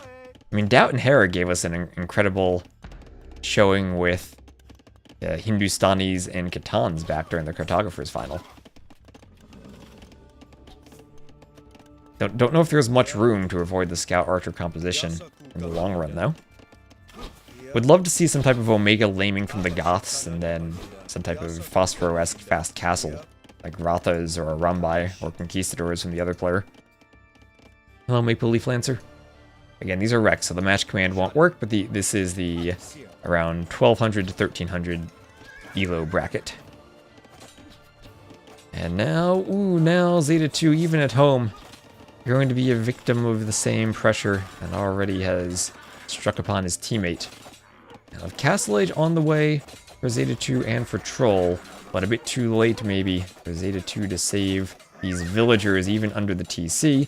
TC getting some good arrow shots, but ooh, this is even, yeah, not quite the build order there from Zeta 2 to get fletching in. And TC keeping the scouts at bay. TC didn't have fletching, and the scouts had armor, so the scouts were able just to camp underneath it. Only doing 2 damage per arrow instead of 3, and now the scouts even taking the top of the wood line. There's Castle Age, well, but at the same time, here come those Maya archers again. Spider Angel coming around the back, sniping a Vil. Vil's fighting on the wood line, but they're gonna have to run soon. Troll up to the Castle Age as the Magyars, and this is going to be oh, is this gonna be a swap to Magyar? No, it's just a range for some skirms, because why not add skirms? And it's gonna be a push into Magyar Knights there. Magyars in with their free iron casting. Yeah, Team China would do the forward Goth Vil with Pocket Arambai in Nations Cup, right? But that's 4v4, so it might be a bit different to pull that off in 4v4 versus 2v2. The Pocket is a bit safer, I think, there than they are in the 1v1 or in the 2v2 setup. Maybe a bit more time to wall. But there's the GG from Zeta 2, and Troll's team will go up 2-0. And yeah, I think especially in the low elo games, it's always going to be key to watch the Archer player. It's the feeling where I feel like in the long run, the Cav player probably has more impact on the game, but it's much harder to play the Archer role. So figuring out where you put the high elo player or the low elo player. I think the what did everybody say? BGM is 1500, and then Zeta 2 is around 1100. So you could maybe tell then the differences where it felt like maybe BGM had the smoother build, but then had to fight 1v2 for a while. It is very hard to play these tight 18-19 pop build orders, especially if you're a civ like the Malay. That has to be even more special with how you pull them off. That faster up timing can really throw you off sometimes if you don't know how to play it. So, yeah, BGM only managed 2 kills there with the scouts. A very clean game from Troll's team, and they'll find themselves up 2-0. As we tab over. And let me just get an ad out of the way as I update the scoreboard.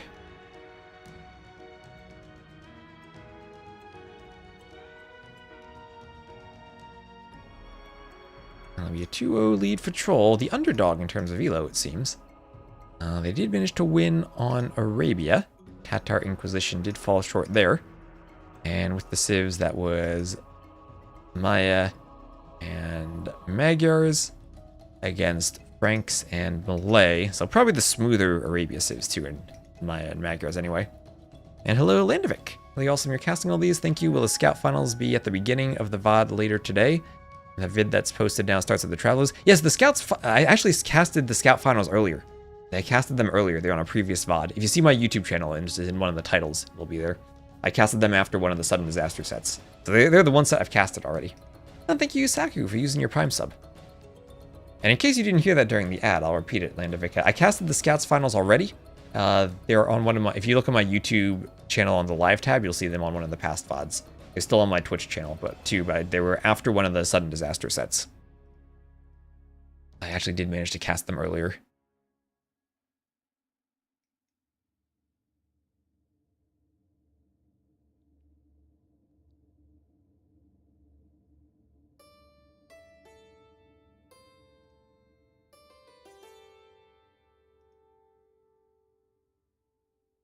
Alright. You did get ad blocked, yes. Unfortunately, I do the ads between the games, so we don't get them during the games, but... Never an ideal time when you're trying to have a conversation with someone and then the ad pops up. Alright, looks like Game 3 is played on Arena. I have Arena as the next map.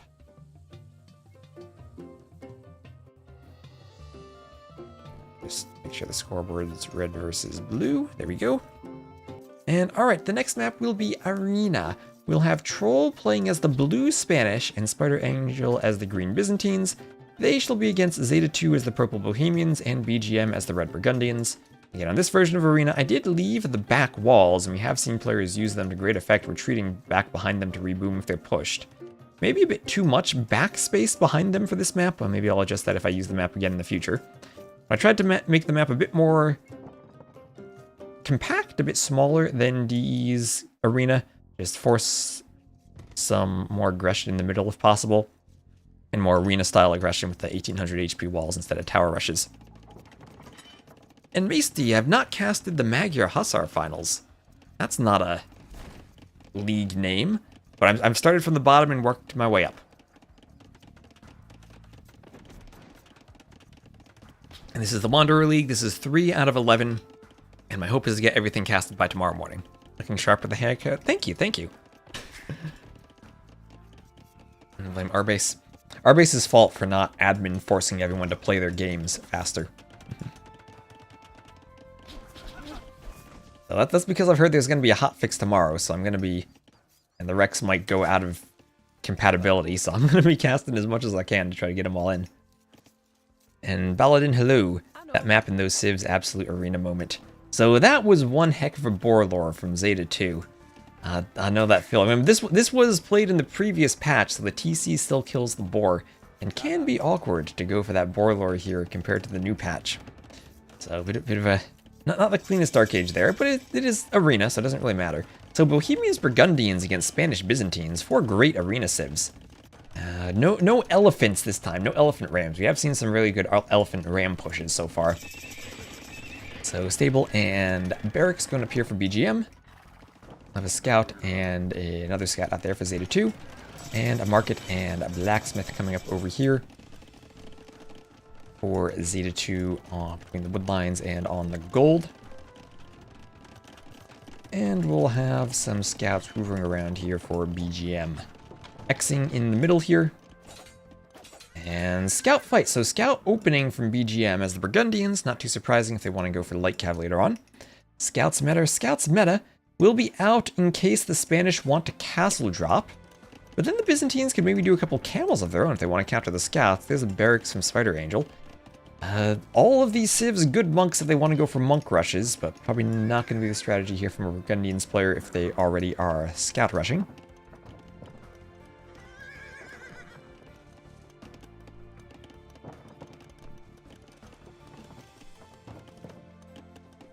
The Elus here around 1300.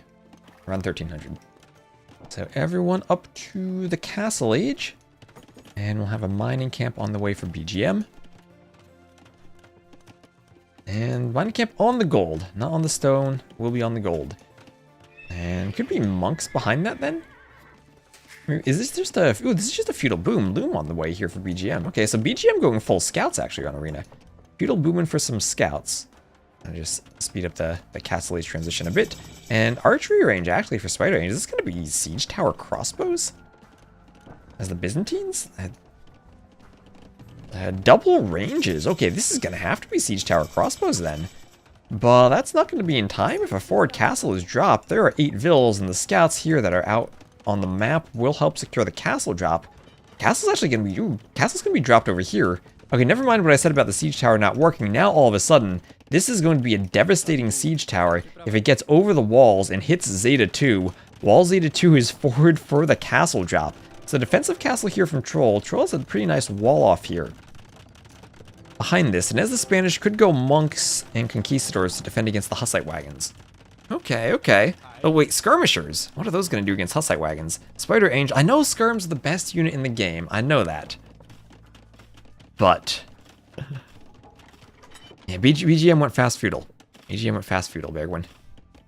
Thank goodness there's the back walls if you want to retreat. Well, that'll be good for Trolls if the pressure comes in. Although Trolls, whoa, deleted the gate. You're gonna delete part of the wall. Why delete the gate? That's the opening. Alright, well, never mind about a Troll being able to retreat behind the walls. Castle at least defends the deleted part. Gold will be under the castle, and stone will be in the back, so potentially a second castle for Trolls if he wants to go double castle conch defense. Back walls make you lose games, says Bergwin. Well, depends on the roll. I think you got some good use out of your back walls that game when you were pressured. We did see some cav archers being amassed behind back walls earlier. I'll need to see some of those coast arena maps. We still need T90 actually to organize the small maps for TCC. We have a show match for that planned at some point. So conchs out. Conchs are much more mobile and microable than the Hussite wagons, but also overall weaker. 160 hit points to 55, and then 16 attack to whatever these things do. They have a lot of pierce armor, 7 pierce armor, so they negate a lot of that damage. And then 2 more TCs from BGM. Alright, so Burgundians player booming after a bit of a feudal boom. No surprise there. Gets a second layer of walls up, ready for conchs. And with the pressure, the conchs player will be under a lot of pressure. And it is just skirms. I love Byzantine skirms more than almost anyone else. I don't know if that's the answer, though, against Hussite wagons and a player who opened scouts. So here comes one petard. The monk there... If BGM reacts, could try to convert the petard, convince it to explode for a different cause. Here come 2 petards. The scout is coming over. We'll find the monk. BGM not quite in time, but very easy wall up behind this. Skirms could harass that gold. Might force movement over to there, but there's already a TC on that gold. And petards break through. There's still one wall where they can get through. BGM needs a house there? BGM needs a house there. And they are in. They found one tile where they can get in. That TC will go up in time, though. So still some defense. Still some defense. But this wood line under a lot of pressure. BGM notices it. BGM at least will have wood over here. Has to keep the TCs garrisoned and carefully manage the vills now to make sure the conchs don't get in. And this is where if you're BGM, your goal is now to try to run and re-wall that. Spider Angel, though, with a A Joan of Arc-esque reinforcement army of a scout and a spear ready to stop that. No small trees. Ooh, no small trees would be hard. And really love this map during Cartographers. Hello, Disappointed Invader. Imp on the way. I don't know why Automod censored the word imp, but it did. It is on the way. On the way as Trolls is in with the conks. At the same time, though, here come the Hussite wagons. Here come the Hussite wagons, and Trolls is going to lose a wood line, too. Okay, Hussite wagons, ooh, massacring the Trappedville on the gold. And now pushing in. That's not enough conks to defend. What's that? Nope, that's just another conk there. I thought that was like a skirm or something. But no, not enough conks. Second defensive castle, though, for Troll. Troll's probably going to lose all gold control. But we'll get a castle up. What does that castle defend? The remains of that stone mine. That's a lot of dead vills. Tatar Inquisition now up in vills in total. And BGM... Oh, wait, what happened to Troll? Oh, Troll's going to call the GG and resign. Okay. Very quick GG. Oh, okay. Realizing that Troll was completely dead. The castle was denied. I mean, maybe Troll is completely dead. I mean, the castle is denied. Troll doesn't have anywhere else to run. Could have tried to maybe run vills and reboom in Spider Angel's base, but I guess the downside here is Spider Angel didn't add in any booms, just went for the skirms, and the goal was going to be skirm conk damage, but BGM had the TCs up in time. Did Twitch deploy the AoE2 chat sensor? Maybe they did. Maybe they did. They got the same contractor. So that's a win then for Tatar Inquisition. I mean, it is the finals. Maybe you want to try to keep playing on a bit more than that, but Troll's saying, let's go next. This is over. Chemistry would have been on the way there for Zeta 2. And Zeta 2 would have had a nice push. I honestly, I do think the play would have just been... That was a great find on the one-tile hole, right? BGM missed that by a tile. Still think the play might have been Siege Tower skirms into this base. When you're forward aggressive castling, you have nothing to defend yourself. Or maybe even send the petards over here. In lieu of Red's base. Actually just double team this player. Force them to bring Hussite wagons back. Kill their eco at home. I don't know. Tricky game though. Tricky game.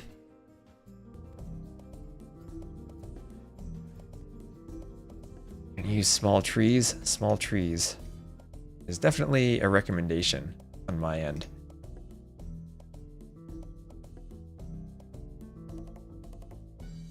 Alright, so let's update this scoreboard. That puts them on the board, 1-2. They did pick and win their opponent's home map of Arena. And looking at the civs, that was Burgundians and Bohemians against Spanish and Byzantines. So the first two draft picks there for Tatar Inquisition, and Trolls still at the end of the draft, we did manage to find a good composition for Arena.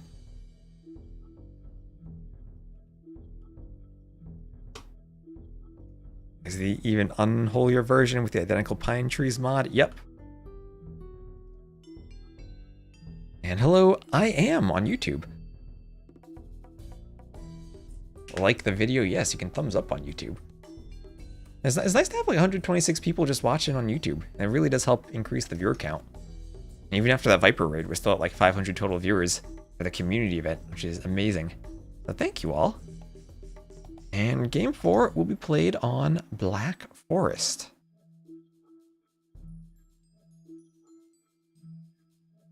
And ad is back. We can get in.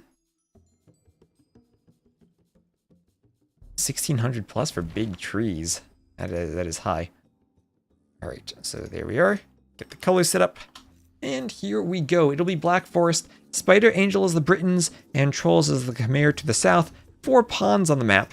They'll be against BGM as the Red Sicilians and Zeta 2 as the Purple Ethiopians to the north. So forward pawns for the 2 players to the east, back pawns for the 2 players to the west. Britons and Khmer, that feels amazing for BF. Sicilians and Ethiopians feels kind of crazy too. Lots of siege onagers if they go late game.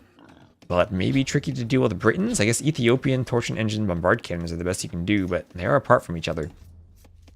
And the Khmer could go for some fancy ballista elephant cuts. Match command isn't going to work again because these are wrecks. But this is the 3rd league around 12 to 1300. So deer push here from BGM. And wall up here from Spider Angel? How far forward is the wall going to be from Trolls? Trolls going for the aggressive wall. BGM looking to push deer? Nope, gonna come forward and scout now.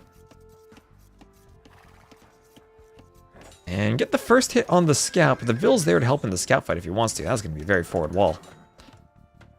Natural trees are the way. Yep, and scout wants to camp the hill, doesn't want to engage there if the Vill's nearby. Luminous Vill, but still scary nevertheless. The scout HP starts to get low. Gonna go for the Luminous Vill. The scout there from Trolls not engaging in the fight. Vill took some hits, but will now get the wall up. One more tile of wall required, but that'll be safe. Wall up over here from Spider Angel. Wall behind it. And now just simple Borlor is here for BGM. Alright, I think we can maybe speed up the Dark Age then if we're not going to have a Vill fight. No Will fighting over the walls. The forward scout, not back pushing deer. We'll see if players go for docks on this map. Docks could lead to some aggression. Spider Angel does want the wall to protect the dock. We have a Donjon here. Okay, the Dark Age Donjon for BGM doesn't shoot arrows yet, but as soon as he gets up can make sergeants. Okay, people up to feudal then. Alright, no one on this team docking. The only player docking there is Troll. And Trolls doesn't have a fishing ship out yet. Alright, so Donjon there for maybe some feudal sergeants to push down the middle. Take this passage. You'd think maybe you want a Vill fight more for more aggression than if you're going to go for the Donjons. You'd love to have the Donjon in an area where it could maybe open this up a bit more. That's going to be a lot of walling from Trolls behind this. As over here, we're going to have double ranges from Zeta 2. Not walling up behind this, just going to go aggressive with double ranges. Maybe the double ranges could come over here behind the Donjons. Or the Sergeants. Ooh, the Sergeant's going to have to kill a wolf. But then they'll come over here and go for pressure on this wall. Mark it on the way up for Spider Angel. And wolf in the back next to 3 boars. And more Sergeants on the way. Sergeant coming after that. And Vill's back on the gold mine. By the market here. You like the Khmer? Hello, Meta Nation. I'm sure Trolls likes the Khmer too. Don't really strike me as maybe a top tier Black Forest civ, but definitely can be used in creative ways on the map. Not really a civ that's meant for fish booming potentially because of all the farming bonus they would have. But still, nevertheless, you do fish boom because it's so efficient. And now the sergeants will come over for the Donjon at this forward wall. And get on top of the hill and maybe try to fight the wolf. Archers will clear that. And now they want the aggressive Donjon. This tower fairly far forward. Archers could get into this little nook there. They do have fletching. That Donjon will go up. Archers can garrison the Donjon. So this is a strategy then. Sicilians, Ethiopians. Ethiopians with the faster firing archers and Sicilians for the Donjon push. They're looking to get aggressive on Black Forest. Castle Age on the way from both players on the other team.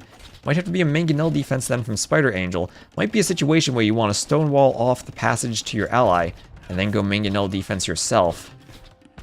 As that tower does go up. We'll kill the scout. That is a death for Zeta 2 there. Archer's still hoovering around. The Donjon under construction still. See if that goes up. The Donjon with the archers garrisoning will now have to fight the tower.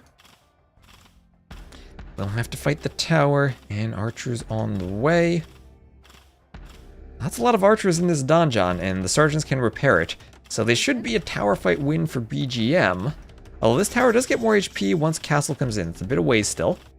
And second TC now for Troll. TC will be on the stone, so this might be a castle for Ballista Ellie's at some point.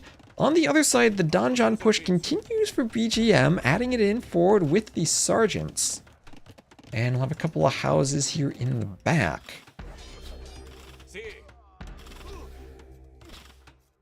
I'm not just a voice. Hello, Merry Meepers.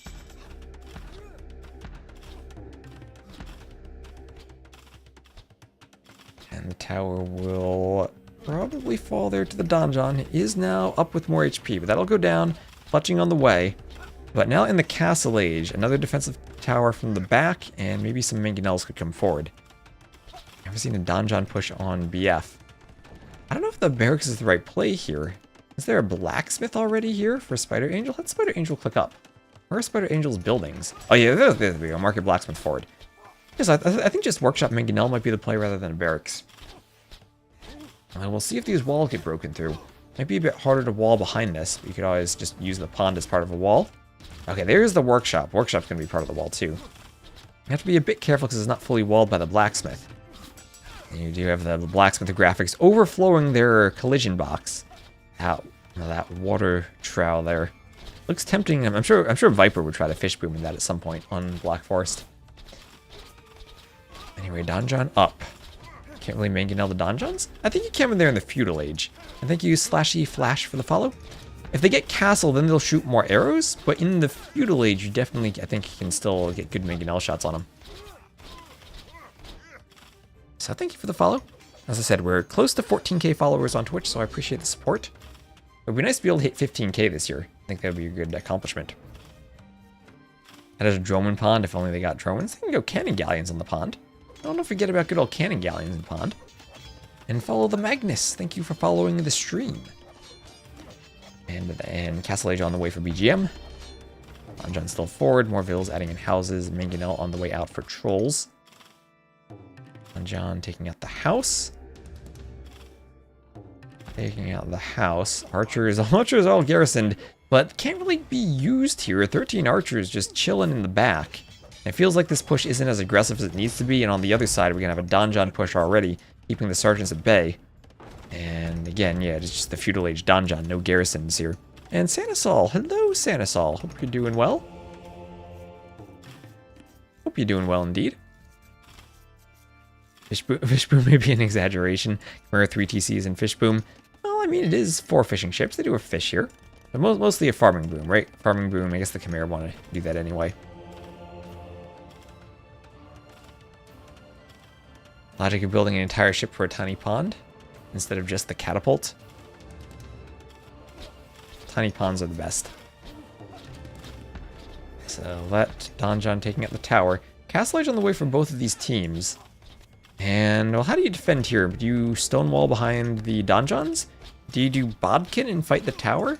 Bodkin? I don't know if you'll reach the tower with Bodkin even. I guess it's worth a shot. Just looking at that range circle. Feels like it's maybe on the outside. Maybe it hits. Maybe it hits. I'll have to find out. Have to find out. And then maybe you could do your own forward mangonels too. Can that mangonel hit archers? It's gonna try. No, it can't. It can't. And now, gonna have to run from the donjon. There we go.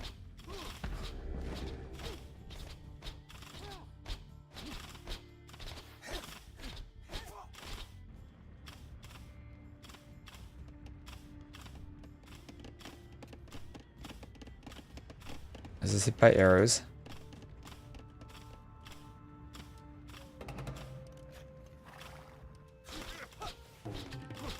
And that house will go down with Castle Age on the way for Zeta 2. There are a couple of houses going up there for Spider Angel. Gonna keep walling behind this, try to keep this out. And it's 117 vills to 83. Now look at that boom from Troll 3TC, adding in the castle. And I don't think this is gonna be Imp.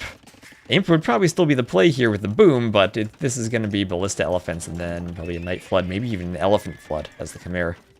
Ballista Ellie cut into elephants is amazing. Not in quality of strategy, but just in quality of awesomeness. Try to stay hydrated throughout this. We have 2 TCs additionally added in for BGM for a total of 3. Second TC then on the way for Zeta 2 in the back. Now, this push has not really gone anywhere. Didn't try to keep pushing with the sergeants or break in. Making all defenses work for now.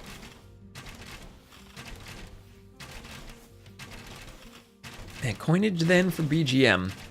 It will be a sling. And Full Metal's in, thank you very much for the raid. Thank you very much for the raid. Hope you enjoyed your stream. Crossbows will go for the house. And armor on the way for the crossbows, but still against mangonels. Imp on the way for green. Okay, never mind about the Ballista Elephant Knight push. It'll be Imp along with it. Okay. Yeah, I thought it was a bit too late just to go full castle. Did pretty well today? Ooh, nice. Always a good feeling.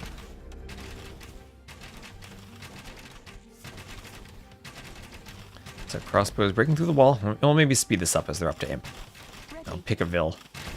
Mangonel coming forward, but defensive castle on the way for Spider Angel. It'll be 4 Mangonels against 1 for the moment. And, ooh, deleting the castle, deciding to build it more forward. Okay, okay. Some dancing over there with the crossbows. As the ballista elephant is cutting a path, there will be an outpost and more walls there. Can they stop it once it goes up? That's the question. Cavalier on the way. And here they come. Gate behind this. And Mangonel over here defending. Troll's got a Mangonel all the way over here to help out. And we'll be microing that as now the knights come in. Cavalier upgrade on the way. 2v2 BF is not something you see every day. No, it's not. Or it is a nice map for 2v2s, I think. We've had some good games on it in Carto. And yeah, I love the awareness from BGM. Some awareness, but that's a lot of walling you'd have to do against the ballista elephant. Would need maybe a monk to convert it while Vils hastily wall wherever it's cutting. Armor not quite in yet for BGM, but the Cavaliers are in. And BGM will try to throw up a panic castle in the back. But that castle feels like it's going to go down right away.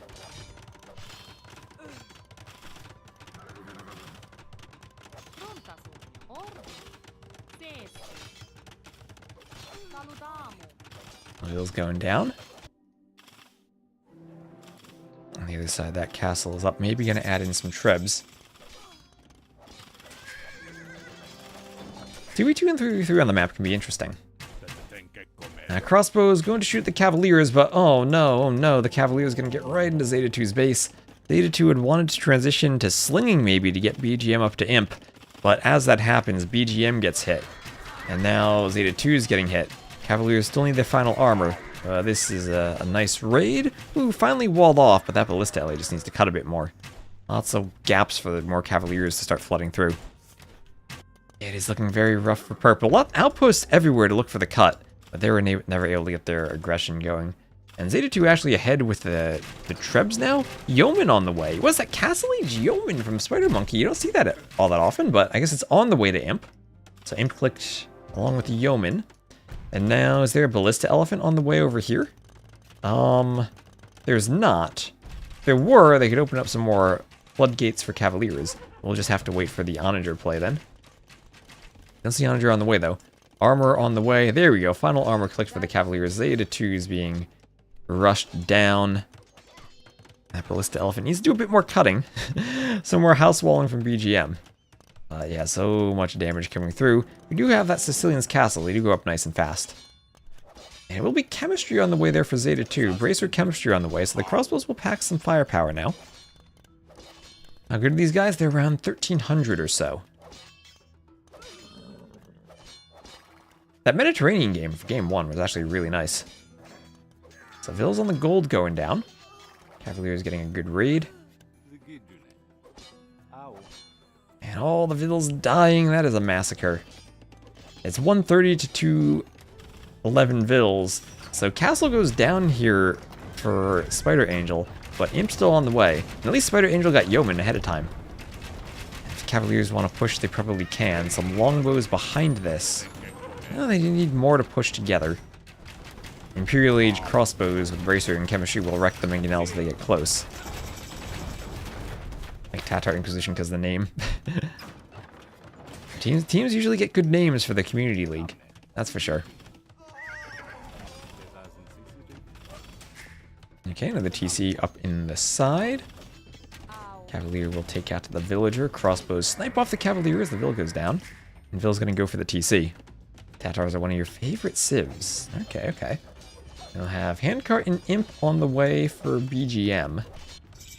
And this has stalled out a bit over here. Those fast Ethiopian crossbows. That's a lot of Cavaliers from the Khmer. Gold mining on the way. And they just need a good cut so they can get in and raid again. They don't want to fight straight up against all those crossbows, but Britain Arb's on the way here from Spider Angel. There go the Cavaliers. Arb's going to take a fight at the base of the castle. Maybe they want to pop in and pop out on the back. But I think this will be a good fight for the Cavaliers still. They do have all their armor upgrades. Even against the fully upgraded Ethiopian Arbs.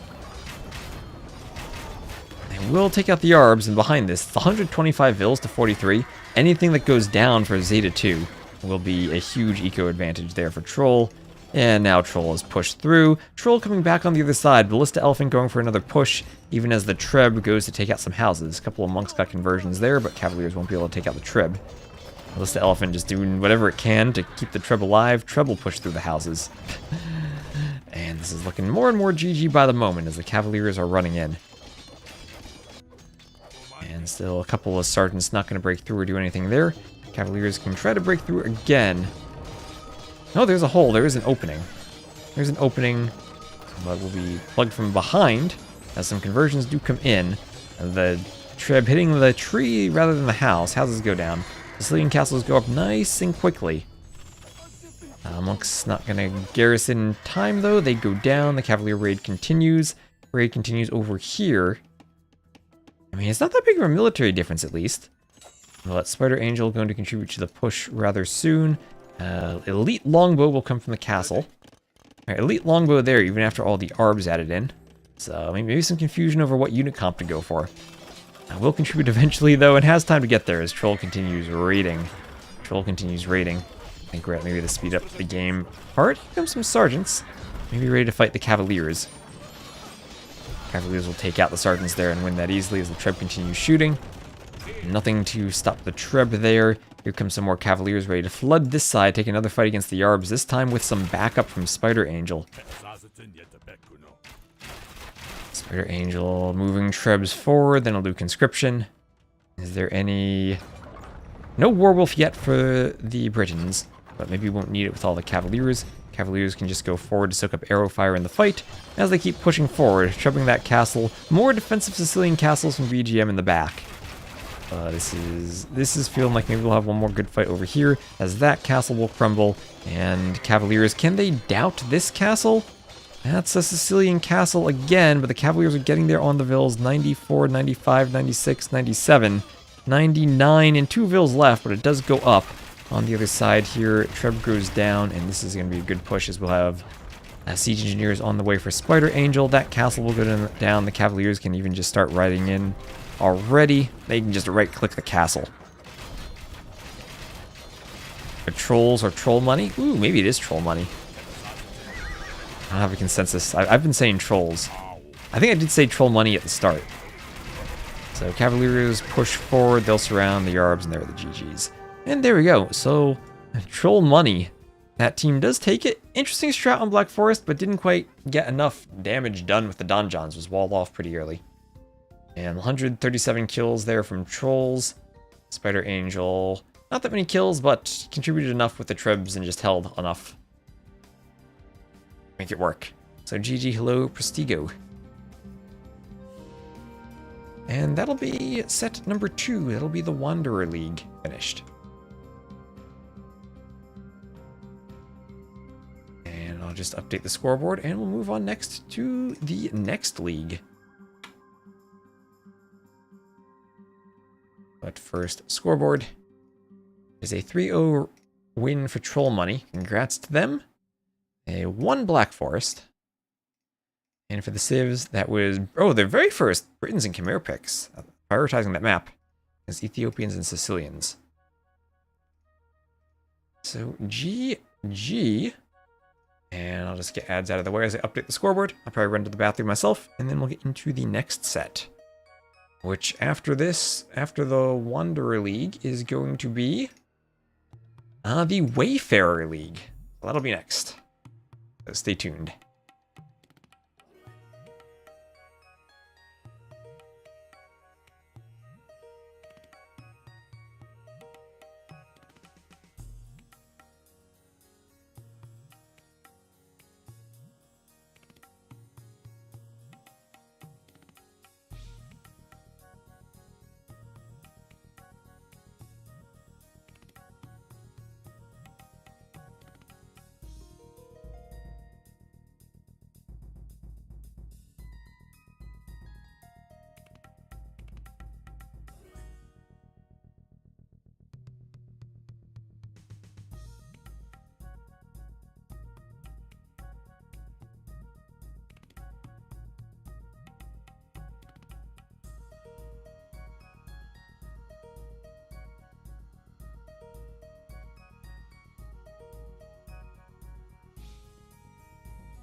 Alright, let's get this scoreboard changed. This will be the Wayfarer.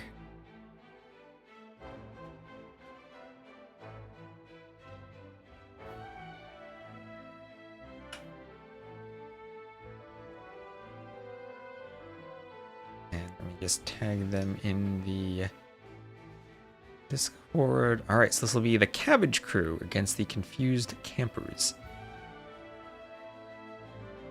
Mr. Fluffy Bunny, you have an announcement. What is your announcement, Mr. Fluffy Bunny? Even fluffier and more bunnier?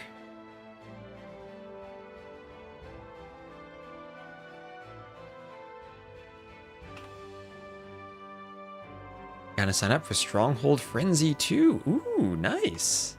That's a good announcement. And grab these drafts. So first the maps.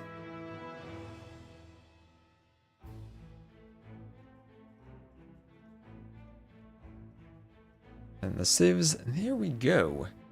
So what do we have going on here? Ooh, Spiral will be game 1. Cabbage Crew picking Four Seasons and Sumatra as their home maps. Confused Campers picking African Clearing and Jungle Rumble. What a set of maps we have. This looks absolutely lovely from these teams.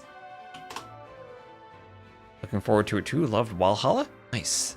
This is as they promoted it.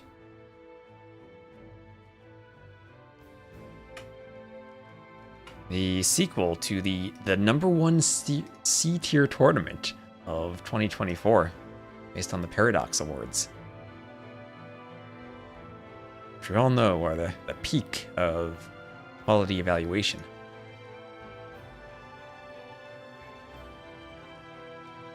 Alright, copy and paste these recs to my save game folder. Delete them from the downloads to keep my downloads clean. Clear my downloads list to keep that clean. And I think we're just about ready to get going. I was going to tag them on Discord. ECL streams at Wayfarer. Streaming your finals now. Let's copy and paste this link. Boom. Alright. So let's get into this. Game number 1. The game in-game didn't update. I copy and paste the right recs. I did. You gotta update your list. Capture Age, maybe Capture Age updated it. Yes. First game will be on Spiral.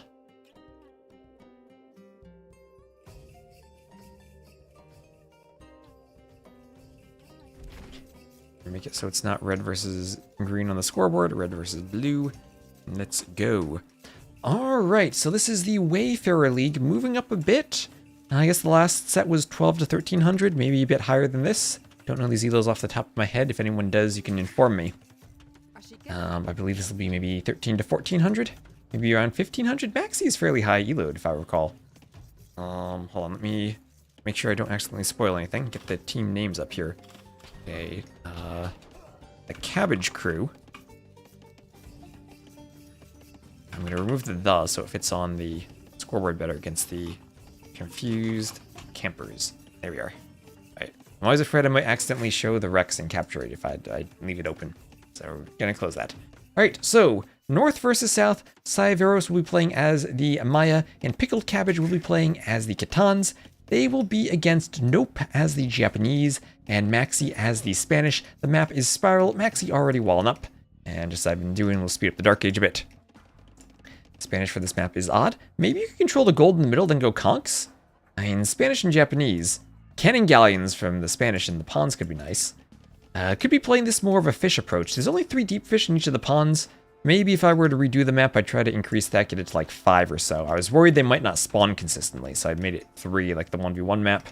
Probably should have made it a bit more. And maybe I'll have to reconsider some map scripting if I use this again. He goes FC, he might get punished. That's true, but you're also so far away from your opponents on this map. Maybe you could get away with an FC. Don't think it will be, though, because we do see a barracks. And the Japanese here also fishing with a barracks. Have to be careful with scouts hitting your fishing ships, but these Japanese ones are very sturdy. You can just fish on the other side of the shallows. And maxi up to feudal, so will we see scouts? Just a spear for now, just a spear. On the other side, more walls going up. It will be a range and then probably a stable here from pickled cabbage. Yeah, range and stable. And there we are, taking the berries at the front right away, and it'll just be pastures. It'll be pastures here for the Khitans, as the Japanese men-at-arms come forward for Nope. So men-at-arms upgrade on the way. We'll have a dock here, both from Maxi and from Sivarios in this right pond. Sivarios gets the fish out first and did not see the dock, as Maxi did go for the sneak dock and will be trying to sneak some fire galleys into those fish. Spanish cav archers could be the play. Ooh, and what is this? Nope, coming forward for the stable is the Japanese. All right, defensive blacksmith there for pickled cabbage. Pickled cabbage had been fishing, or no, had been. Oh, actually, no, never mind. Hadn't been fishing, but does go for the fire on the fish. Will have to be some defensive fire galleys for Nope now, so forcing Nope to invest into the water a bit more, not go for the free take of the fish there. I do remember casting the Cabbage crew in the AOQ event, so they definitely had a lot of experience for these 2v2 maps. And the scouts will come forward, hit that man-at-arms. Japanese stable follow-up to the man-at-arms against the Khitans. Definitely interesting, but I mean, you do need mobility on this map if you want to be able to help your teammate. So man-at-arms into scouts can be possible if you have a good fishing eco. And those fishing ships still staying alive after that fire comes out. It'd be hard to get a good fishing eco because there aren't too many fish on this map. And shorefish in the shallows can be dangerous. This does play out, I think, a bit more like a land map than a water map, but the water is still important. And here I feel like Maxi and Nope are maybe favoring the water a bit more. As some spears come forward. Remember, spears do have attack bonuses against ships, so the Japanese spear is very useful in these fights.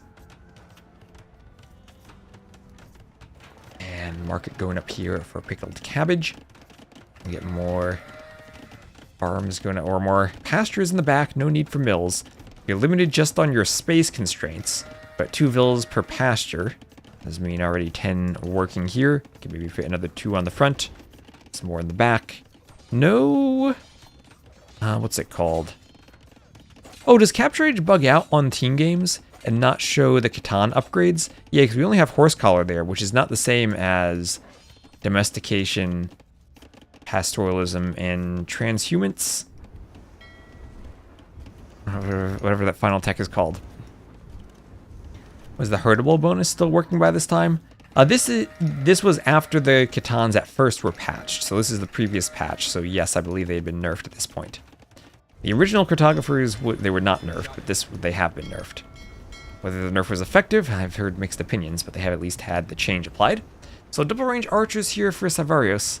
Pretty much what you'd expect from the Maya on almost any map. If only that were a demo instead of a fire, but the archers just ignore it and walk on forward. And try to escape the water and avoid being burned too much. And they will walk on down towards Maxi. Maxi chopping a lot of wood here. As the archers continue their quest down to hit the wood line. Maxi nicely walled off behind this. Has to be careful of an overchop on this side. Maxi taking no chances, sending extra vills to finish the wall off.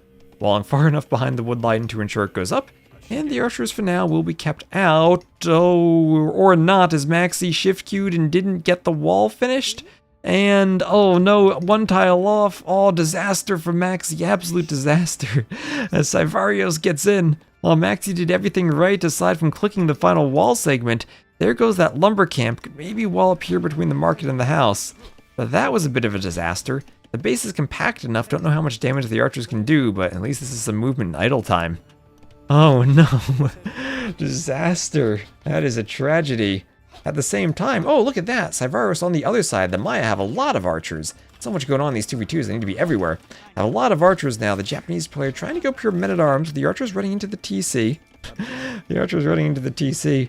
Oh man, Maxi must have tried to shift queue and walk away, but then didn't get the shift queue down. Tried to lumber camp away from the archers, but not far enough outside that the archers still hit. He's going to throw up a panic tower on the lumber camp.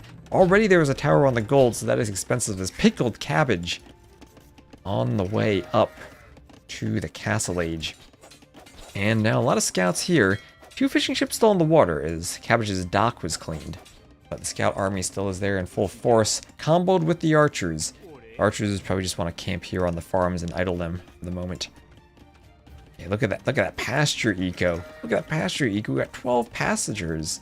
That's 24 villas worth of pastures there. We have a yes from Maxi. Maybe they just paused in 14 or something, I don't know. Or maybe that was some teammate communication there. Saying yes might be faster than responding on a voice chat. People actually pickle cabbage? I don't know. I don't know.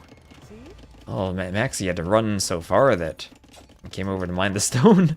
Mining Nope's stone. Nope saying, yep, come on in. And, ooh, demo there exploding. Maxi's still controlling this water. So, the confused camper is not confused when it comes to water control. Maybe when it comes to quick walling, though. As finally this is closed off. Some skirms there to deal with the archers. We get another yes. Just yes in a way as the archers are cleaned. Maybe saying, yes, I got this. My skirms are going to out-micro these archers. Look at those skirms micro and dance and take the archers. Ooh, archer goes down. Ooh, both skirms go down, though. The archers take both skirms. Need some more skirm defense from Maxi to reclaim the farms. One skirm out, 2 skirms out. Some low HP archers should be able to defend that. Maxi's dead pickled cabbage is very much alive. And up. And... oh, nope, in a pickle, too. The cabbage is applying a lot of pressure. Also, yes, I'm going cav archers. It's yes, ooh. Yes, I saw your villager die. It's a Maxi sighting. Hello, Arbase. It is a Maxi sighting. It's over. Hello again, fail wall.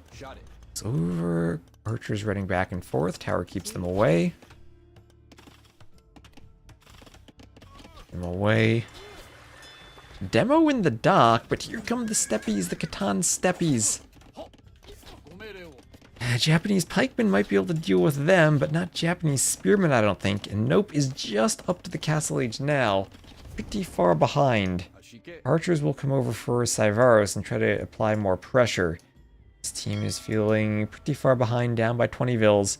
And we'll have a second TC coming forward for pickled cabbage. That'll secure more gold. And even come over and take out some of those fires. Get water control back. Should be enough even to survive the demo from the dock if it pops out. And there's Savaros up. So both players on this team up first. Archers will probably become crossbows and be able to combo over here.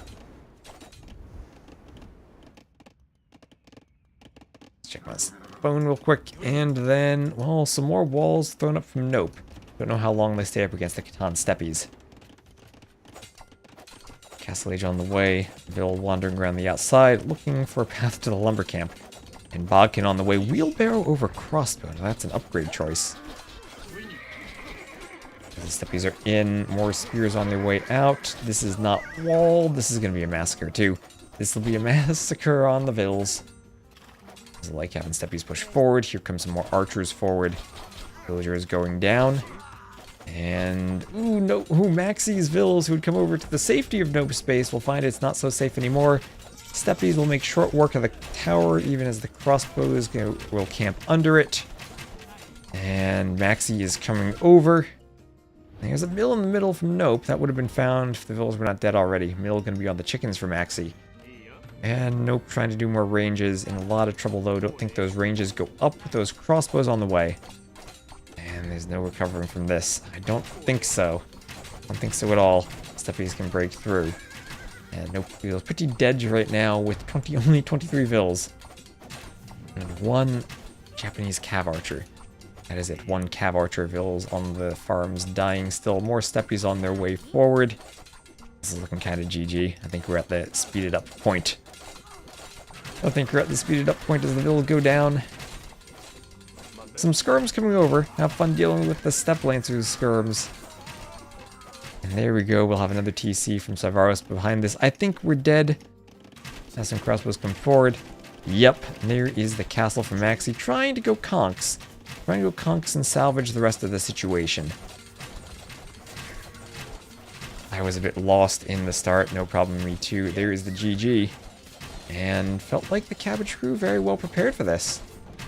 And I got 4 conks. 4 conks, not enough. There's the GG. See the discussion there between the players, recognizing the situation. OP, Maya, again, lots of crossbows, lots of kills. Good ecos for both those players, and good up timings too, especially to the Castle Age. Maxi up really fast to feudal. Wasn't able to make too much happen with it. More standard builds for the other two helped out. Yeah, Nope said he was a bit lost. Felt like it with the men-at-arms that didn't do damage. They all know each other.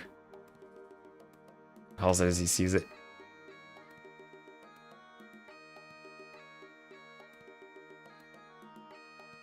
Alright. And scoreboard. Cabbage Crew. 1 point on the board. Winning Spiral, looking very well prepared. And also picking 2 crazy home maps. And that was Maya and Catans. And Spanish. And Japanese.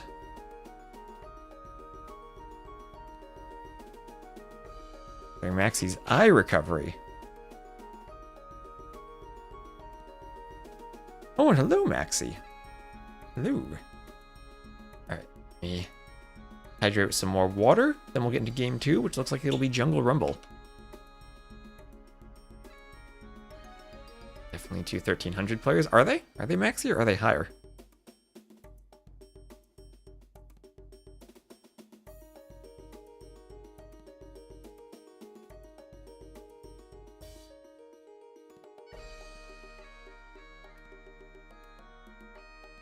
Smurfs.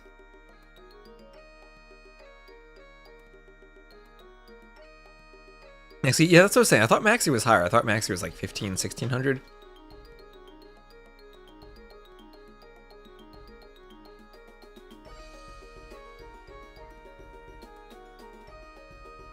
Alright, so game 2 on the Jungle Rumble.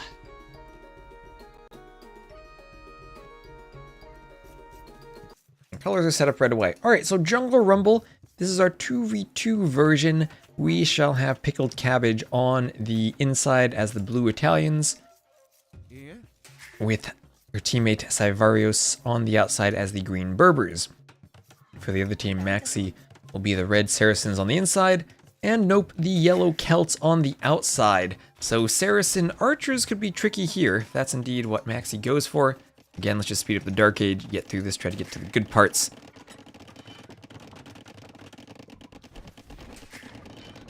And we'll be going to the middle there on the outside as the boar comes in. And pushing the deer back in. And this is Maxi. Struggling a bit there. I did try to get the gates more forward on this map. The double gates and get them lined up well. Compared to the version we have for 1v1s for Sudden Disaster. So Sivarios is going to be coming forward to wall up both sides. You know, that's some ambitious walling and maybe hard to reinforce.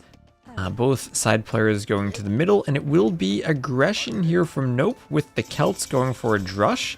Maybe trying to break through the walls. We'll need maybe a tower to get through that. Or need to go to the other side. So nice job from Sivarios to have villagers on both sides. Market Blacksmith from Pickled Cabbage. Market Blacksmith here from Maxi. We'll see if we have any slinging. Slinging could be going on. Or just monks just castle dropped. Who knows? Italians could just go monks. Saracen crossbows feel like the scary play. The main reason you'd pick them. But also good monks from them. I would never doubt the Saracen monks or the Saracen market. We'll have man-at-arms coming in from Nope, and market on the outside. And Nope gonna think about stonewalling this up. And the men-at-arms will have to go to the other side, but stonewall's there from Sivarios also. So the men-at-arms not gonna break in anywhere just yet. Arson on the way though. Maybe you get enough men-at-arms you break in. That only really happens if Sivarios runs too far away. Alright, so I think we still can speed this up a bit. We'll have some walling here, just men-at-arms breaking through on the sides. And Pickled Cabbage buying stone even, buying stone. And that'll be 400 stone, maybe getting ready for a castle drop. We're gonna have the Saracens using the market too, and it's gonna be a castle drop here for Nope, as Nope is up. And oh, actually great scouting from Nope to see the gold and drop the castle on the gold, blocking the gate. A loud style castle drop if I ever saw one. And on the edges, men-at-arms still pushing forward. Nope will be booming, Nope will be booming, no slinging yet. And Pickled Cabbage saying, you castle drop me. I'll wall you off and I'll go forward for my own castle drop. Let's... Oh, no. No. Go more forward, Pickled Cabbage. What is that? It's just securing gold. Well, that's a safe castle. That's not a YOLO castle. And Maxi worked to break out. That is a safe castle. I guess castle dropping this wood line could have also been a cool play. Stop Nope from cutting through. Okay, Nope still pushing on the side. That will force a tower up from Savarios, so forcing some investment from Savarios to continue walling. Market and more walls in the back. Maybe these men-at-arms get through and get the relics. Okay. Tower goes up. That should be able to deal with this. We'll see if Nope realizes and falls back, and he does. And this wall will be open as Pickled Cabbage goes for some walls behind. Palisades here is still a weak spot. If Mamluks come in, Mamluks will get right through the Palisades. Just like that mini-game in TTF Racing where the Mamluks have to take out the Palisade to destroy the rock. Antvil goes down. But Genoese crossbowmen against Mamluks. Whoever takes the better engagement wins. Mamluks with melee damage will massacre the Genoese crossbowmen if they get the jump on them, but then Genoese crossbowmen more range, especially when Fletching and Bot can come in. They can get ballistics, be microed a bit more easily, stay under TCs and castles, and never really have to be forced to take that fight. Then get the bonus damage. Can't be good long term. But in the short term, with the Mamluks, I mean, so much more HP, right? 45 HP to 100 plus for Mamluks. Okay, maybe just overwhelm and dive the Vils. Castle Age on the way from Savarios. Still no sling on the way. I guess my webcam might block if there is sling, but people just using the market now. And more walls behind this as that man-at-arms keeps whacking his sword at those walls trying to break through. He is idling a Vil if the Vil stays out here, though, so that could be lovely, too. This castle can hit the Palisade. Needs Fletching to hit the Palisade. But there we'll have crossbow. Okay, crossbow. Saracen crossbows will be good against Genbows. Will be good against Genbows, especially if they can get Fletching and Bodkin first. Bloodline's on the way. Ooh, Bloodline's on the way from Savarios. Is Savarios ready to be aggressive? And oh, okay. We do have the sneak stable. The green player sneak stables on both sides. Okay, I didn't even see that. The Vils are there. And Scalebarding armor, it's going to be double knights against Maxi on the outside. They're Xing the castle in the middle. I mean, against Nope on the outside. They're Xing the castle in the middle as Maxi wants to pressure. I didn't see the green color on the minimap. I gotta put Savarios in the cyan. Now I see it better. Now I see it. That's the good sneak color on this map, the green. Alright. It has to be... And I was thinking maybe I should do cyan and blue instead of green and blue for colorblind issues, but Orlin told me green was okay. And maybe it's just twist blind issues now, not seeing the sneak on the minimap when I try to speed stuff up. So knight from both sides. Do they do okay against Expo with the extra armor? I guess that's true, but it's still the lack of range. 4+2 potentially instead of 5+2. It's like you're trying to fight Britain crossbows, almost.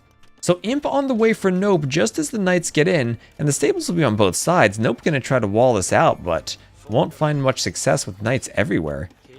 And Vil's hammering away on the wall, still 3 tiles left.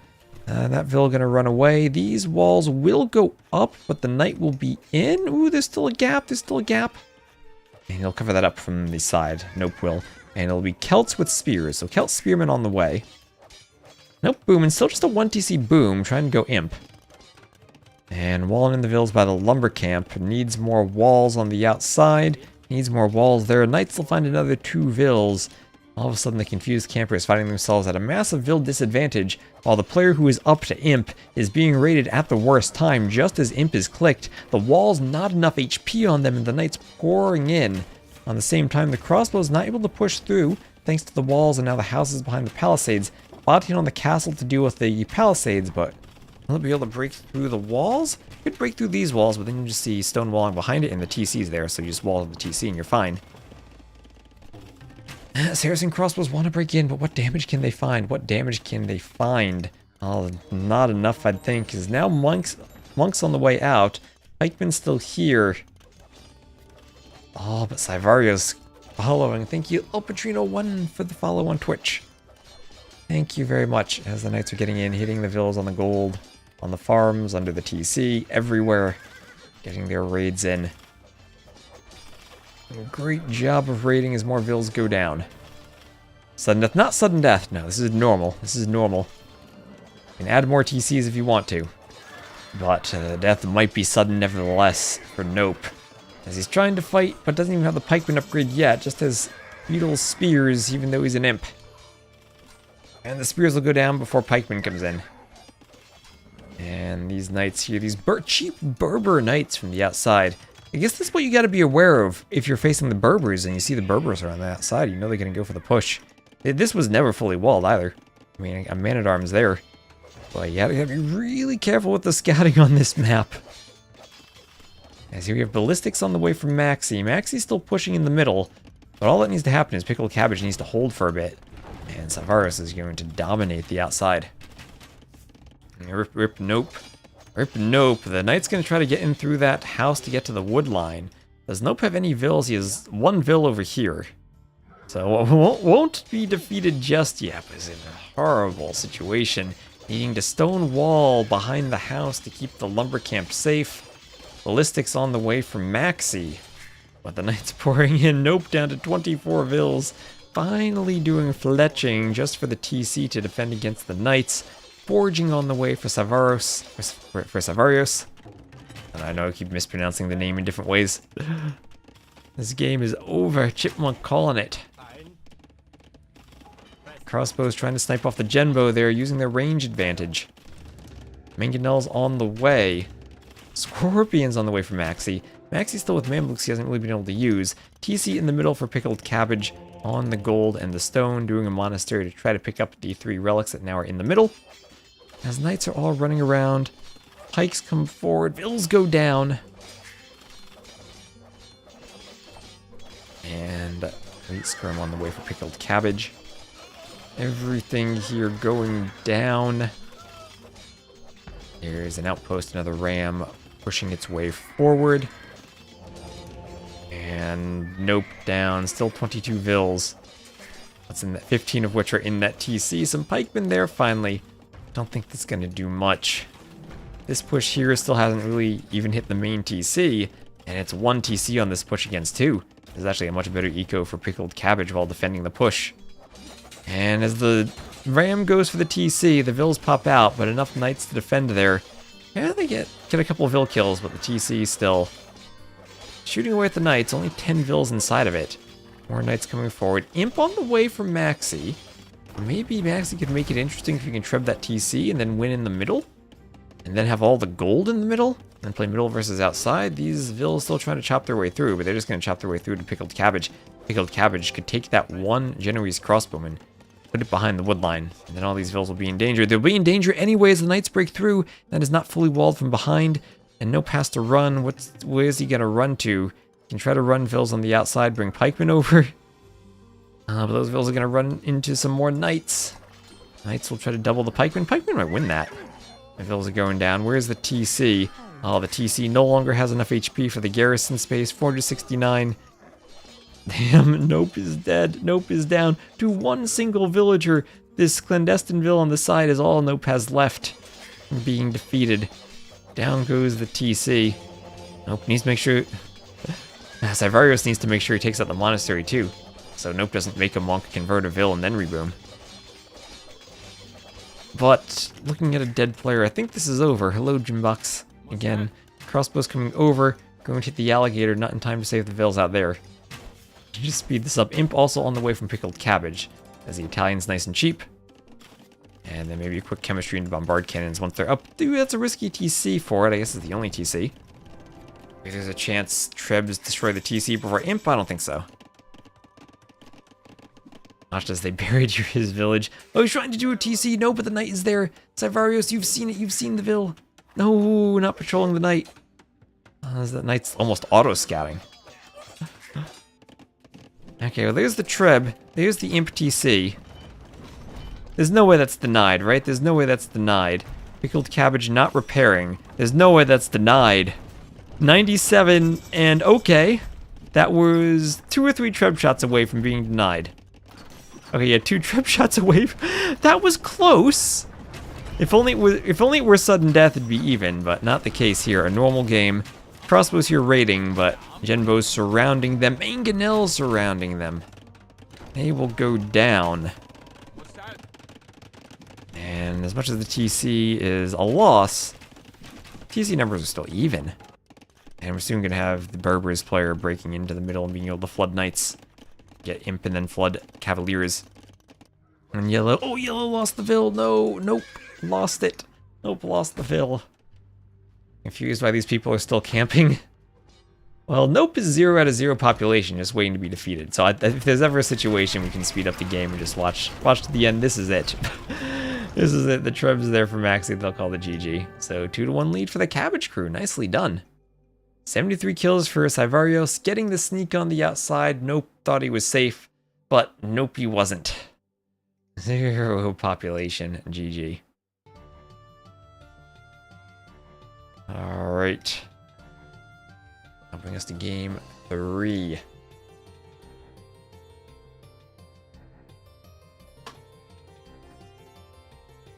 That was 2-0 for the Cabbage Crew. As they win on as a Jungle Rumble. And they will win, that was Berbers Italians.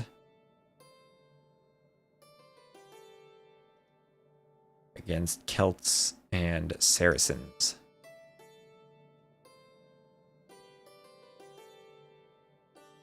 And the next map will indeed be African Clearing. African Clearing. And GG, says Maxi.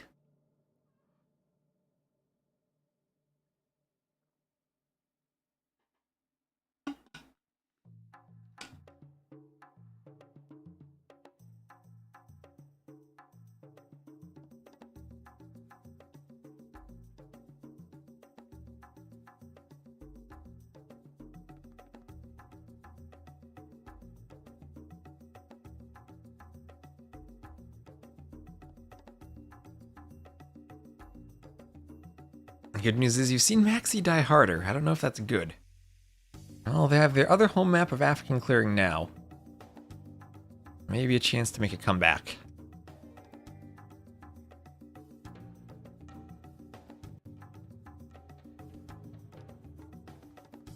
And red versus blue on the scoreboard. Let's go. Alright, African Clearing, 9 Vils start. Yeah, 3 groups of 3 Vils. This version compared to DE's map has 3 trees on every pond and more trees in the middle. So you're less punished for TCing the middle rather than the outside. Maxi and Nope will both TC to the middle of the map. To the northeast we'll have both Sivarios and Pickled Cabbage. It'll be Koreans and Georgians against Hindustanis and Burgundians.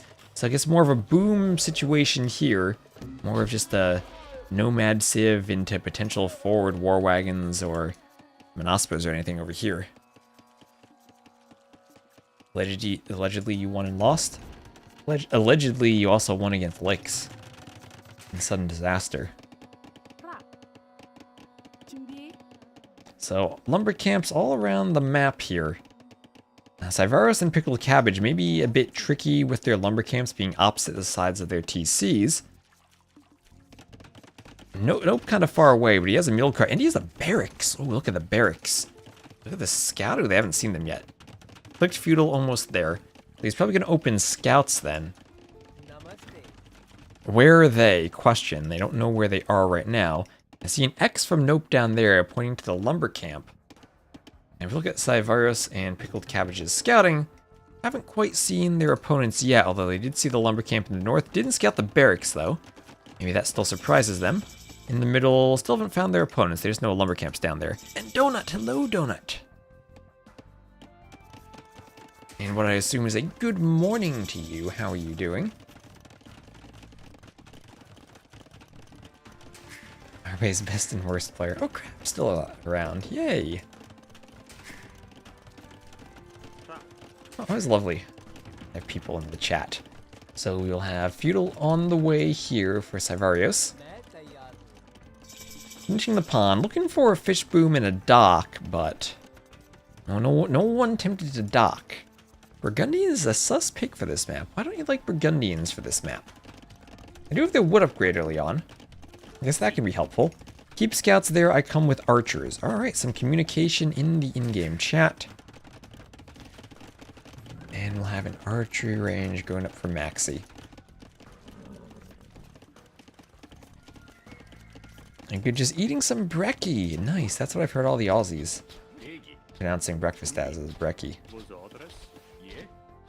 Oh, I also overheard, I was in New York the other day, and I overheard someone with an Australian accent pronouncing Melbourne as Melbourne. So I guess that's confirmed, that's how they pronounce it. The new Flemish militia are cracked. This is the previous patch, yes. Brekkie is top tier. What is brekkie for you? Are there donuts for brekkie? Yeah, Melbourne. Donuts can be a good breakfast. Ooh, okay, and as I said, this lumber camp, very exposed out in the middle of nowhere. Both lumber camps exposed. Scouts and archers there are going to prevent vills from running and just surround them. Get 3 vill kills on each lumber camp. And even go for houses. Why not go for the houses? Dead. Maxi confirming. The autopsy is in, and it was a few archers and some scouts. You do not have donuts for breakfast. That sounds feral. When do you eat your donuts then? If not for breakfast, dunk them in your coffee. And okay, 6 vills down for this team. And they're down by 12 total. Double stables here for pickled cabbage. Trying to go FC Knights. But nope, coming around. Dead confirmed again from Maxi. It's an afternoon tea thing. Okay. Okay. Oh, Fire Lancer. Fire Lancer. One of the best units in the game right now, but outnumbered by scouts. Outnumbered and taken down. As the scouts will hunt for some vills. Archers come around. They'll try to pick the spear. Oh, wait. Oh, never mind. That was a Flemish militia. Never mind. I'm so used to Fire Lancers. I didn't even notice that was a Flemish militia. That's why it was so weak. That's why it didn't do anything. I was like, a Fire Lancer should have wrecked the scouts. But no, that was a Flemish militia. Never mind. Never mind. Got overly excited. Knight is out now. That might clean the archers. Alright, let me allow Donut Ninja's language in the chat. I'm from Jersey. I'm used to that language. And a Gulam now to try to come over. But that's a lot of scouts there. Lots of scouts and archers working together. That's a defensive tower from Pickled Cabbage. And this team looks like they're struggling a bit on African clearing. Looks like they're struggling, as this is a really good push. But both fast castles not quite paying off. The Gulams from the Hindustani, maybe not the best unique unit for fighting scout plus archer. Especially if those scouts can turn into light cav. An Aussie thing. That's okay. That's okay. As I said, I'm from Jersey. That word is our bread and butter around here. So Castle Age on the way for Maxi. And okay, enough knights out that the scouts are being cleaned. The archers might have to fall back a bit. They really do want to become crossbows, especially with that free Korean armor. Castle, they've TC'd farther away? I mean, they've TC'd pretty far away, regardless. I guess Maxi and Nope, by virtue of TCing in the middle, can be aggressive anywhere they want. They can hit all parts of the map. And that's exactly what they did. They hit one side for the lumber camps and then the opposite side for the TCs. And they're both up now. Oh, you actually default to misspelling donut crab. These guys friends or random teammates? Well, they signed up for the tournament together, so I would assume that they are friends.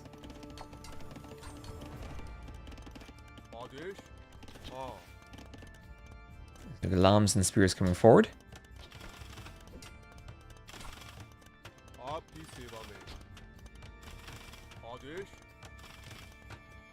Is he getting some shots in? And Maxi must have just been typing. Sometimes it's better to type. And hello, Sniper Timo on YouTube again. Yeah, still have a lot of people watching on these sets on YouTube, which is lovely to see. I do want to do a lot more with the YouTube, but I think I need to find time where I'm finished with all my map scripting projects. Right, that I then can dedicate time to editing. So there's Maxi up. Not too long away for Nope.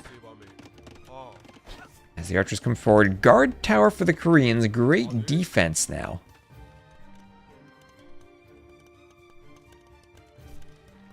Great defense now. And yeah, this is what are our 4th out of 11 sets we need to cast. I'm going to hope to get through at least 7 tonight. That's like 8, 9, 10, 11 I can do maybe in the morning. Because I do want to cast the finals, but I only have until 17 GMT in the patch updates. Yeah, our base is trying to get me more map scripting work. Okay, well, eventually T90 will host the small match show match we prepared. And then come up with maps for TTL. Maybe we just need to come up with a map pack ourselves. I still need to do some GL maps first, so we're not quite out of time yet, but we're closing in on it. He did say next week last week, so now maybe it's time to remind him of it. So we'll have a TC going up for Maxi. Maxi enough crossbows to defend against even the Gulams. Gulams only have 1 armor, not 2. And with the light cav, they'll be forced back to their base. And a lot more map control here for Maxi and Nope as they're spreading out their TCs, especially with that mule cart taking the wood and the gold. And I feel like this map plays much more smoothly when you do have that extra wood in the middle. You have more options for where to put your TCs. What's the cookout thing GL is doing? That is a tournament where I'm making maps and need to fix some maps. As crossbows take out Vils. And we'll go for the Gulams.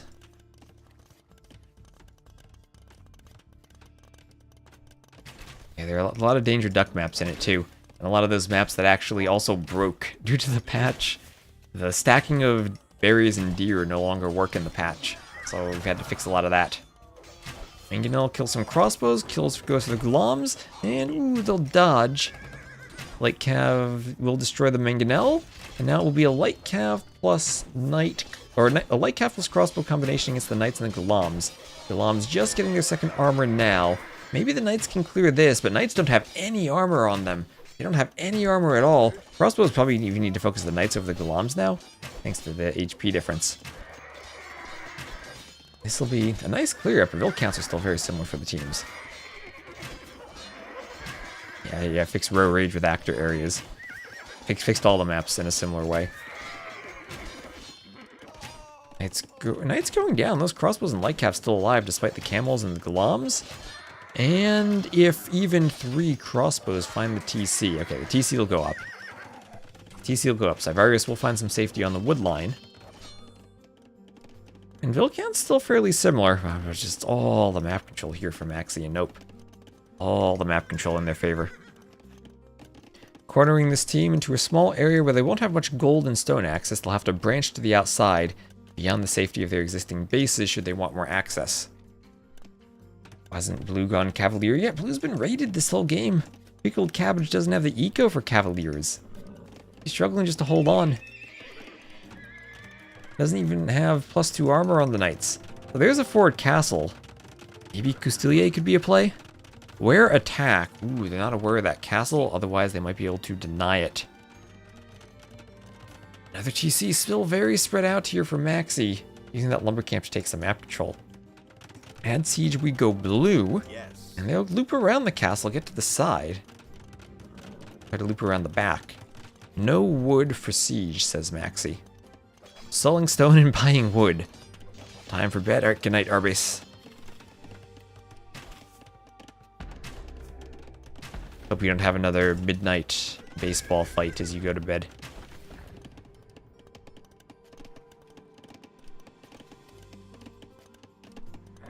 As the Knights are gonna get in, there's a hole there? No holes. No holes. Crossbows come forward for the Vils. And crossbows look to snipe off Vils on the farms in the back. Knights come forward, Vils go down. And Knights will be raiding in the back as much as they can, taking out the Vils.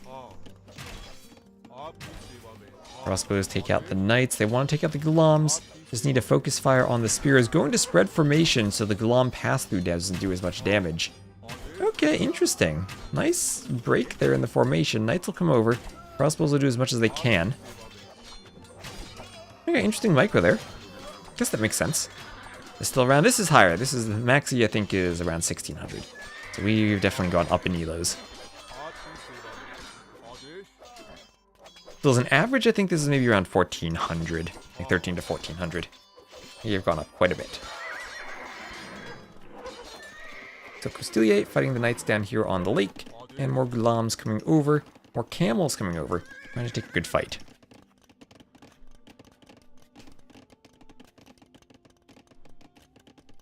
As the knights and Castilier still run around, we'll have lead lines on the way also for Savarius. And then a monastery going up there for pickled cabbage.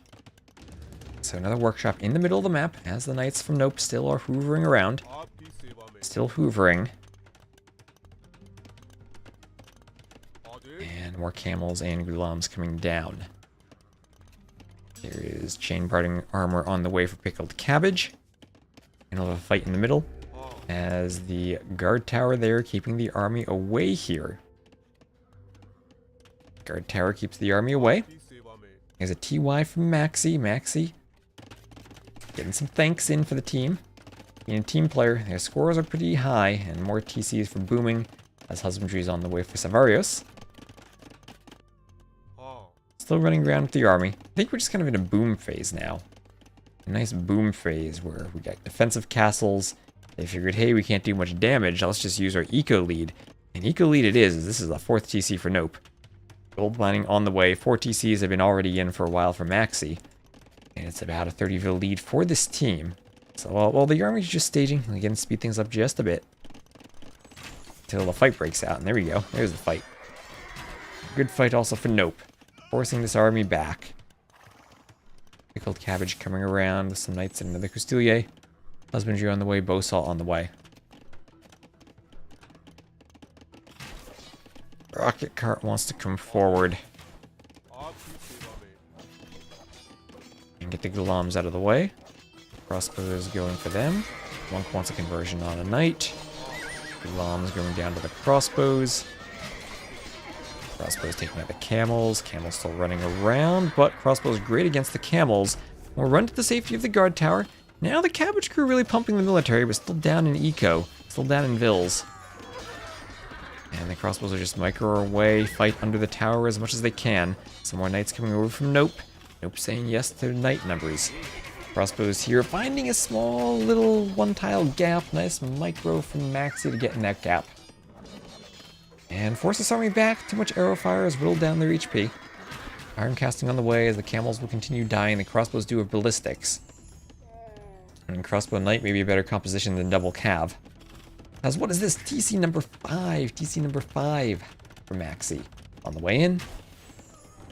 And the crossbows will still pick off camels and Gulams. Bit of healing there. But only 48 vills for pickled cabbage, who's taken a ton of damage from the raid so far. Ooh, the monk even goes down right in the back. Maxi booming away. Maxi booming his way up to Imp. Nope at 89 vills too. Nope with a great boom as the Georgians. Probably just quick Cavaliers once he's up too, then wipe off the map. Even against Hindustanis. A lot of camels. He can go Georgian CA if he wanted to. That could be a play, maybe. Maybe just castles and Manaspas. Whatever he wants to do, he'll have eco enough. Stay in castle longer, they'll probably be able to transition for it. Husbandry horse collar on the way. I gotta make sure I keep drinking. I'm losing my voice.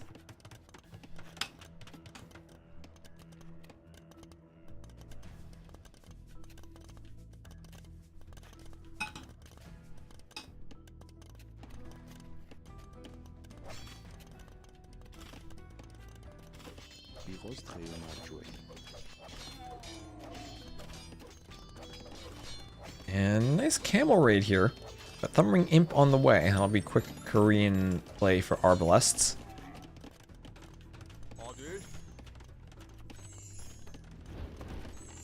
Middle going up here. Bit of a camel raid on the side, but nothing the TCs can't clear. Not much to worry about. You know, 2 camels stacked on top of each other. There they go.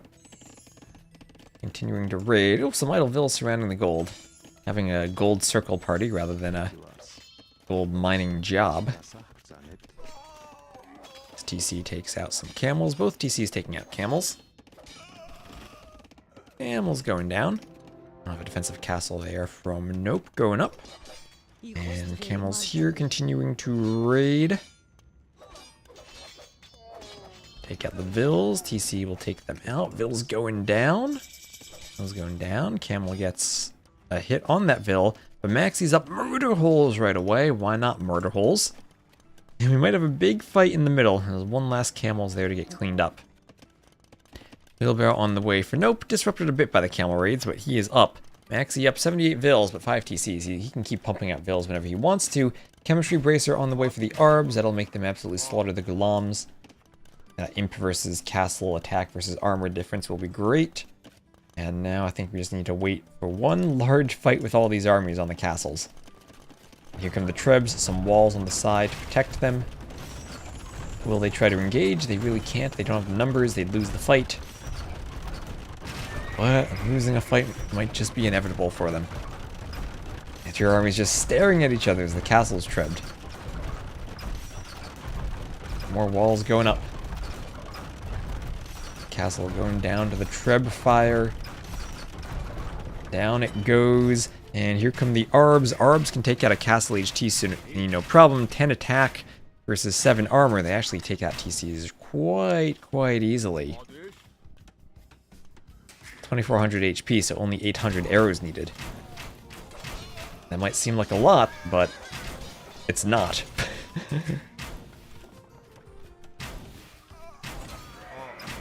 Especially when you get a good group of 50 or so.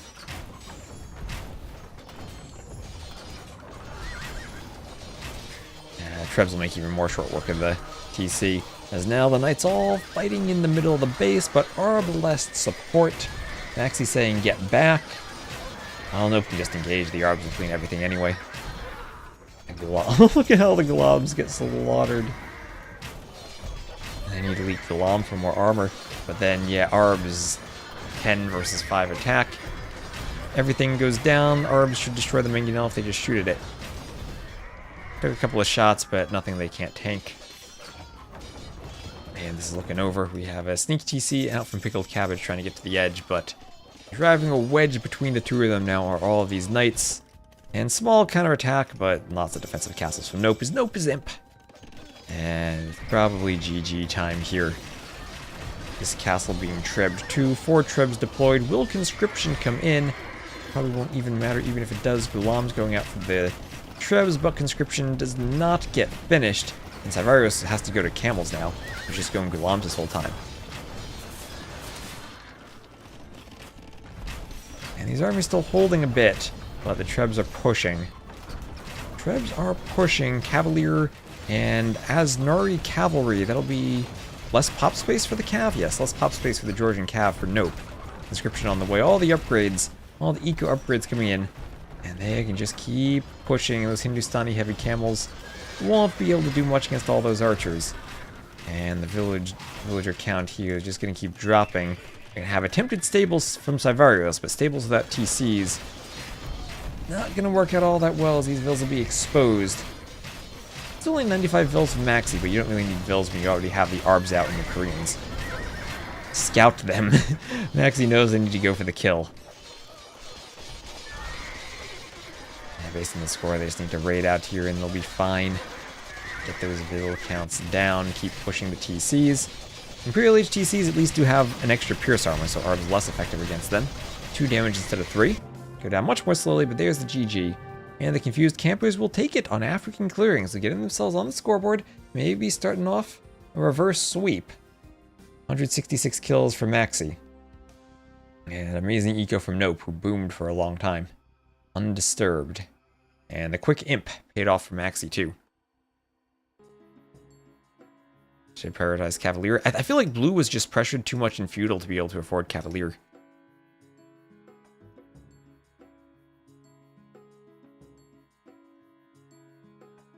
Great. So, scoreboard updates. Shall be a 2-1 lead for the Cabbage crew.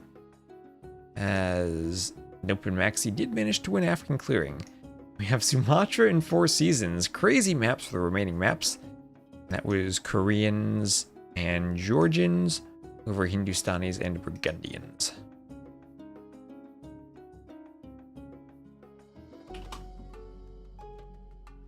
And I'll just let the ad play and then get to the next game. GG.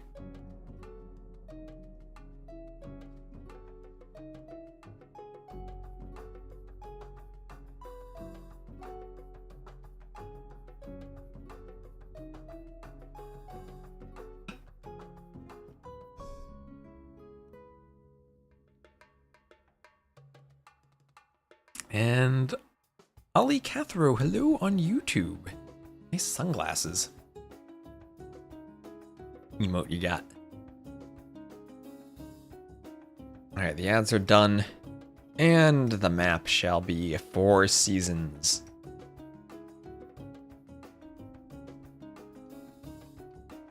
Make sure we get the colors on the scoreboard set up.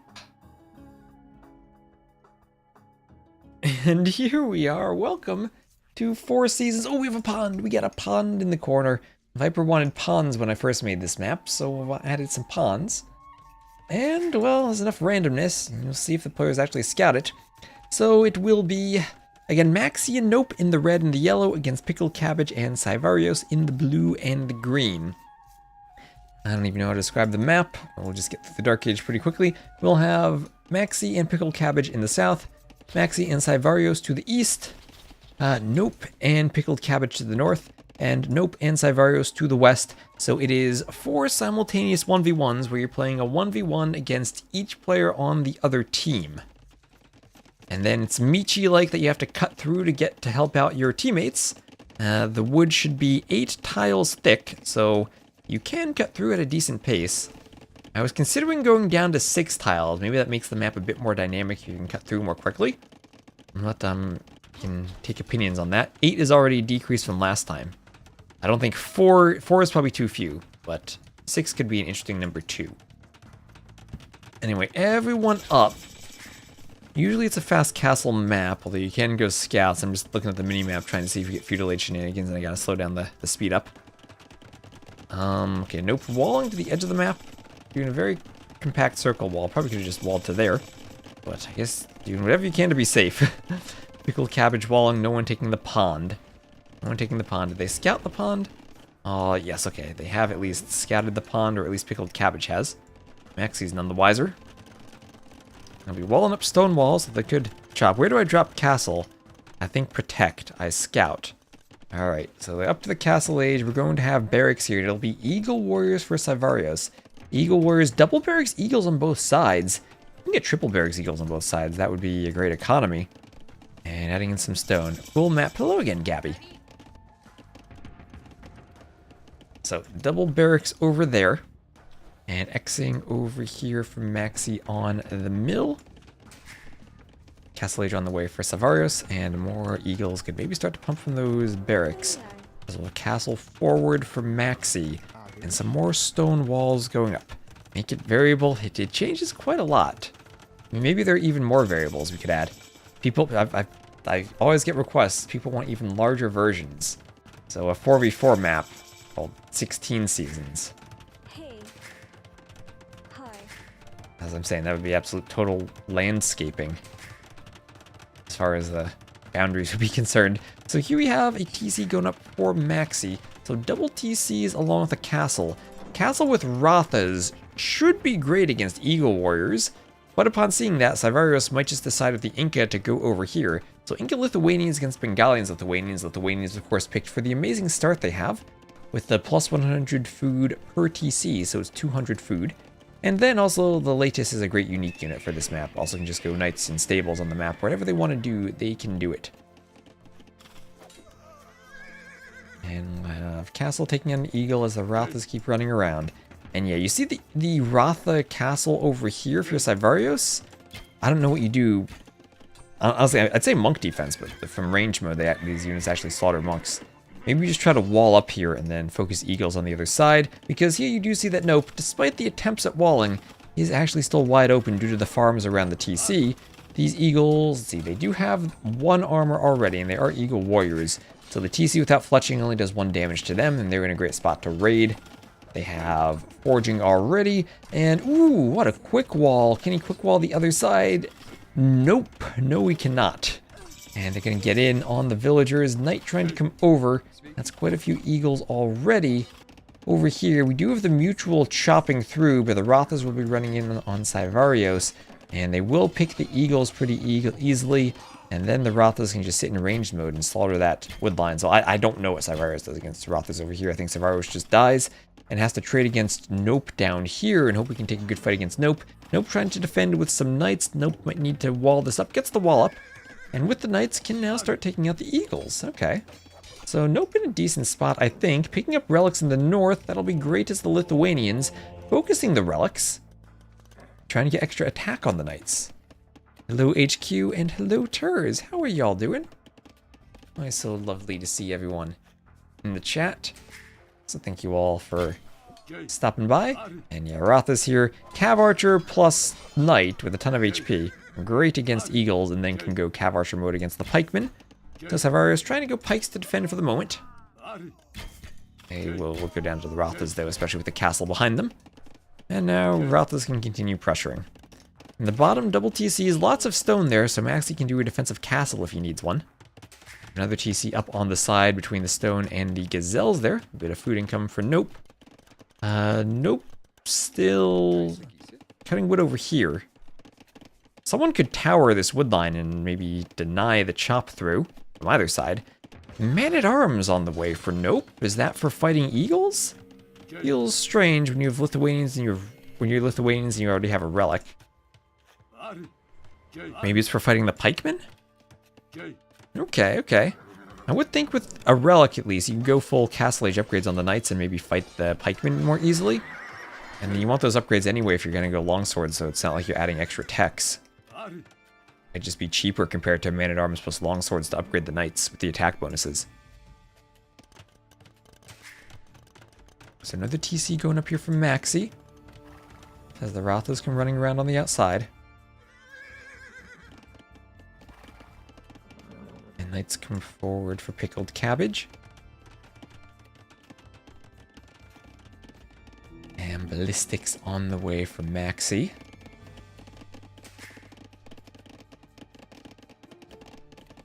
Where are relics? Maxi looking for relics.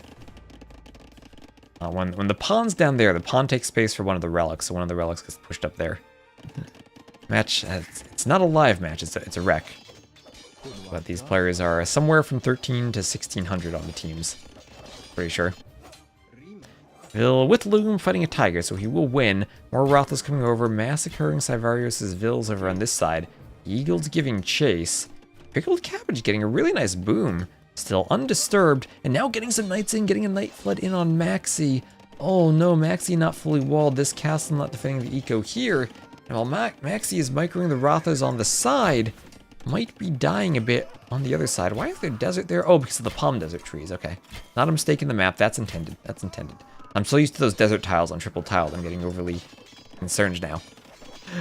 Alright, Knights hitting the wood line. They're getting a lot of kills. Maxi, so much to notice on this map he doesn't realize. He's Xing over here, saying, hey, that TC is going to hit your villagers. But at the same time, Maxi's villas are dying. Oh, what a raid from Pickled Cabbage. Absolute slaughter. Knights are going to break in over here, and Maxi's losing all of the eco down here. Oof, okay. So tricky to play the map. And I mean, great job from Maxi walling on this side, but didn't need to be walled there on the side where he's being aggressive. Needed to be walled down here. And honestly, ironically, the castle side, not enough defense. Rip Maxi, hello Leo. How many eco kills? Can I check that in the team game? Eco KD, 18 for Pickled Cabbage, 16 for Sivarius. And Sivarius, oddly enough, only 6 eco deaths. Has been defending very well against this Rotha pressure. And now, again, just so much to micro, the pikeman can get kills when you're not paying attention. On the other side, Sivarius with the Eagles has done a ton of damage to Nope. I go back maybe to the eco panel. Nope had to move down. Oh look, the penguins. Nice peaceful penguins there nearby. Just overlooking your vills. I saw some penguins at the zoo the other day too. Long distance mining there for Pickled Cabbage. We'll bring the stone back to the mining camp, go to the TC. Eagles and pikemen going to go through the blacksmith there.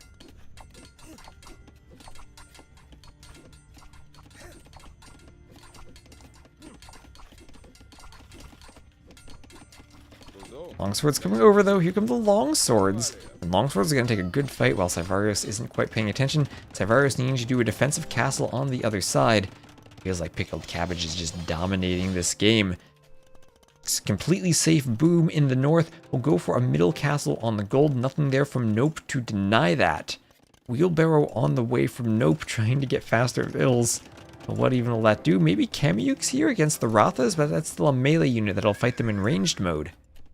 Still a melee unit. As all the forward res being denied, Nope has to go back. Nope is almost... Or Savarios is almost chopped through to Nope. And that could just mean Rathas pour in here if the chop is finalized. And I mean, what's that? 60 wood? 160 wood is all that separates these Rathas from this economy. And what economy is there to speak of at the south of Maxi? Not much. The Cabbage Crew up by 50 vils. Second castle here from Pickled Cabbage. And she could even go potentially for some Lechai. She is having a great push in the south. At the same time, though, Nope pushing back with the longswords. Maybe Nope on this side can give his team some life. As just more barracks here from Savarios. And we do have Imp on the way from Nope, but Imp is already in from Pickled Cabbage. She's going total beast mode this game with Trebuchets already queued in that castle. Second castle for more Treb production on the way. And enough knights here, even Bracer for the castles. Knights here that can be upgraded. Then protect the Lithuanians. She hasn't gotten any relics in the south, but in the north has gotten one. The north has gotten one. Nope has gotten one. Okay, so at least it is one relic now for those Lithuanian knights, potentially soon to be cavaliers. As that Ratha goes down, Pikeman still being annoying here. Nope, just trying to add in more barracks. But if you go heavy into longswords against the Inca, they can just add slingers. They can just add slingers. Well, they can do their own longswords. I guess they are cheaper. Discounted longswords here. The Lithuanians still don't have full upgrades on them.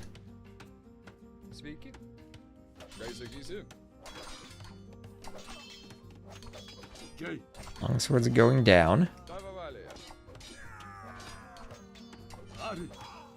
All going down. There is a capital I. I'm dead, says Maxi. Maxi claims to be dead. Oh, this castle on the back from Pickled Cabbage. Pickled Cabbage could onager cut here soon. And hit Maxi from the rear. Maxi not continuing to push against Savarios. Savarios defended here. Now gets out some Kamyuks.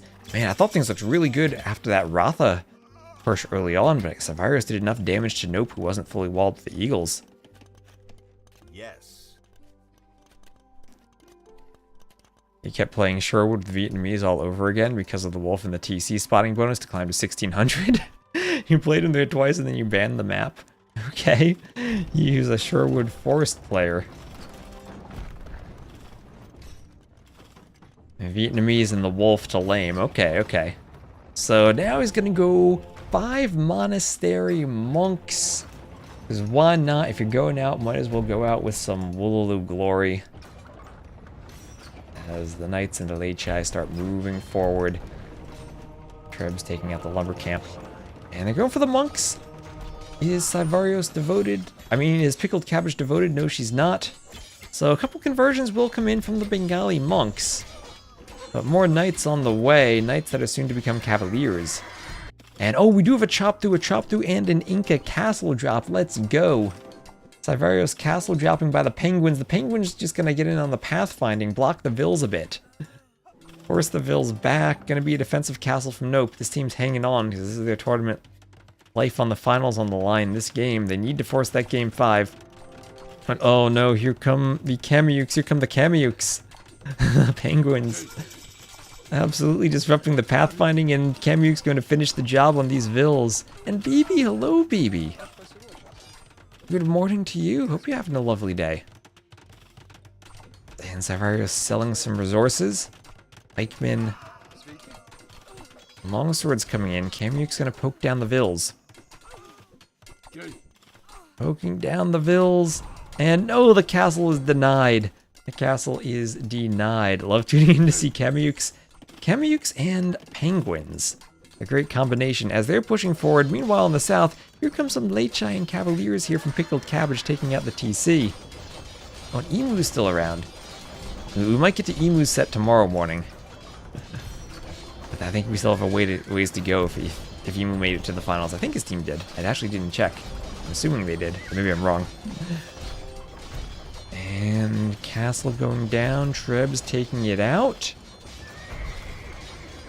And down it goes. Set ends with Doubt's blessing, indeed. Nope is pushing at least with some two-handed swords, but he's going to be pushing into slingers. Slingers kind of look like penguins a bit from behind, with the way they waddle forward. And put Sivarius in the gray. Do those look like penguins? Not in the gray. That's not dark enough. Not a dark enough gray. Never mind. And back to the green. Teutonic Knights do. They blend in pretty well with the dark gray. So a couple of trebs there, but Nope has been deleted in the north of the map. Maxi has been deleted in the south. And they're both trying to hang on 1 base versus 2 at this point. And these Leichai have only to cut through this wood line. And then the remains of Maxi's base will be no more. As the Leichai will come from the north, too.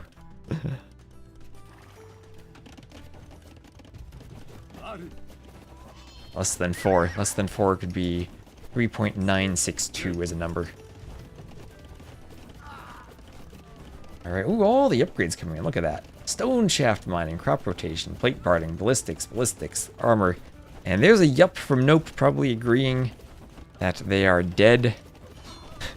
As here come the slingers. Let's just speed this up. NP.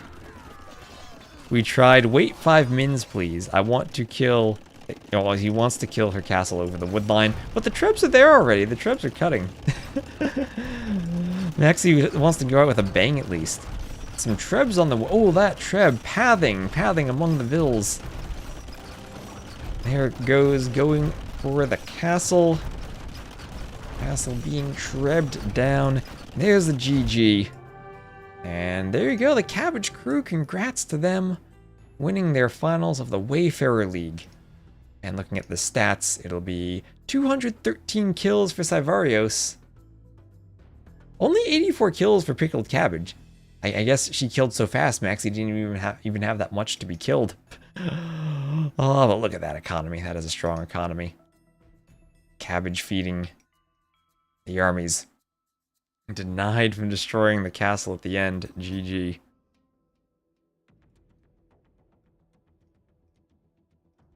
And we'll just check this off. That's a 3-1 win for the Cabbage Crew. Congrats to them.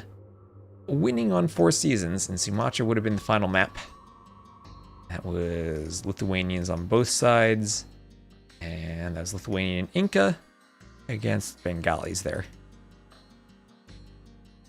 Yeah, so Eagle civs on that map are pretty interesting. You have a great Castle Age timing. But do fall off to the unique units as we saw. So, alright, just going to play an ad between the sets, and then we'll get into the next league after this. So we're just going to keep right on rolling, because I have a ton of these things to stream. And the next league will be the Journeyer League.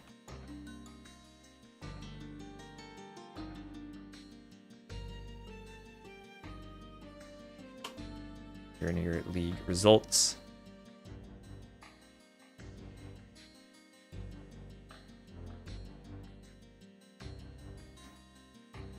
Alright, ooh, looks like we'll have some Welcome to Rapture drafting here.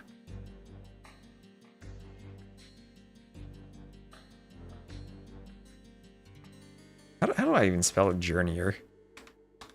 Journeyer. There we go. Journeyer Finals. This will be the TRCL Glue, the True Clown Legion, against Killville. I guess the play on the movie Kill Bill title. And we get the drafts.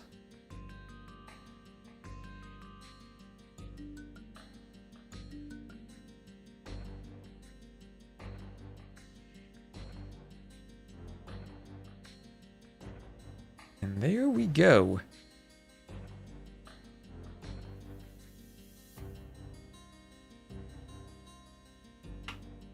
The Journeyer League. Is that even a word, the Journeyer? I think an AI suggested it to me. Maybe it's not. I needed a lot of names for the league names.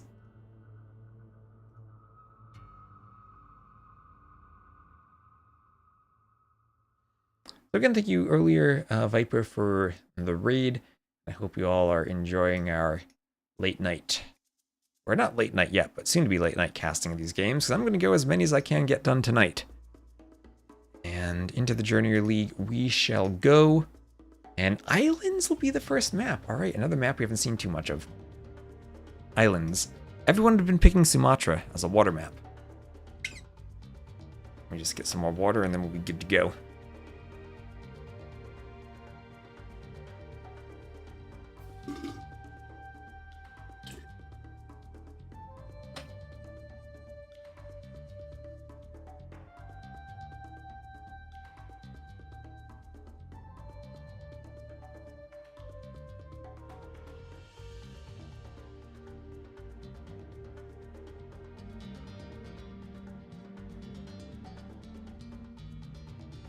And here we are. Game number 1. Oh, I need to copy and paste the Rex. Silly me, I didn't download the Rex. Just a second.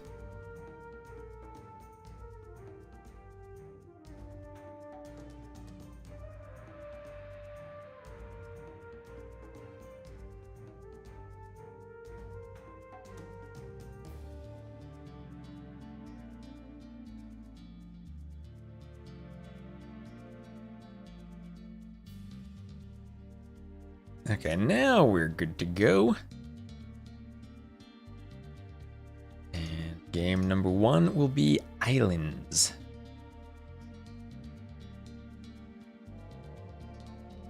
And let's take a moment to put the names on the scoreboard here. This will be Kill Bill against TRCL Blue.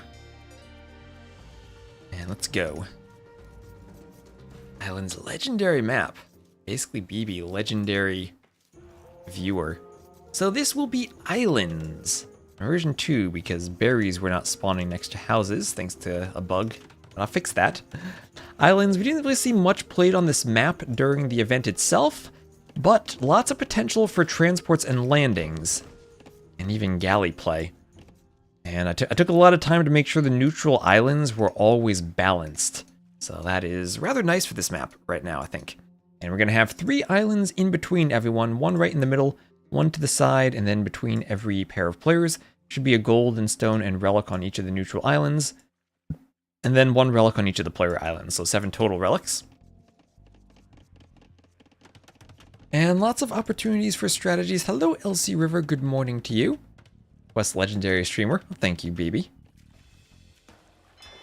So fishing ships on the way there for chipmunks. So Vikings and Woo against Dravidians and Italians. Water sieves, here we are. Remember, this was the old patch where the Woo still have plus 65 food per docks, not just plus 25. And we'll keep an eye on Dark Age transport ships, and if we don't have them, we might just have galley wars. Remember an old galley war from AOC? So back dock from Leo. Back dock from Leo. As the Woo double forward docks from Chipmunk getting aggressive. Back docks on the other side from the other team. Everyone up to feudal, but Chipmunk's team up first. Triple dock Viking galleys. That's what I like to see on a water map. Let's go. Also, we're getting up in elos. I don't know, what are these players' elos? 1600-ish? Maybe I'm completely wrong about that. But definitely moving on up. Moving on up. Every league, we're going to have higher elos. And what did I say? I'm looking for transports. There we have the transport. Leo the cow coming forward. That's why Leo did the back dock. Wants to keep the fish safe while going for the transport. Meanwhile, Chipmunk going right for the galleys. 1500-ish. So 14 to 1200, then 1500-ish. All right. Thank you very much. Okay, so I'll say around 1500 for this league then. So defensive galleys here from Rapture. He'll be playing triple dock defensive galleys as the Dravidians. Lots of extra wood, and then, of course, the docks counting as houses for him. Looping around the side, though, will be Chipmunk. 1 galley around this side, 2 around the other side. Could get to the fishing ships in the back, but not quite scouting that. Town watch on the way from Leo, maybe being prepared for a defensive landing. And here the scout from Mike has seen the landing. Will Mike actually see it himself and react to it? He will have a transport ship. All right, Mike adding in a transport ship. Double ranges forward. All right, Leo the cow coming forward. We'll have a house going up on the side.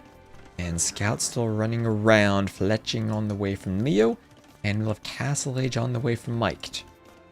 Okay. This will be a fast castle. Oh, wait a minute. Fast castle into what? 2 villas forward. You gotta defend yourself if the fast castle's here. Here come the archers. He's realizing this now. Needs to do something with the vills. I mean, maybe you could transport literally everything forward and avoid the threat of the archers. Is this just going to be a defensive workshop now? Yeah, defensive workshop. While 2 vills are on the transport ship. Let's hope he doesn't pull a T-90 and land on this island. Needs to go forward. Okay, he has scouted. That's a neutral island. Won't be making 3 archery ranges on it. Meanwhile, Galley War on the other side. Chipmunk versus Rapture, dodging back and forth. Horse collar on the way for Chipmunk, so he's going to add in farms behind this. Interesting play when you're in feudal to go horse collar as the Vikings. Only 2 fishing ships though, so went up really fast for the aggressive docks, and sacrificed fishing ships for that. So maybe falling a bit behind in vills. And actually, the Rapture had to idle a bit too there. And now Rapture losing some fishing ships. 2 galleys looping off to the back, picking off a fishing ship there. Nicely done. Now he needs to group up before taking a big fight. But this will be a Scorpion defense now. So in the Castle Age is Mike, and Mike coming forward. Oh, what is this? This is the TRCL clan. This is the Clan Legion. They are going for a monk rush. So forward Monastery from Mike. Careful there as he has to micro at home. Scorpion, he needs another Scorpion against all the archers. Going to do a defensive tower on his wood line. Even get a Mangonel out to take out that feudal tower. And so far, so good for his fish, though. 2 fishing ships in the back. Vil finished the shorefish there. But he's still fishing without losing them. Rapture feels like he's getting the advantage in the galley numbers. We'll be able to see what happened on the other side.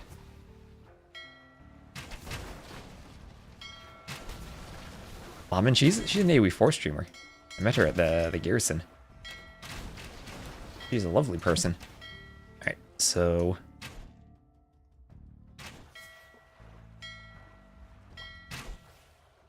galleys, taking them out.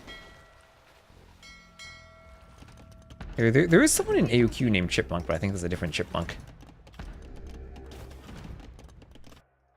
To answer your question.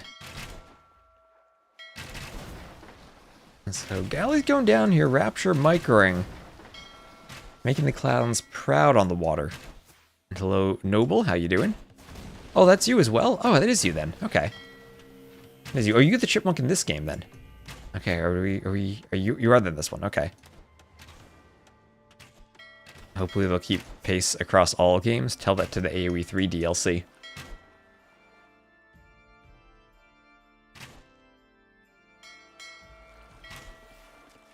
Yes, okay. Chipmunks are all the same. Yes. So Chipmunk, great Vikings galley opening then, but she's maybe falling behind in timing as Rapture will be up 90 seconds faster. Has Leo scouted this? Leo's seen the forward houses. Yeah, okay. I know time constraints are always hard for the community leagues. So, great defense from Mike with the Scorpions. Cleaned the tower on the wood line. And we'll be ramming this range down. Crossbow queued in the range behind archers. That's gonna go down. That'll hurt.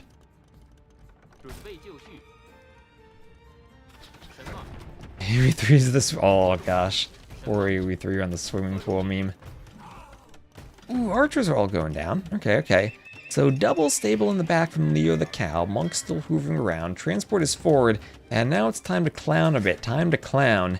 Leo tried to go forward and is still forward. More archers. Ooh, archers on the transport. Maybe, just maybe. As the barracks is up. I don't know what the barracks is going to do now. Maybe he just wants a pikeman. Could transport over here. Oh, has transported already. All right, this is why Islands was in the map pool, because it's amazing for the landings. Down go the vills from Leo. These were the games I had hoped to see when everyone was picking Sumatra. Down go the vills from Leo. Down go the vills from Rapture to Leo's crossbows. And Leo here is still booming at home. 1 TC gets the outpost up. So far, Chipmunk, she's the only one who hasn't been landed. War galleys around the outside. Maybe they could hit vills there. Or AoE3 of memories from 2010. I have memories of the water graphics being insane when it first came out. AoE3 and Roller Coaster Tycoon 3 had beautiful water. Back in the mid-aughts. So vills on the woodline going down. Oh no, Chipmunk not noticing. The vills don't have loom. Oh, it's a water map and she didn't do loom. Oh no. Played AoE 1 for 20 minutes. Oh, what were you doing AoE 1? I'm curious now. Okay, Viking War Galleys now. Big discount on them, so against galleys, you usually go War Galleys rather than longboats because your discount is so nice. And okay, Vills though, some scouts here picking off the forward Vills.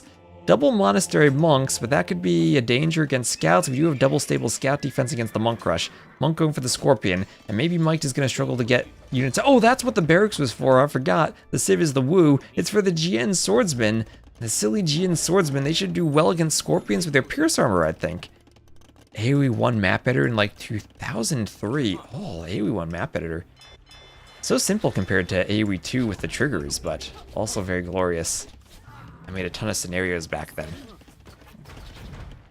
Oh, there's Loom. There's finally the Loom for Chipmunk careening on the way. And we'll have Padded Archer Armor on the way for Welcome to Rapture.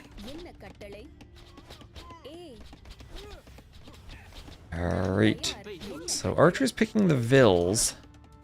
Archer's coming forward, picking the Vills under the TC on the other side. And we're going to have a range going up, careening on the way. And all the galleys will come forward. She didn't get Loom, yes. Just wanted to feel nostalgic. So you played the Babylon campaign, but then rage quit from Monk RNG. Yeah, the first campaign, when you start with only a priest and have to walk forward, that is nostalgic. I actually have a clip of that in the video coming up soon. Because I'm talking about math and the 360 degrees we have in a circle that has origins in ancient Babylon. And okay, GN Swordsman getting on the gold. I feel like Leo is winning here. Really pushing and getting under the TC. Okay. Video. GN Swordsman, there you go, getting my vocabulary mixed up talking to chat. GN Swordsman going there, getting the ram, standing under the TC, braving the TC fire to kill the Vills. Scorpion from the back. Everything they're going down. I feel like Chipmunk and Leo are winning this game. I feel like the GN Swordsmen have done it. Oh, Lightcav coming forward, they're gonna find a monk. Okay, Mike needs conversions. Mike needs conversions here, not tasking the monks in time though. Ooh, was too worried about the GN Swordsman at home, and now the Lightcav are going to clean everything here. This TC under repair will stay up as the mangonels go down. A ram was even added in that TC, but not going to pressure now. Not going to pressure now. At the same time, the crossbow's still hoovering around Rapture's base. We'll have heavy plow on the way for Chipmunk. What an upgrade for a water map. Vikings player is still microing here. More war galleys on the way. Rapture doing what he can to control the water. And look at that, 100 to 65 eco units. And the Monk Rush is cleared. Monk Rush is cleared. Crossbow's going for the tower in the north. Hoovering, yes. War galleys taking out the dock. Second TC going up. Leo's going to have some economy, as if they didn't have enough of a Vil lead already. Hello, William Bastion. It's almost 6 AM and you can't sleep, so you woke up and did a custom balance mod. Okay. How can Kill Vil recover from this? Oh, I think they're ahead. I think they're actually ahead. I think they have recovered. Am I blonder than usual? I think I'm usually blonde. I don't know. I've been told my hair looks very golden today. Maybe it's just a combination of like the brown woodenish handling making me look more like blending in with the color. You meant TRCL? TRCL, how can they recover it? They need some good conversions, but I think the Monk Rush has been stopped already. I think that's been stopped. The GN Swordsmen have been somewhat stopped from Mike. Now that Mike has a monk at home, that's the secret. Beautiful team names. I think keep your secrets. I don't have any secret other than I got a haircut today. That's about it. Ram pops out. Everything here being destroyed. Ram focusing on the house because why not? Monk needs a conversion. Okay, monks would need a conversion. I think he has the timing. Does he have the luck? No, he doesn't. He doesn't. Had a monk at home. Yes. Had a monk at home. Well, he can have more. Were he to train them, he would have more. But Chipmunk on the water, winning, dominating. Rapture coming around the back with some more galleys. Yeah, Mike would need some instas. No insta here, though. Mike's monks stuck on threads instead of insta. And what is this? Oh, there are vills here, too. An archery range. As wait, how did... Okay, Mike has transported scorpions over to Rapture's base to help deal with the archers that Leo has landed over here. Alright. So, 2025. So, they're the GGs. And Killville will indeed kill some vills, and they'll take a 1-0 lead over the clowns. But I mean, islands, it's not the natural habitat of the clowns. They'll have to get into their home maps. That's 64 kills for Leo. Leo with the landing dominating and doing enough damage that Mike couldn't counterattack. Those GN swordsmen were insane. Oh, yeah, Mike, look at that FC. Fast Castle tried to defend with the workshop, but the GN swordsmen put an end to those plans.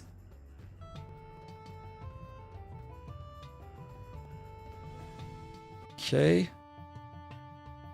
Yeah, Chipmunk OP. So that's a win for Killville. On the maps, they shall win islands. That was a lovely game of islands, too. That's what I wanted to see when I put islands in the map pool. The landings, the water maps. What were those civs? They were Woo and Vikings against Dravidians. And what was that final civ? Can I please explain the community leagues? Let me get the civ updated. Against Dravidians and Italians, of course, Italians. The different leagues, we sorted. We had like 140 teams in total who signed up. The teams that didn't make it to gold and silver were able to play in the community edition. The leagues were sorted roughly 8 teams per league based on ELO. And these are the finals. They are best of 5s. We had a group stage and then a short playoffs. These are the finals. These games were played a few weeks ago, and I'm finally getting around to casting them. I have to cast them by tomorrow because there's a patch and they'll go out of sync tomorrow. So here we are, just going to get an ad between the games, then cast the next one. It'll be the home map for the Clown Legion, and their home map will, as you might expect, be Arena. Pre-patch hustle, it's got to be done.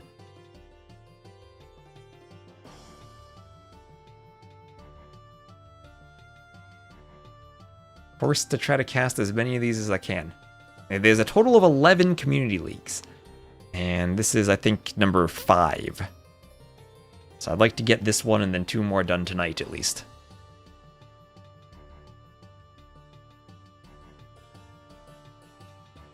Pre-patch hustle is something I'm used to back from the HD days of updating Little Kingdoms and managing patches for our escape tournaments.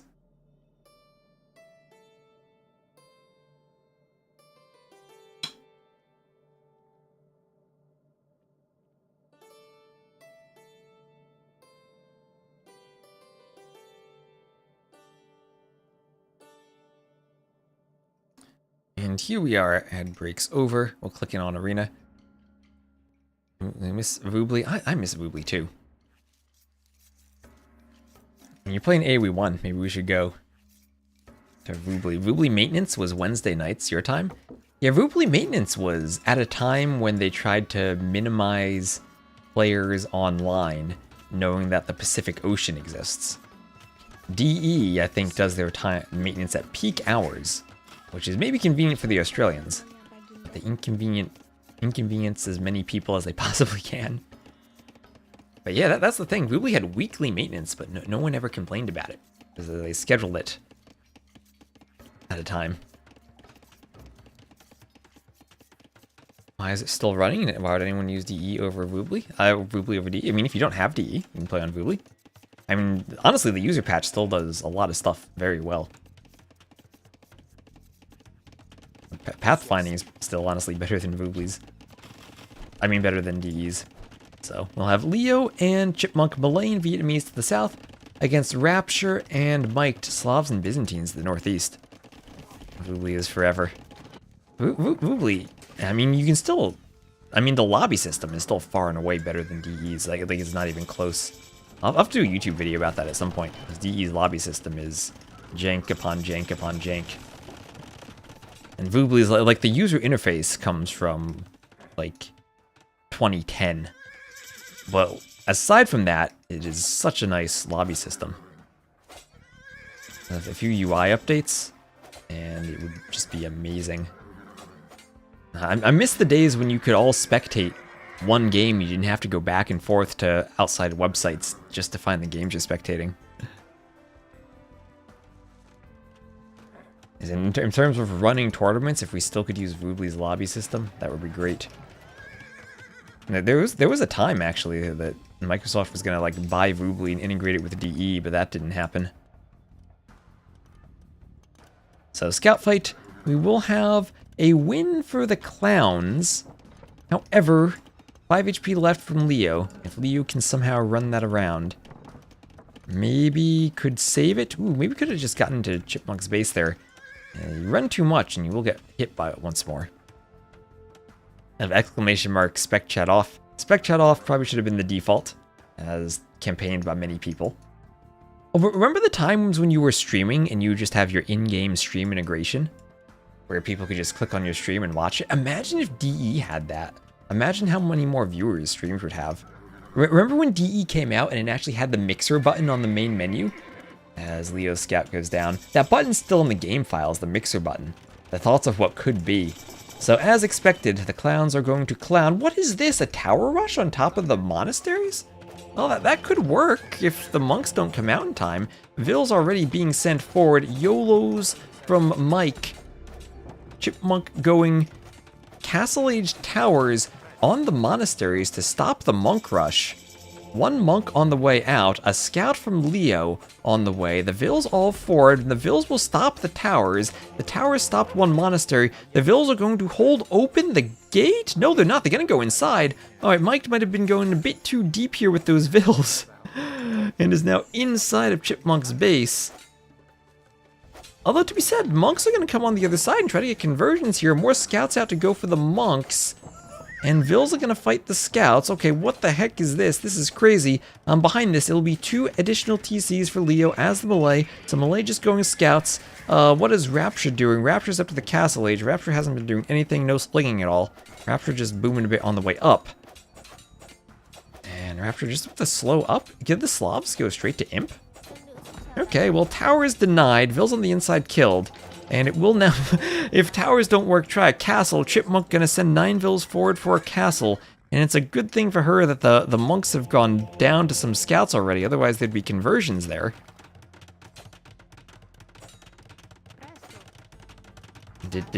Wait, when did Mike win against Hera? What is that? Average arena game. Average arena game indeed. Okay, Monk wants a conversion on the scout, swapping to the scout. Can it get the conversion? Can it get the conversion in? Yes, it can. Yes, it can. Not going to stop the castle, though. So let's look at the castle. So the castle does not have Fletching or Bodkin yet. If it does get both those upgrades, it will shoot behind the monasteries. And okay, castle drop is one way to stop a monk push. The Vietnamese, though, might struggle against a ram push. So 3rd monastery, it's 3 monasteries, and then a workshop for rams. It'll be monks and rams for Mike. Remember, monks cannot go inside of rams, so you can't just put the monks inside, try to get them under the murder holes range. So Vills could snipe off rams, petards could destroy rams, rat and archers themselves, no. Vietnamese castle looks sick. It has a very red to white gradient that then quickly turns into white, red, and green at the top.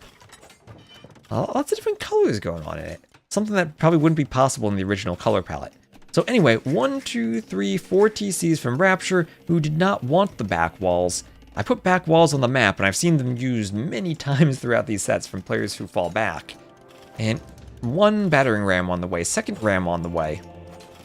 And question for Chipmunk is, will Will she have the Vills forged to defend this against the Rams? Monks collecting relics. That's 2 relics already. 7 relics in total on the map. And probably shift Q to grab 2 more. Will be miked. And if the castle goes down, that'll be a 5th relic.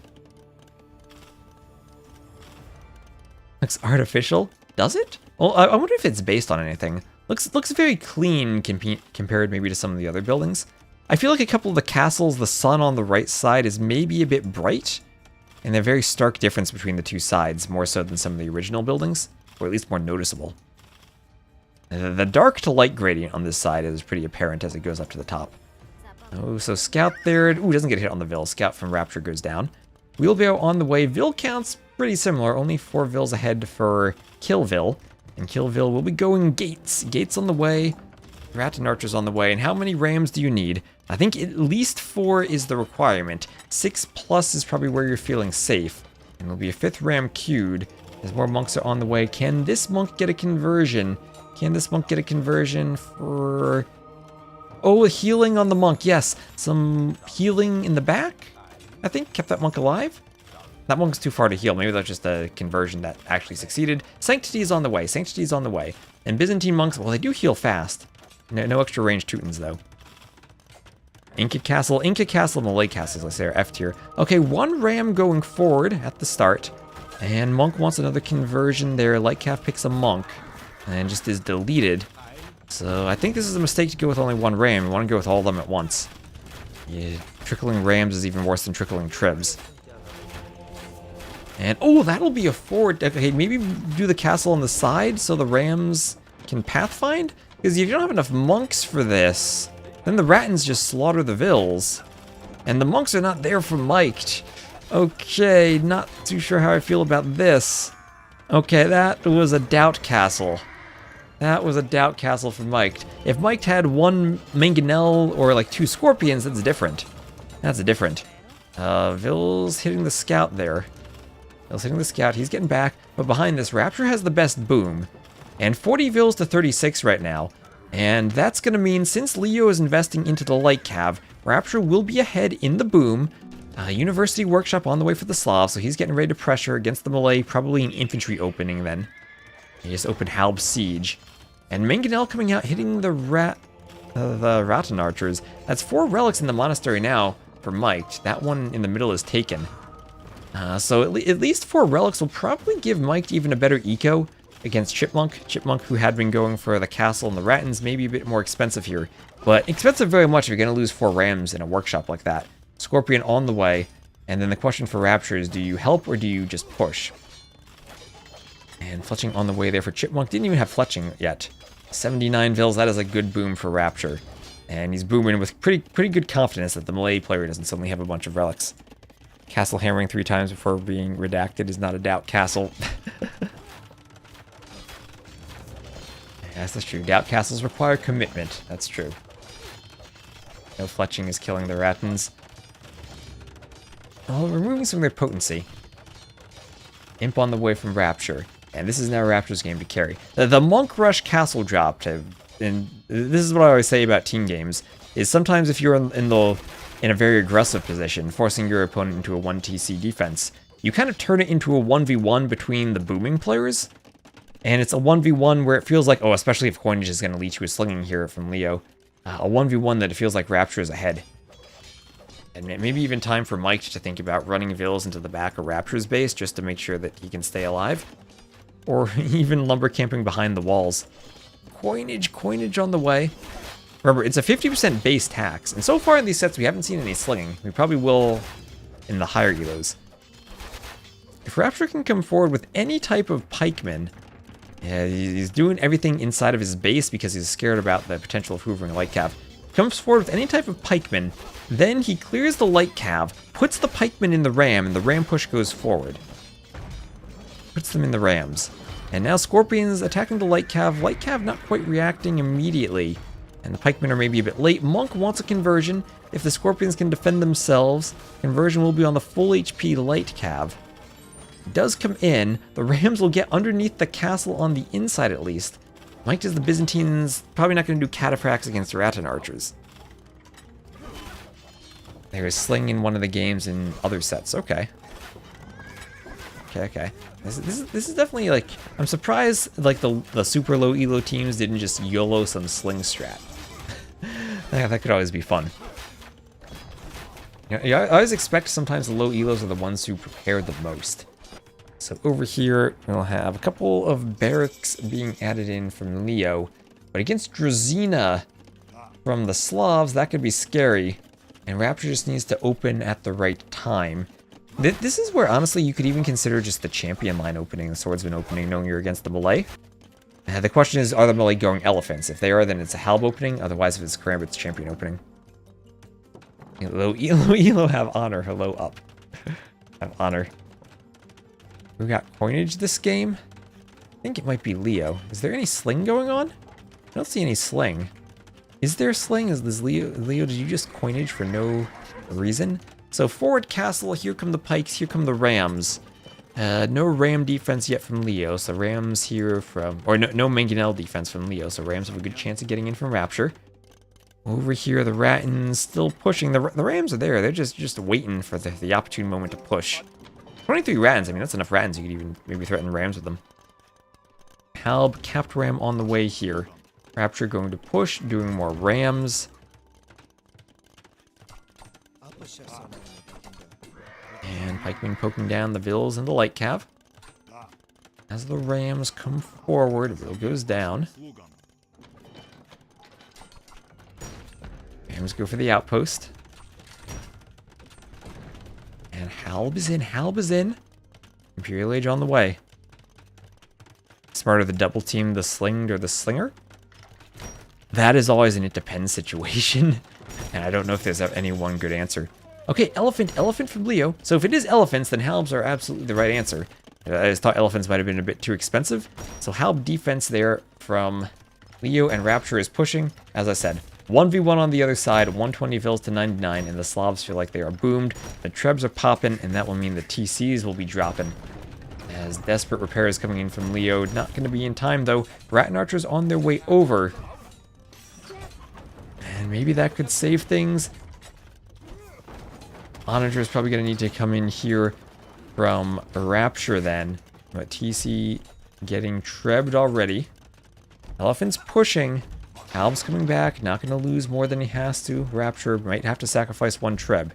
That's about it.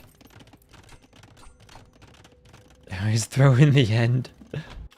Well, they did make it to the finals, and now that the Rattan Archers have journeyed over to the west to help out against Rapture, now is the time for the ram push. Now is the time. Here come the villagers, but there are scorpions behind this, and also our Byzantine player, they have a cheap Imperial Age. Mike is up to Imp and is trebbing the TC, and, well, ram push doesn't even need to be successful at this point because there's a treb push behind it. 2 trebs already. Bill's repairing the walls. Rams pushing. And there it is. There is Onager from Rapture. He will get the Onager upgrade to help out against any help from Chipmunk. Ram train coming forward. He's just going to need Siege Ram at some point. And he has a lot of Slavic farms to be able to afford it. 50 farmers. And he does have handcart for them. They will be more efficient as the Slavs. Elephants straight into Halbs, not the best idea. And, well, now that the Trebs are popping, this castle will be dropping from Chipmunk. Scorpions coming forward. And she's a lot of Rattan Archers, but Rattans can't fight this composition right here. Clang, clang, clang, clang. I'm pretty sure that AV2 would be compiled with the MSVC compiler and not with Clang or GCC. Alright, so that was a nerdy joke. Anyway, Trebs are taking out this castle. Rattan's taking out the Scorpions, though. Taking out the Scorpions, so not going to be any immediate follow-up from Mike. Castle goes down, and some retaliatory Trebs here from Chipmunk. And as long as her Rattans are in the right position, Catafuck shouldn't be able to pick off that Treb.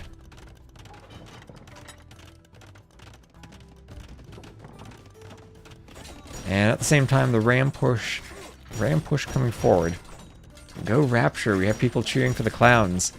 And blue behind this, you saw the Inca castle earlier, now the Malay castle. I think those are my 2 F-tier castle graphics.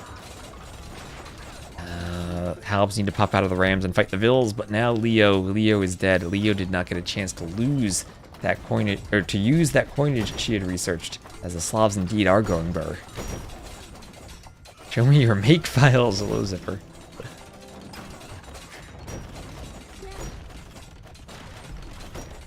Alright, Bill's going down. Bill's going down. The Treb continuing to besiege the castle. Desperate repairs from Leo. The only thing that'll keep the remnants of these villagers alive will be repairs. But the Vills are fighting halves. Is Drazina in? Drazina's not in. Detonitz is in, though. Sure, Rapture wants Drazina soon. He does have 140 Vills. And there will be a castle in the middle of the map. Treb in the middle of the map. Treb's coming forward. Going for the workshop. Bombarded cannon on the way out for Chipmunk. She might be a bit too late against this Byzantine's push. 57 Vills to 53 here, but 138 to 61 on the other side. And I think this is GG, as does Chipmunk. And the Clowns will tie it up 1-1. Winning arena. Things got a bit crazy on that Monk Rush early, but Rapture booming against the player who went light cav. And used the boom. Used the boom. Mike, as I said, turned it into a 1v1 on the other side. And it's a 1v1 where Rapture boomed. GG. Looks like a big house like at the start of DE with tiny... Oh boy. GG, Rapture indeed carrying. Alright, let's update the scoreboard. Tied 1-1. Clowns win arena. And for the civs, that was Byzantines and Slavs against Vietnamese and Malay. Alright, I'm just going to do a quick ad and run to the bathroom real quick, and I'll be right back for game number 3.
Alright, game 3 time.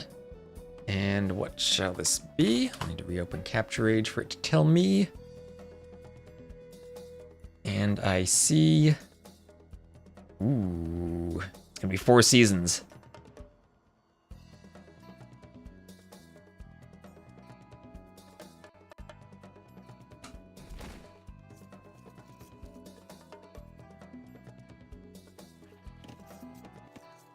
Alright, so in the Journeyer League, tied 1-1. It is now 4 seasons as the map. 8 tiles of wood separate the 4 quadrants where we have a 1v1 between every pair of players. So to the west, it'll be, ooh, a bit of a change. Killville bringing in the Vill's Gambit.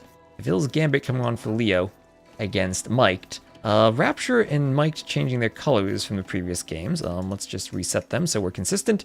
So it'll be the Vill's Gambit against Miked. Then in the north, we'll have Miked against Chipmunk. To the east, we'll have Rapture against the Vill's Gambit. And then to the south, Rapture against Chipmunk.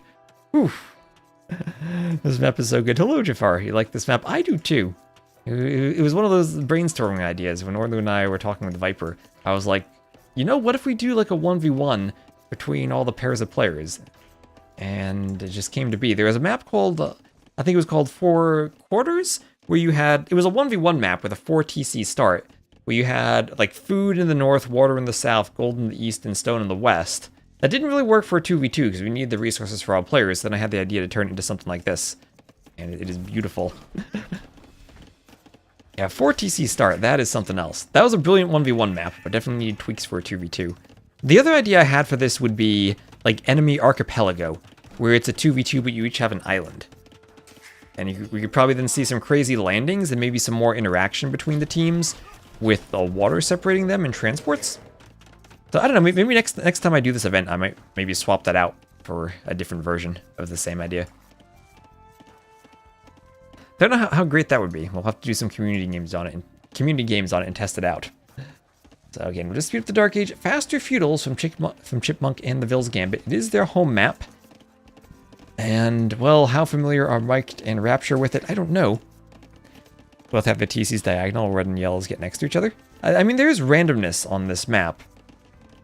So I don't know how much that actually does matter. We could maybe swap locations. You prefer having it next to each other? I honestly don't know what's better. Guess you have to in order to get the TC set up correctly. Yeah, I guess we have to have some stuff like that. What I don't have are the same player having a back-to-back TC. But yeah, that was pointed out, and I think we do have to have this in order to have the right cases. I guess we could, like, if we swap them in the north, like swap red and yellow in the north, then it's okay. But then we don't have, yeah, I guess, yeah, but then we don't have the right matchups, right? Oh no, we still do. I guess I could swap red and yellow in the north here. But then it's like consistent the same thing all the time, and I don't know if we actually want that. How chaotic would it be on Chaos Pit or Socotra? Very chaotic. I don't know how those maps would actually separate players, though. Then it just feels like a normal 2TC start, although 2TC, Chaos Pit, and 2TC Socotra do sound very chaotic. Oh, these players. I swapped it so it would be red and... Hold on, wait. Let me swap, hide the screen so I don't reveal anything. Hold on. Hold on. I swapped their colors in Capture Age, but then they swapped their colors. So there we go. Let me fix that so we have the right colors. Alright, there we go. Also, I just looked in the mirror and I can tell that I'm very sunburned because I was outside a lot this morning and yesterday. So if that is picked up on the webcam, you can point it out and tell me how red I am and how much aloe I'm going to need to start applying. I still have some aloe left over from when I get horribly sunburned at Hidden Cup. Hopefully it's still good. Imagine going outside. I don't know who does that. I'm definitely starting to feel it, though.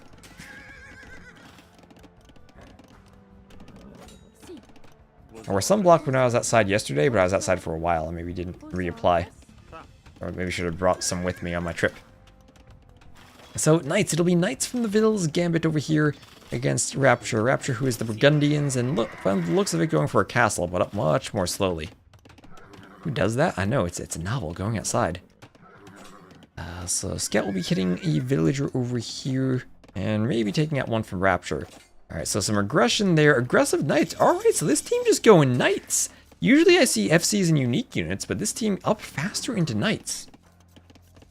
Maybe Knights do pour out faster, and Lithuanians Chimera do feel like the Knight civs compared to the unique unit civs of Burgundians Portuguese. I guess Burgundians could go Cavaliers, but by the looks of it, it looks like Castilier had been the plan. And defensive castle for Mike, going for the organ guns. Aggressive castle down here on the Ville's Gambit, going for that wood line. Those Villes can mine some gold after this. In Cognition, there's no match command because these are wrecks. These players are somewhere from, I think, 14 to 1600. So castle going up for Mike. Chipmunk trying to do some hoovering. Castle will maybe deter that a bit. Although right now all the wood lines, other than this one, can be pressured. Those Villes for Mike standing idle for a bit. Standing idle as Mike has to worry about Knights from the Ville's Gambit coming down here. This gold maybe needs to be walled in as the Knights are there. This Knight idling everything. And where are the organ guns? Here they are on their way out. Organ Guns will come forward, try to pressure the Vill's Gambit on the other side. Oh, more Knights. Vill's Gambit. Taking all the Vills everywhere. And is there Loom? There is Loom for Rapture. So at least that's good news. Rapture up to Castle. Up fairly slowly. And this is clearly a home map for a reason for Chipmunk and the Vill's Gambit, as these Knights have paid off. I've not seen the double Knight opening from both sides, but it's looking really good here. So sometimes, even if you don't have maybe the ideal or the meta plan for the map, it's worth it just to have a plan and practice it so it works out. There's Husbandry and Town Watch on the way, along with Bloodlines now for Chipmunk. Vill's on the gold. And Vill's picking off a unit down here, or Knight's picking off a unit there. As they will look to run back, come over here, and there'll be a monastery on the side for Miked.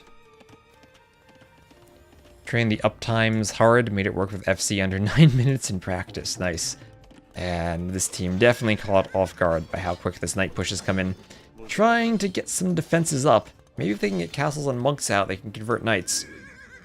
And Jaguar chasing the Knight over here. The tower going up for the Vill's Gambit. And we're trying to keep the forward Vills off of that gold.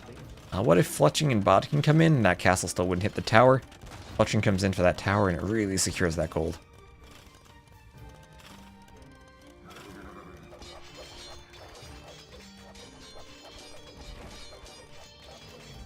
So Knights hitting the mining camp and the stone walls. And okay, Castle, who cares about a tower? Castle from Might going straight for the tower. Knight can come on the way. That's not going to deny anything. Organ Guns are there.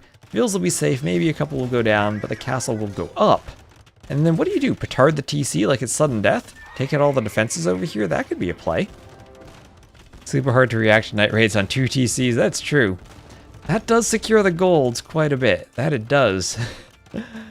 On the other side, though, Rapture trying to secure his own gold with a town center. Town center on the way, and Cavalier there. Cavalier and stone mining on the way. Redemption clicked for Miked. Knights coming forward. And going for the Organ Guns. Organ Guns actually taking a bit of a bad fight against the Knights. I guess when you have the eco for this many Knights, Knights should be a counter to Organ Guns if you get enough out. And seeing that right there, as these Knights here continue to hoover, they don't have the armor yet. +1 armor just coming in now. Clutching is on the TC for Rapture, so that'll help them out. And Knights will start killing a lot of the Vills down here. Vills going down.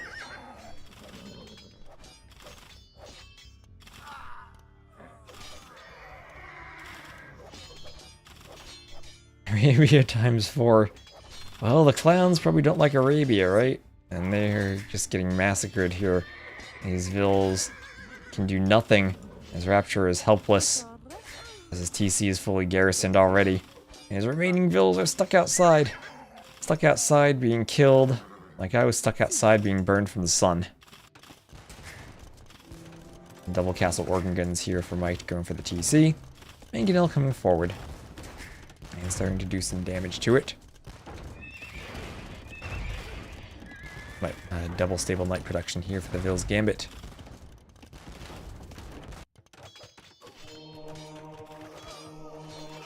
And Monk's going down. As the Cavaliers get some kills on the Vills. Ooh, okay, Rapture with a counterattack as the Burgundians counterattacking in the south. Chipmunk under pressure here.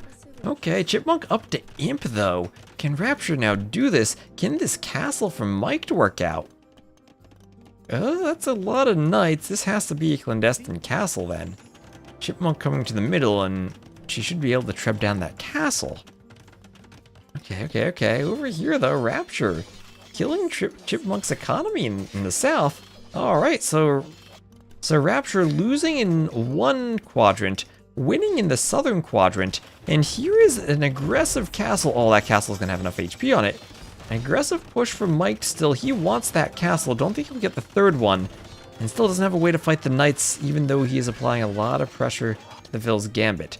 And honestly, the Ville's Gambit losing enough over there, maybe Rapture could eventually reboom and do something on the right side? I don't know, depends on this castle, but this looks like it's going to be a doubt castle. As the Knights come in from the rear, this was not clandestine enough for Mike, and Mike going to lose it. Oh, he's losing everything, 72%. Not even worth to delete at that point almost. Does not get it up. Maybe he'll need to sneak Vills there again. But that does not go up. And now Chipmunk is imp. Chipmunk is imp, but dead down here. Chipmunk is dead here.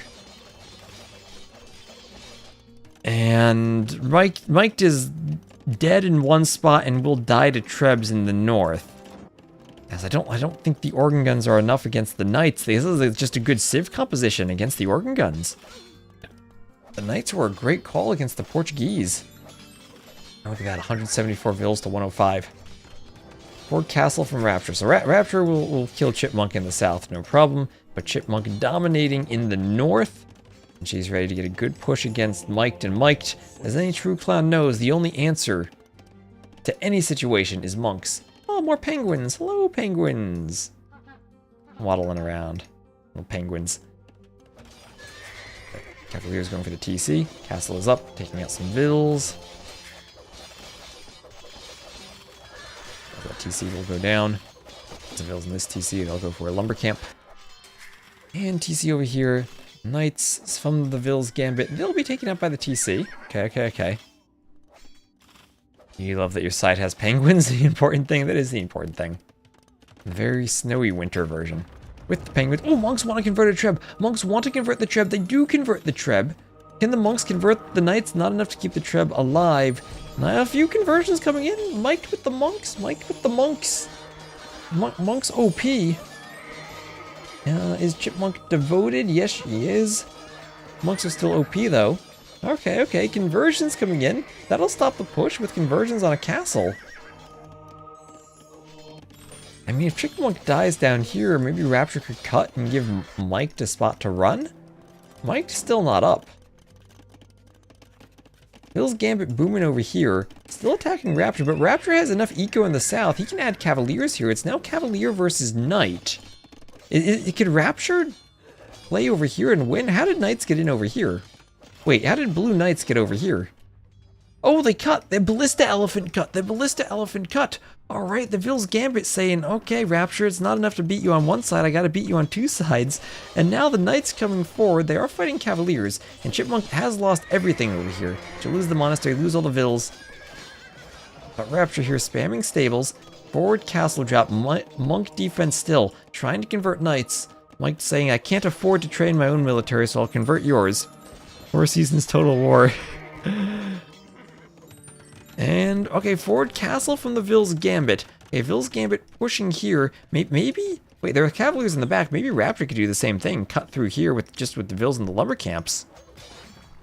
And he has the Cavalier numbers. Wait, what if Rapture, now that there's a hole, ran through this hole and then got the Cavaliers into this base that Mike has been missing? Like, that castle, what did Mike go petards? What is that? The castle and the TC are very, very destroyed. But the Ville's Gambit is trapped over here. If Rapture could hold, right? Rapture could maybe win down here, send Cavaliers to win here, and then we somehow turn to like 2 halves of the map against each other. Okay, this is the forward castle here from Chipmunk. Forward castle, but defensive castles from Mike. Mike is using the monks to great effect here. That's 3 Trebs. They should be able to get through any type of castle defense, but Mike has managed to hold for a while. Somehow the clowns are still in this game. Somehow they are still in this game. Yeah, here come the Cavaliers. Looking to raid. What is this elephant gonna do? Chop a hole into the back here? Okay, another castle drop here from Chipmunk.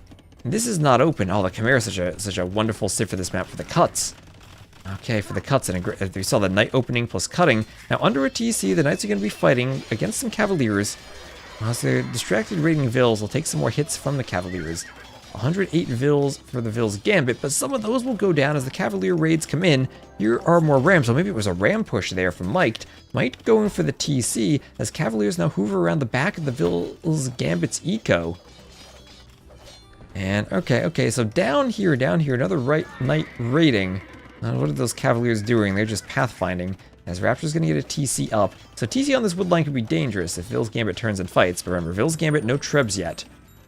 And Vill's Gambit killing Rapture over here, And Rapture can just add in more TCs and boom down here. As that ram push continues, the cavaliers are cleaned up. And still 108 Vills to kill Vill. I mean, for the Vill's Gambit here. And with that castle completely walled in, but Vills can build over the corners of gates.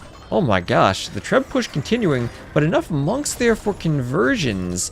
Repairs on this castle, there is a converted Treb there. A converted knight will, not destroy another Treb, 6 HP left. Send the Vills, send the converted scouts. Take out the castle, the Vills are going. They will get the Treb. Okay, the castle crumbles though, but that's only one Treb now. Enough Vills should be able to repair that castle for a while against one Treb. More will have to come out. Mike's still holding. This TC did go down for the Vill's Gambit here. And more Cavalier is still trained here for Rapture. Here come Elephants. Rapture trying to sneak more stables over here and use the eco down here. And the Cavalier is still hoovering. Should Rapture cut this and then raid from behind? That would be insane. Some knights forward. Oh no, Mike. He's microing the monks so intensely he's not noticing that 11 Vills in this woodline will go down. Here are the Latri pushing. Mike still converting with the monks. Wants another Treb conversion. The scout dies to the castle fire.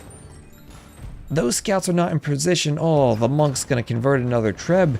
So many Trebs converted from Mike to this game. Oh, monks are insane. Okay, that castle foundation is deleted. The Treb is converted. It needs a second monk to get the other Treb. Again, only one Treb is 8 Vills should be able to repair against that.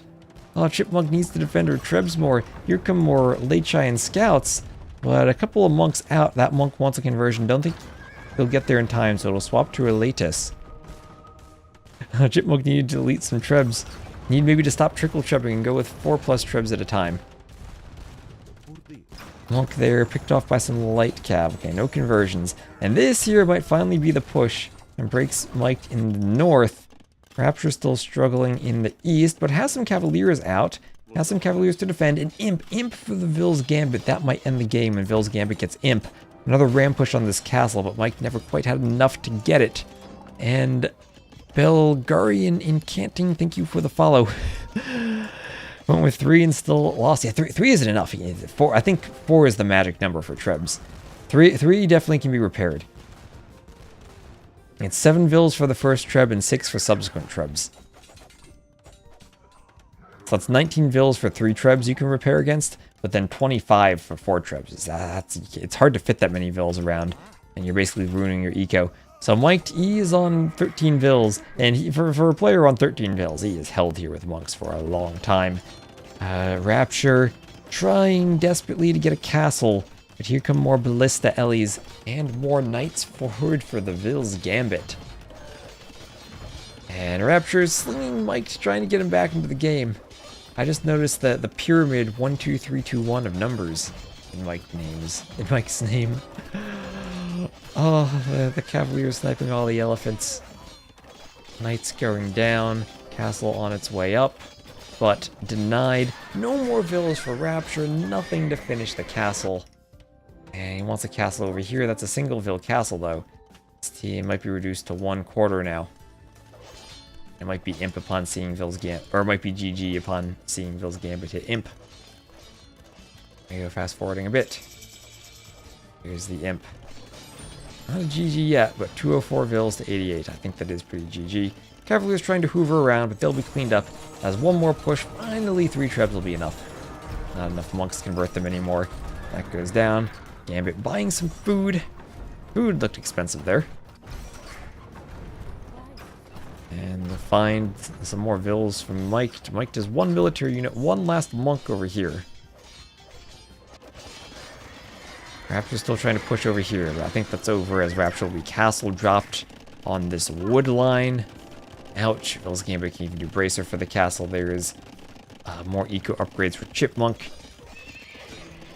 Nothing from Rapture left over there. Nothing from Mike over here. Rapture clicks up to Imp himself, still thinking maybe he can carry it. That is an aggressive castle on the wood line. And DC here from Mike going down. Mike does 10 vills. Where are they? They're back here. Rapture sending Cavaliers to that gold mine. He needs to. He needs to. He doesn't see the gold mine, though. Oh, how did he not scout that there's a gold there? That is some unfortunate scouting. Onager on the way for Chipmunk, and she'll be able to cut more properly through the wood lines. Ballistics, forging coinage on the way. Cleaning up the houses. And we can even spectate this faster. Cavaliers here. Oh, okay, Rapture going to try to fight, but doesn't want to fight against Cavaliers under a castle. Treb cut incoming. Treb is probably too close to hit there. This castle will be trebbed down. Mike still on 14 vills. Still on... Nope, doesn't even have his monk anymore. Castle here.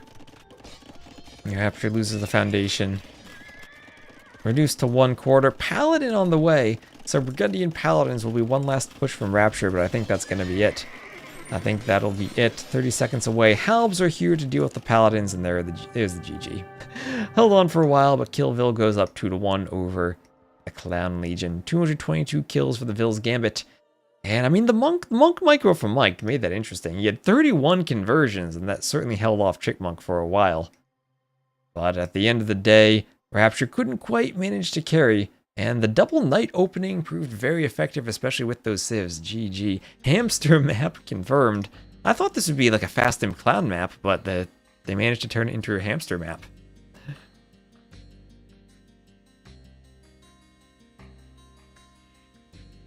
Oh, you are the male friend from your AOQ pal. Wait a minute, are you a he then? I've been calling you she because I thought you were. Maybe I'm wrong. Oh gosh, I'm sorry if I've been wrong about that. I thought that's what the chat established earlier. Maybe I'm wrong.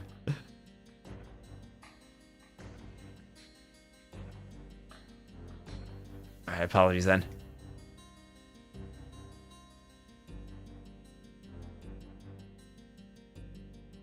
Logger custom data mod with text file crash on game start unless you import it manually every time you run the game still persist. I have no idea. I've not tested that.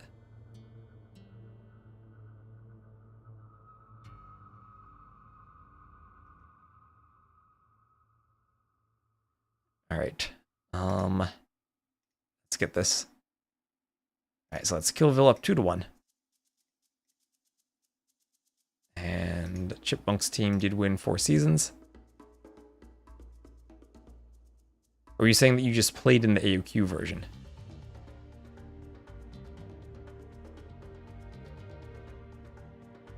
Valhalla finalists, nice. It's been a year and they still haven't fixed it. Welcome to my world. So that's Khmer and Lithuanians winning against the Portuguese and what, Civ and Burgundians.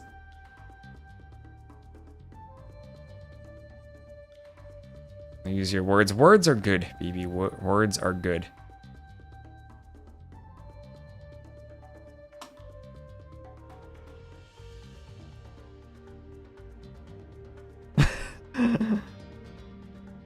All right.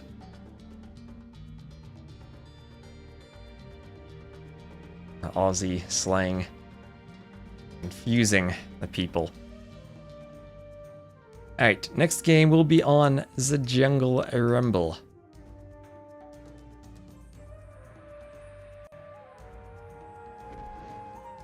Alright, let me get this scoreboard set up. Okay, they swapped colors, but colors are based on position here, so I'll leave them.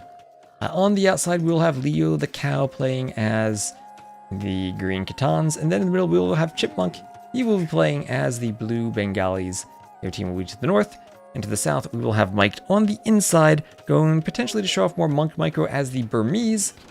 The red Burmese in the middle. On the outside, welcome to Rapture, will be the yellow poles. So poles for booming on the outside, Burmese for monking on the middle, Then Bengalis for monking in the middle, and Khitans for booming on the outside. Okay, so similar Civ strategies it would look like.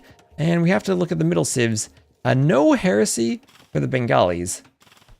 And yeah, no heresy for the Burmese. All right. Otherwise, they both have all of the monk techs. Oh, this could be a good monk war if they both get slung into monks in the middle. I hope that's what's gonna I hope that's what's gonna happen.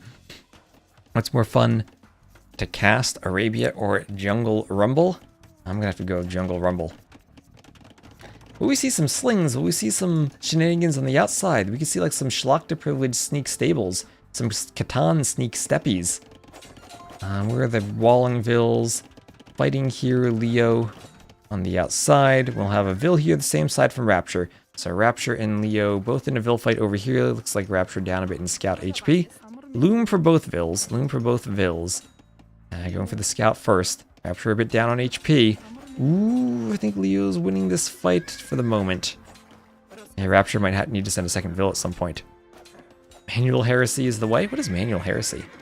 Deleting? Deleting doesn't eat the monk juice, though. You delete and the monk still has all of his juice. Correctus. Sounds like an AoE1 word, Correctus. Alright, so where is this Vil from Leo going? Oh, look at that, look at that. Both scouts are down, so nothing to scout the sneak. And here comes Leo. Here comes Leo the cow. Gonna do something in the back. There we go. On the other side, we have Rapture sending 2 Vils. Will Rapture decide to go forward? Rapture would have a great wall off more forward there. I think it's weird that the most common battle elephants we see are from Malay, and not from a safe with stronger elephant. Is it because of heresy? It's just because they're discounted. It's because they're discounted, so it's easier to make them in the castle age. Yeah, green color OP on this map once again. A sneaky villager. More than anything, though, it's the scouts. You trade the scouts and then go forward. So will Rapture go forward? No, he will not. Will Rapture sling? Could he do a Folvark sling? Could he do an FC Folvark sling? Into eventual Schlachta privileged Knight Cavalier Flood in the middle. That could be a strategy on this map. That could be a strategy. So feudal for both players in the middle, both players on the outside. Longer Dark Ages. But Leo's going up. Leo is sneaking. The Schlachta privilege pronunciation. I did learn some Polish. Like the plural of Folvark is Folvarki, and the plural of Obuk is Obuki. The German speaking part of me wants to say Folverkin, but no, that is not correct. The W is indeed a V sound from everything I've heard. So also maybe awkward Folvark farms in the Dark Age before Horse Collar, but Rapture just wants to boom. Just wants to boom. Also, this was played in the old patch, so they do not suffer from... Oh, he didn't find his two... Oh, he did find him, just didn't pick him up. They do not suffer from the bug, where right now the Polish Vils do not generate gold while mining stone, and only the male Vils do. So they do not have that bug, like the current patch does. So we'll have a Vil walled in here. What? Yes, BB, that is a bug. They somehow broke something only for the female Vils and not for the male Vils. Pole Vils are supposed to generate gold while mining stone, and they broke it for the female Vils. Also, the male Vils are still broken, though, where they can't steal farms, and they can only attack them. Male Vils, female Vils, I think, actually are fixed, but the male Vils are not, where they only attack Vils and can't steal them. And hello, Acro. So both Vils right now, as far as I know, are bugged in different ways. So we'll have Castle Age on the way from... Oh, that's not Castle Age, that's Feudal Age from Rapture. Rapture going to fall victim to the Blacksmith and Market Fast Cal... Oh my gosh, this is going to be sneak steppies from the Catans. This will be sneak steppies. Oh boy. That's why farm stealing was working so unreliably. Yep. And what is that? Barracks in the middle from Mike. Okay. Barracks in the middle from Mike. What are we going to see in the middle? What are we going to see? Is there any slinging? No slinging. No slinging. That bug, yeah, that's hard-coded. I can't fix it through a data mod as far as I know. That's an engine bug. Spaghetti Code has gone too far. It used to be a thing where, I forget which it was. There was like the attack animation of the Vils when they're stabbing with their knives.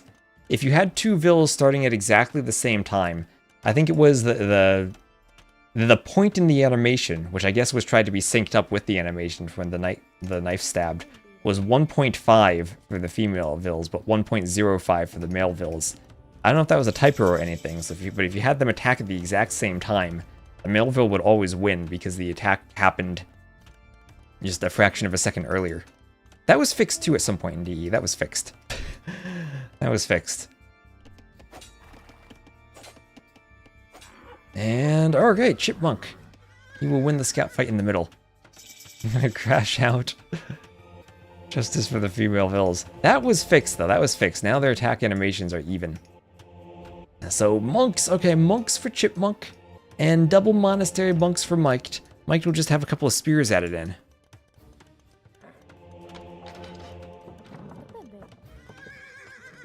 Couple of spears added in. Is low Elo Legend T90 coverage who separated the vills by gender. I think there was a cheat code where Aegis, like the speed up cheat, affected them differently. I remember seeing comments on that on one of my old videos. I'll have to go try that out again in the past. Or in the past, and I'm not going to time travel and try that out. I will load an old version of the game and try that out. Speaking is hard sometimes when you do it for 5 hours plus.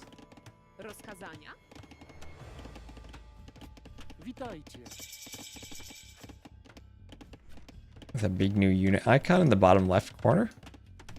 Oh, you mean you mean the male villager on the webcam?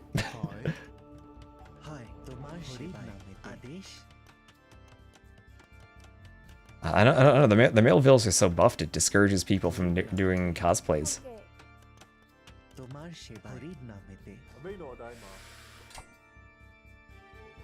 Alright, Crocodile goes down. Ooh, 3 spears. Can they get a monk? A Bengali monk with all that armor? He can probably just convert here. He can probably convert. Atonement is in. Atonement is in. Atonement's in first for Mike. Alright. Always got to be careful about the clown. And Rapture spots it. He spots it. He's going to quickly do a defensive barracks by the stable, but the stable is there. The steppies are on their way.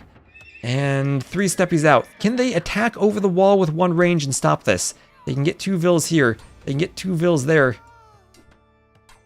And they can poke 1 tile over and not quite get the vill 2 HP, but they take out all the healing Polish vill. They take out the vill. Oh gosh, Rapture's in trouble. Rapture's in a lot of trouble. And also he's Poles. The Folvarki are far away from the TC for the farm surrounding them. And oh gosh. Oh gosh. It's like your farms at the distance like they are in Joan of Arc 2. Bill's going down. There's the bird bugged, where if all the vills are in birds are in one spot, the RNG got bugged and only one gender of vill will be trained. Is that what does it? I've seen that before. Oh no, the llamas are being lamed. The llamas are being lamed. I've seen that before. I've seen games where players would get a streak of 20 female vills. I guess that's maybe because of the bird RNG affecting it. Never thought about that, but maybe that is the cause. You never know what's going to break in AoE 2. That'd be an awful bug to have right now with the polls. You try to get male vills for the stone, but you only get female vills. How cruel would that be? So, okay, Rapture. 32 vills, 15 of whom were within the TC. The ones on the woodline are safe for now, but the rest, not much they can do. Yeah, if only he could garrison the Folvark. And he's gonna have to somehow make knights to stop this? Maybe. I don't know if that'll be enough. Literally the birds and the bees, but it's just the birds. The house attacking bug? Yeah, that was a thing. Okay, meanwhile in the middle, Monk Rush. But Mike needs to win this. Alright, Pablo, that is not an appropriate joke.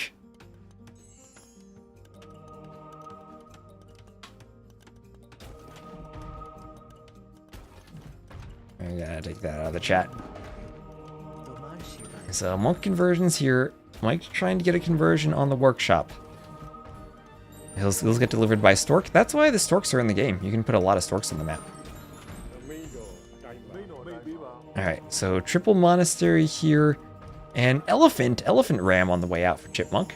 Alright, so Chipmunk trying to push into Mike. 15 monks to 3 though. And thank you, Ignacio, for the follow. RNG was tragic. Also Mike. Mike is a clown, right? Mike knows how to mic with the monks.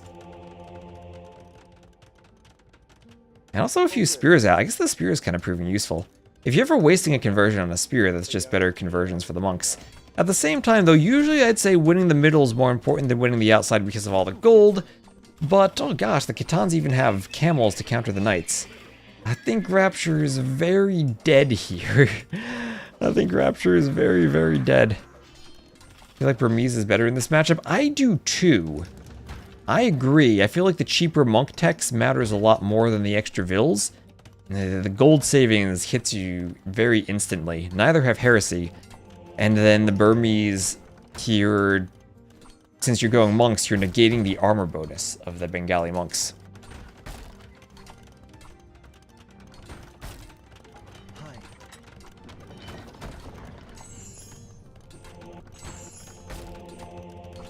Okay, Ram's going for the monasteries.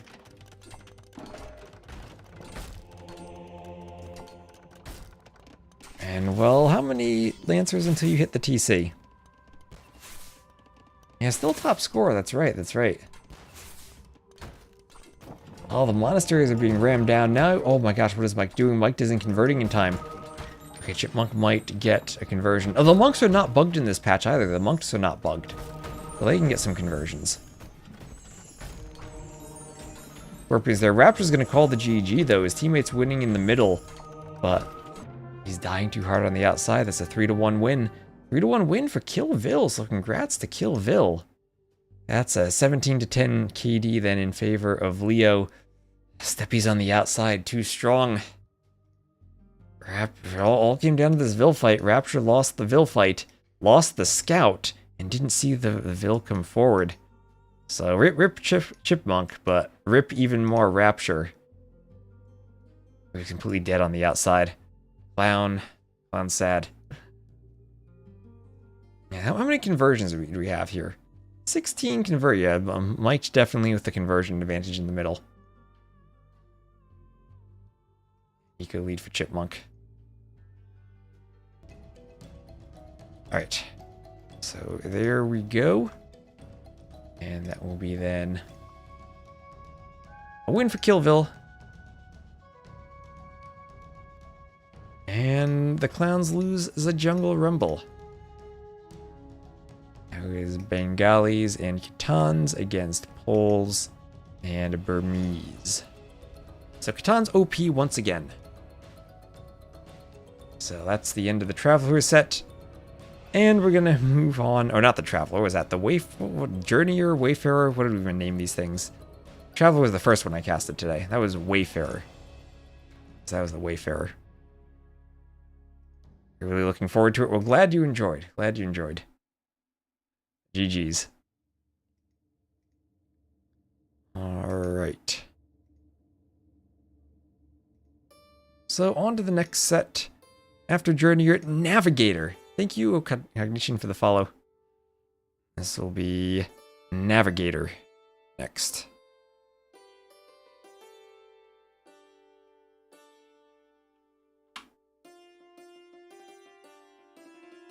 Thanks for the cast. Well, thanks for watching and thanks for playing. Hope you enjoyed.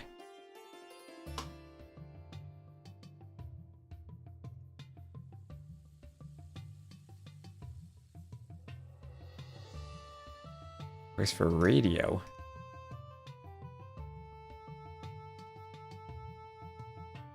Navigator. So what are these Navigator teams? Let me tag them.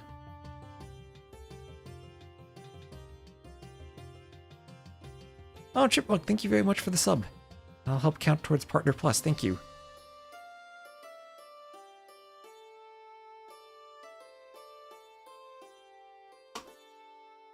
Thank you very much. So let's get this Navigator set going. And I want to do at least 2 more tonight, so let's see how far we can go.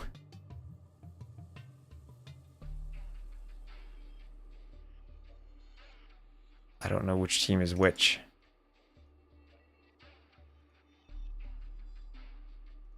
Ova and Reaper. Looking forward to the cosplay, the chicken cosplay. I hope we get there. We need 500 subs for that. That will be amazing if we do get there.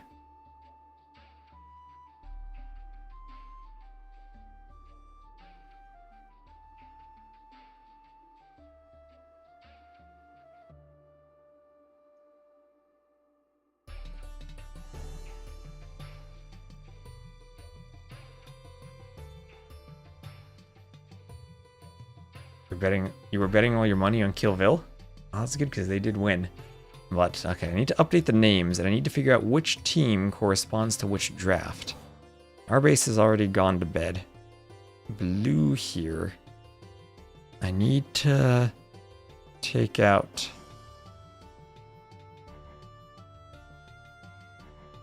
Oh, is that the name of the teams? OVAH versus Reaper. Okay, that is the name of the teams.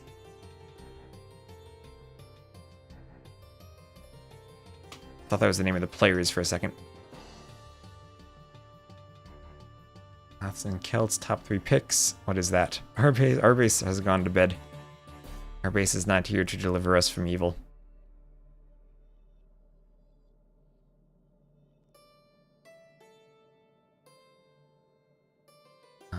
Brackets. What is it? Let's see if I can view this properly. And OVAH will be Blue's team. Blue player 10.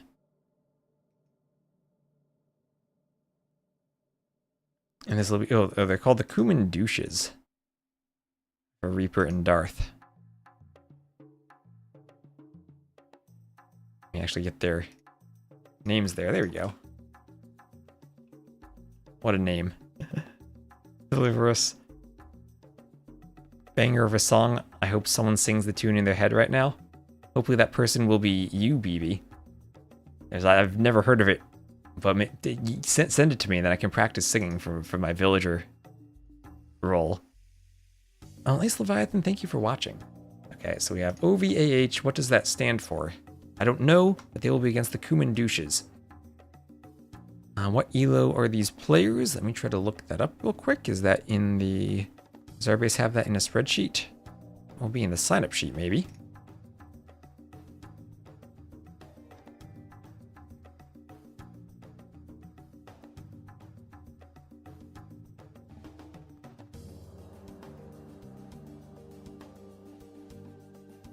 Blue 1500-ish. Okay, so this is around 1500.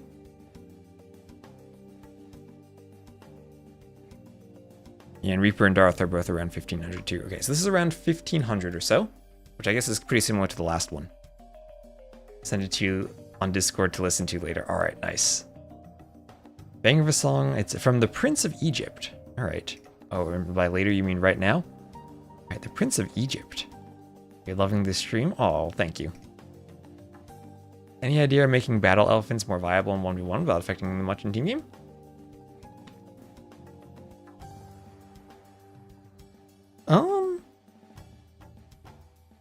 I don't know about that. I feel like they're fairly balanced in that they're so slow you're never gonna see them in 1v1, but you need the eco for them. So like Malay sometimes have surprise elephants that work, but like monks are much stronger in 1v1s too.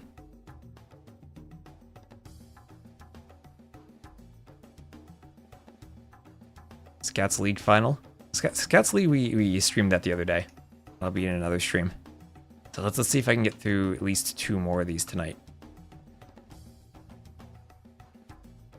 Alright, and then I need the Rex for the next set. Let's download them. And then we shall go. Navigator.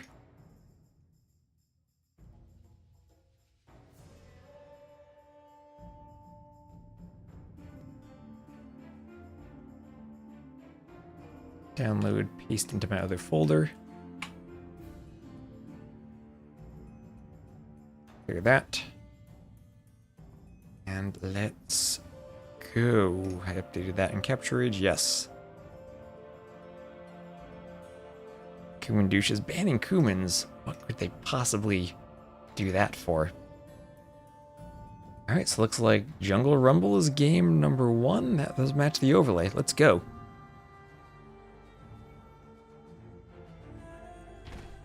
Alright, so we'll see another jungle rumble.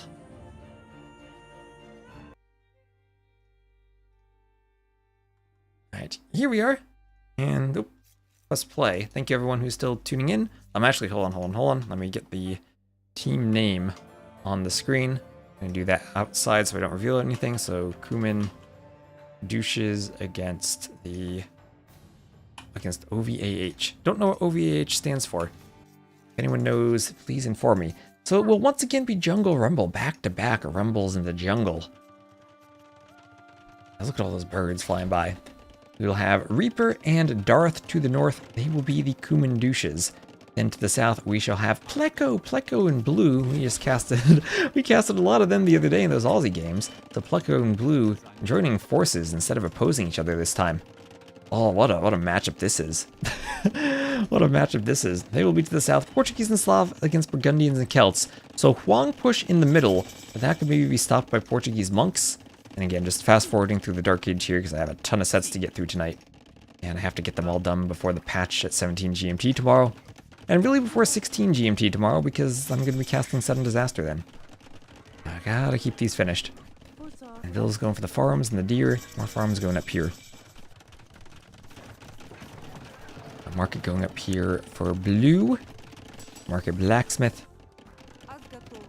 Bill's going to the wood line there for Pleco to raid. Or for Pleco to chop to raid.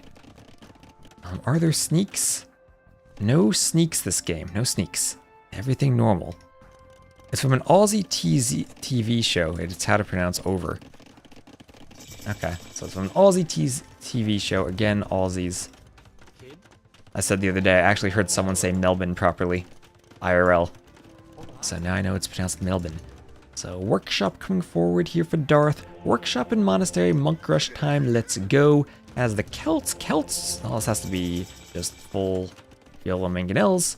Are we going to see monks, monasteries from Blue as the Portuguese? I would think monks can usually stop this, but maybe get enough mangonels you can one-shot the monks. Even with Sanctity, 2 mangonels one-shot a monk.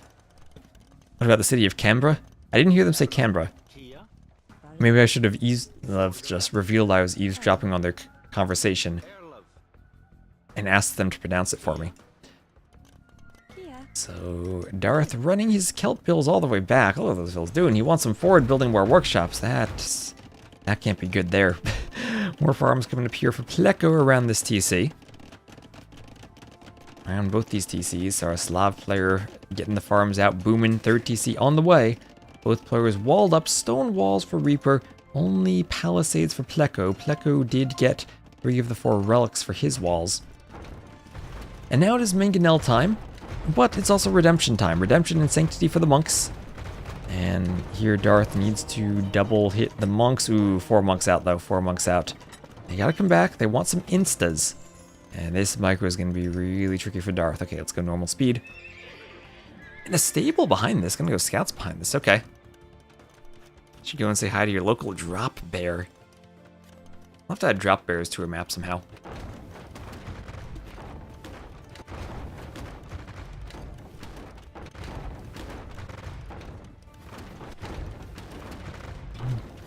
Yeah, Wonka wants a conversion on the mangonel. As the market will go down. Okay, the market's down. That is rough when you're trying to maybe rework your eco and get the monks out. At least Portuguese have cheap monks. And the pikemen there, as I've been saying, you don't want to waste conversions on pikemen. You don't want to waste your conversions on them. Alright, so Darth needs some more houses. Need some more houses on the way. And it'll just be a house to repair the hole in the wall from Blue. Also, Blue playing as Blue. Pleco almost to the middle, though. Differences in wood chopping, actually. No wood in the middle from Reaper. Reaper on the outside. Lumber camp chopping the wood lines. And, oh, what is this? What is this mining from Reaper? Going for stone, not building another mining camp. Using the same one. Peak efficiency there. You have Koala in SD2. That's close to a drop bear, right?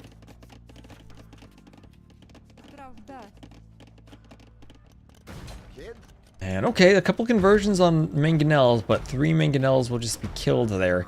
So those monks clear 3 mangonels. Push continues from Darth, though. Darth is up to Imp. Is the Celts up to Imp? Quickly, is this a sling? This is a sling. Reaper slinging Darth. Reaper slinging Darth. Pleco and Blue playing it straight up. So, sling here. Feudal Age sling. They can tell based on the eco that it's a feudal sling. Pleco so far not doing anything to go to the outside. He's going to have to chop through to the middle. And then Joe double barracks champions then?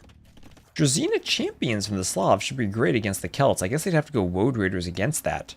I don't know if they actually can get to that point though. Who wins? Woad Raiders versus Drazina champions. I guess the production's just so much better for the for the Slavs that they'd win. Next best thing to a drop bear koala. I love when all the Aussies are here. The evening streams are nice, so we get a different audience. Monk healing up the pikemen. Healing them all up. And more techs on the way. Streaming 5.5 hours so far. Scouts splitting, mangonels not hitting. And enough pikemen there to deal with scouts. So once Imp comes in, what does the Celt player do? Forward villas for a YOLO castle. That has to be the play with the stone. And YOLO forward castle there. Can the monks get enough conversions to prevent that? Ooh, imagine they convert the monks and the monks deny the castle. A university on the way. Triple barracks here. And awkward pathing. As Pleco's about to cut through. Mangonels do not want to be converted there. They need 2 hits on each monk, then deleted mangonels. Monks getting conversions on the pikemen here. Bills here have to build, have to wall themselves in case the pikemen come over. Pikemen there just distracting the monks, eating up all of their monk juice. Don't let the scout be insta. Ooh, monk should maybe insta the scout right there. What would the pikemen do with the scout? Or there he goes, insta. Okay, not insta enough. The pikemen are more insta. 73% for the castle. Okay, you got 5 pikemen there. They could maybe actually have denied it. Alright, scout coming around for Darth. We'll have devotion on the way, iron casting on the way. Imp on the way here from Pleco. As the Celt castle, wonderful castle. This might even be an S-tier castle of the newer architectures. This is just a beautiful castle. I think the proportions may be slightly off, but at least it's nice. And now time for Woad Raiders. Alright, Woad Raiders. Against monks, it should actually be pretty nice if you get out enough Woad Raiders. Celts do have access to Heresy, so it could even be slung into Heresy Woad Raiders. And this looks like a struggle for Blue. But we have Imp on the way for Pleco. 45 vills to 88. I mean, Pleco himself has the vills to equal this team.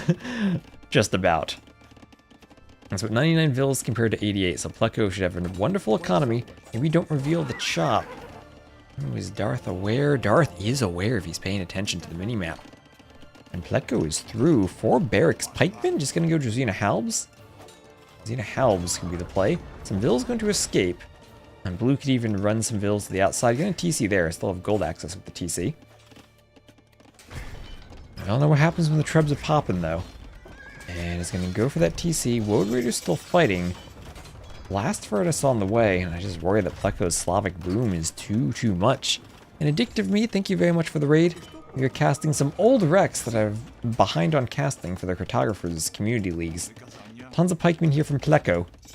And where are they going? They're going for Reaper. Oh, Reaper has come to the middle somehow too. How did Reaper get to the middle? Oh, from the back. Okay, Reaper's gotten to the middle. We'll be adding in stables. Reaper had been slinging, just going up to the castle age, but now swapping from slinging to stables is not going to work against all these Slavic pikemen, all these Slavic halbs that come in. That's West Cam. This is the first. I've used Cam a lot before.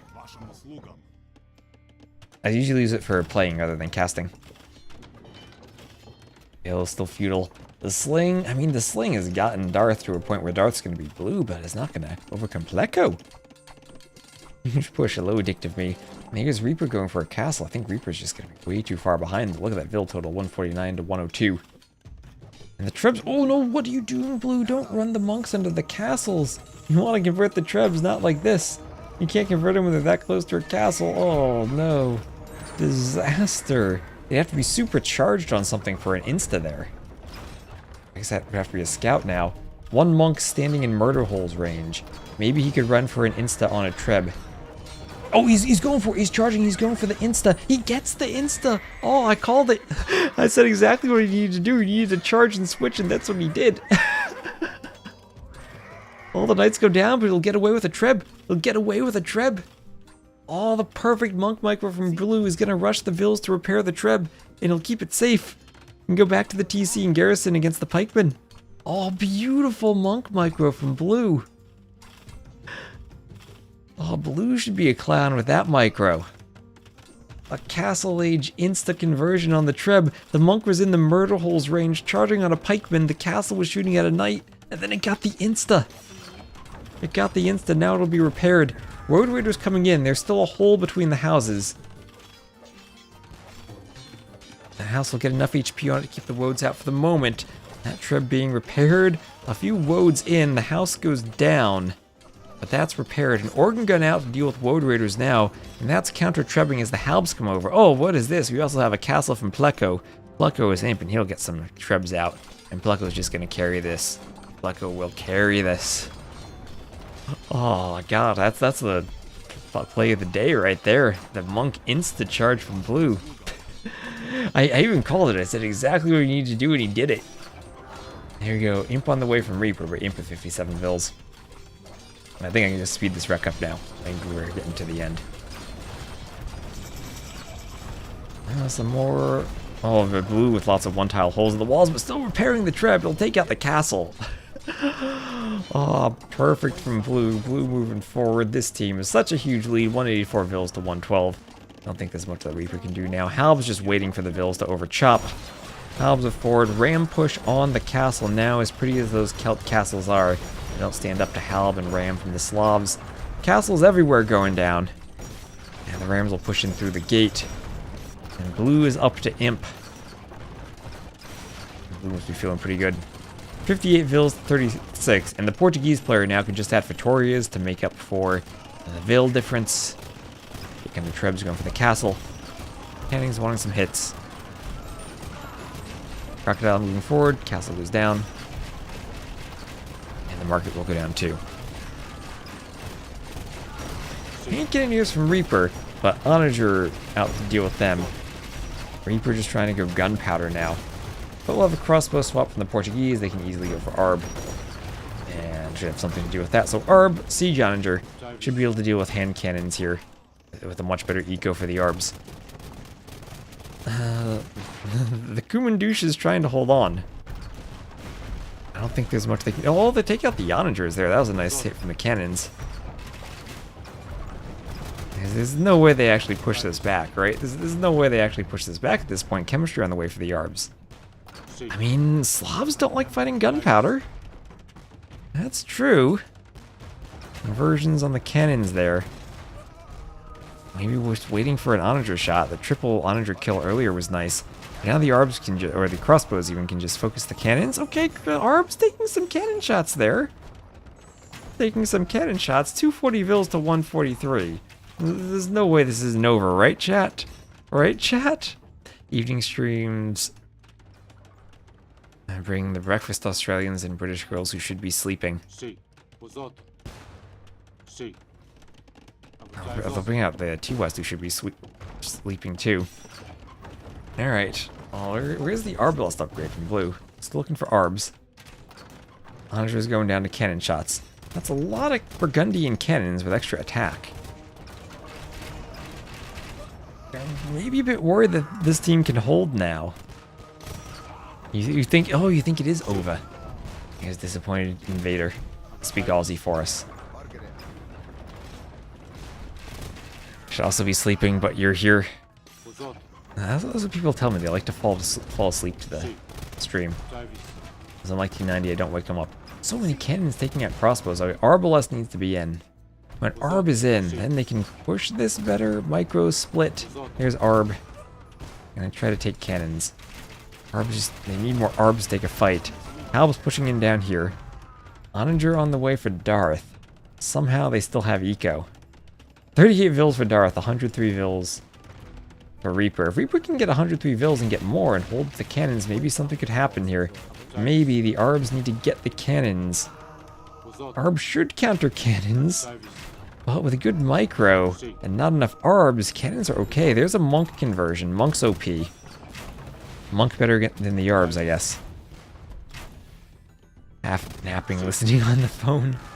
Only half napping though. Onagers. Ooh, good shot on the hand cannoneers. At the same time, the arbs all going down. Where's the micro from Blue? Blue trying to micro monks. Pleco even getting in on the monk action. I saw a green triangle there. There's an onager. Okay, this team is holding. These vills haven't chopped through to the middle yet. Still all the middle held by the Aussies. Okay, now finally they're pushing. Cannons are going down. I thought, oh, I speed this up because it's over, but it wasn't quite over. Only wake you up if a surprise opportunity for math appears. Okay, Onager on the cannons. Dodging the cannon shots. Gets it there. Okay, only gets 2 of them. Thought that could get all 5. Not quite that magical, though. Okay, now the halbs are just pushing. Plate parting armor swapped for the Burgundians, but not going to work with that many halbs. And there are the GGs. And overtakes game 1. Is Pleco pop capped? Close to it. It's at least 170. Maybe Blue with 2 Fetorias too. Much better eco here. And there is the GG. That is 18 conversions for Blue. And the sling, not quite enough to work in time. I've seen sling a lot on this map, but I don't feel like it ever really is the dominant strategy. Maybe. A 22-minute imp, but against a 25-minute imp from Pleco with a good boom.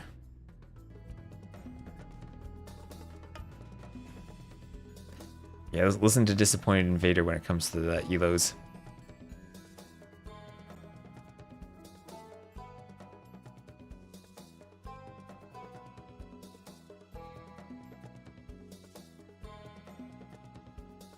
Alright. And it's a win for Over. Part of his strat. That's a win on the Jungle Rumble. Civs shall be Celts and Burgundians. Burgundians were slinging with their first pick too. Against Slavs and Portuguese more towards the end. So in terms of civ picks too, nice win for Ova.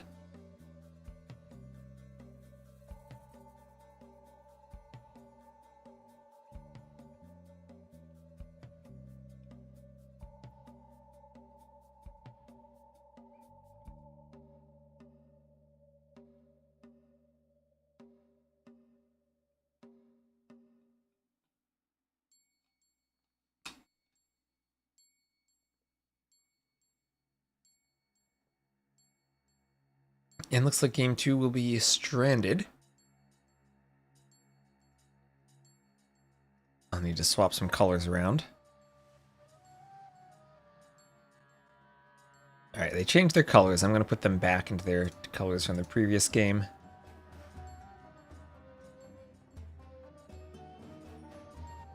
Alright, and here we are. YouTube. What is the T? That is my first name. No relation to T90, who's named after soccer cleats. I'm a proper American who does not play soccer. Anyway, we'll have Reaper and Darth, Vikings and Berbers to the west, against Blue and Pleco, Persians and Wu to the east.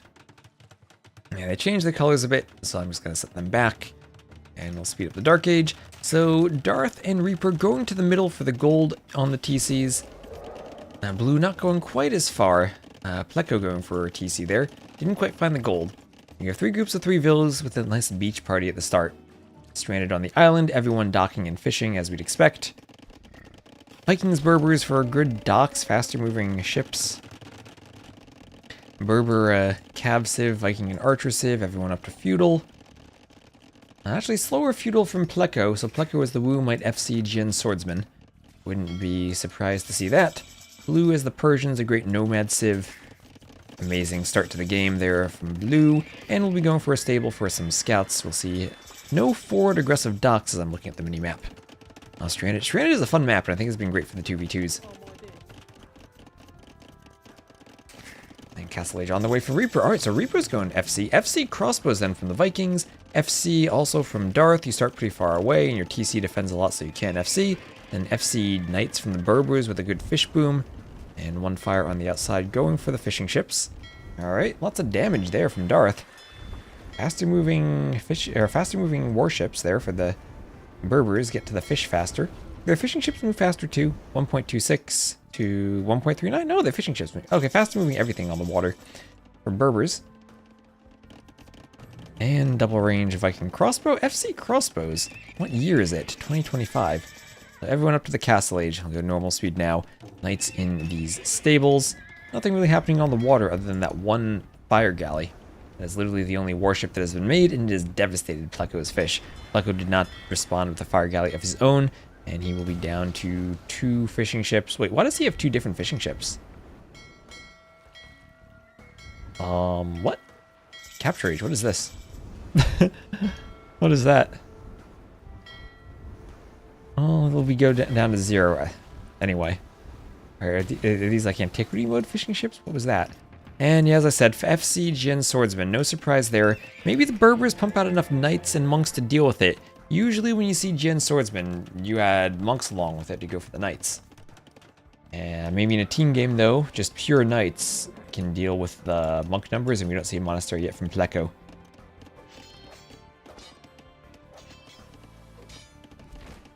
I glitched for a hotkey and clicked in dock. Oh, is that still a thing? That should have been fixed though by the time these games were played. Getting up to Castle Age in 2025 would be a very, very slow castle. Probably defeat. That's true compared to the rest of the civs. So blue coming forward with knights, but running into enough archers from Reaper that Reaper can defend that. Crossbow on the way. Those archers already have Bodkin, and Reaper will just be looking to boom up. Still on the water, decisive advantage for the single fire galley from Darth. The Viking player not going galleys may be surprising, but just going to take advantage of the great economy with the free wheelbarrow and handcart. Also faster vills to move around and run on Nomad is nice. Are we sure it was a fishing ship and not a missing string? Ooh, maybe it was. So knights here hoovering around for Darth. Second TC for Pleco. A second TC means he's investing more into eco, and maybe the timing on the Jin Swordsman won't be there now. You need to call an audible after that Jin Swordsman play didn't work, and enough Berber Knights popped out to take the Swordsman down. So this dock will go down. Darth will redock and continue rebuilding on the sides. Husbandry on the way for Darth, but clearing the water and the Jin Swordsman puts them in a pretty good position. Very good position indeed, I'd say.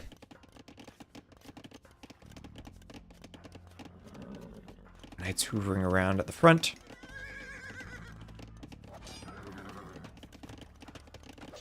And oh, while blue's microing the knights, here come the crossbows. Here come the crossbows to kill vills. One vill getting hit. Has to run. Crossbows turning around. Knights building up more hoovering.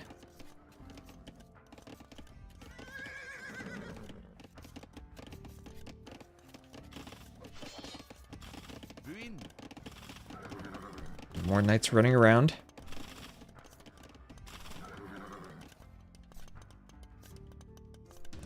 Oh, Mangonel, can he get a hit on the crossbows? Can he get a hit on the crossbows? Blue, what's your micro look like?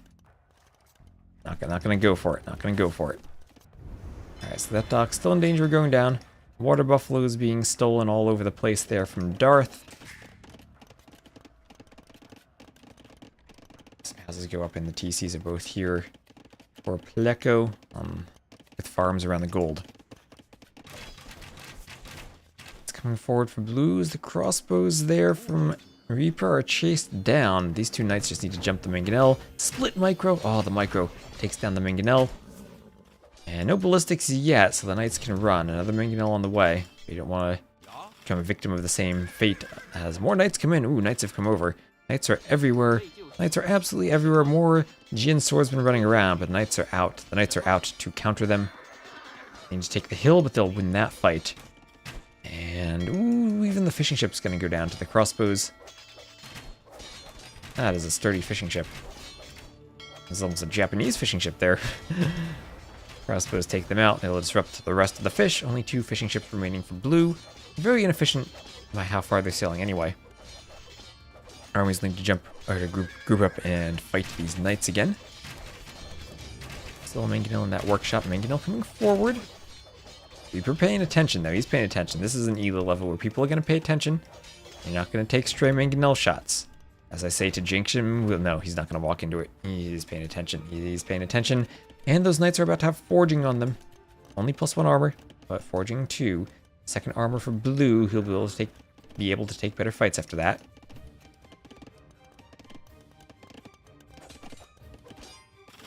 And the Jian swordsman here is still wandering around. Alright, ooh, Vils on the back of the wood line for blue. Where did they go? Oh, they're just gonna run back and turn into crossbows. Oh, the poor Vils.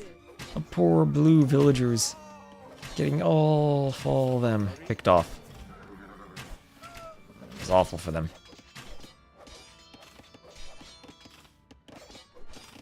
X over here.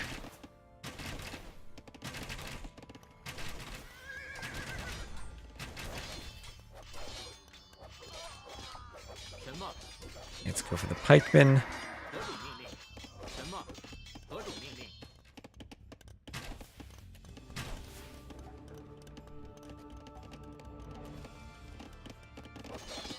Knights and crossbows come forward. Go for the market.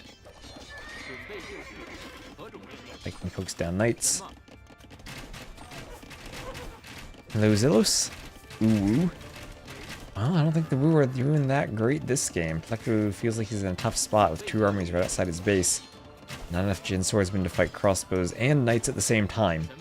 Not enough pikemen to kill the knights. I think they're going down. It's 8:30 p.m. Not sure if I'll be able to get another one because I still want to eat after this. I might just wake up at 5 a.m. to start casting more. Maybe the Aussies will still be awake then.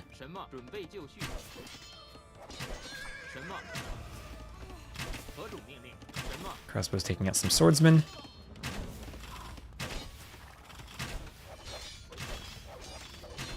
No food, no drink, just game. And Twest needs to eat to survive. One of the unfortunate facts of being human. Alright, I think we're going to have a tied 1-to-1 set here. This is so much damage from the crossbows. Iron casting on the way from Pleco, but look at this economy. This is the peak of hoovering from the knights. They're killing everything, and there is the GG. And we do tie it up. Alright, so one single fire ship from Darth, and then a simple Knights opening. And it works. The Knights opening, I think, much stronger in team games against the Jian swordsmen than in 1v1s, because you're not going to run into the threat of the monks. Crossbows could come over and help you if you do. Yeah, 51 to 15 KD. 60 losses for Pleco. This is a 1335. Res collected. And GG.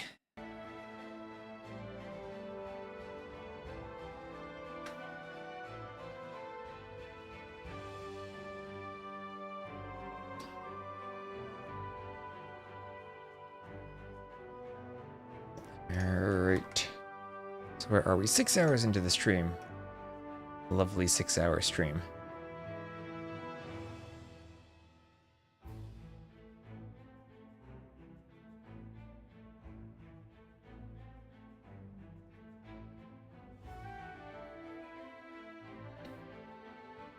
And what do we have to check off here? It's a tied set. Home map stranded was won by them. And the civs, ooh, very highly picked Wu. Wu and Persians losing to Berbers and Vikings. Alright, so reversing some of the civ draft fortune. Both teams losing with their very first picked civ. And then Reaper's team, Akuman douches, managing to get a win with the Vikings. Alright, speaking of drink, let me sip some water. Then we'll get into the next game, which appears to be on Chicken Arabia. Chicken Arabia.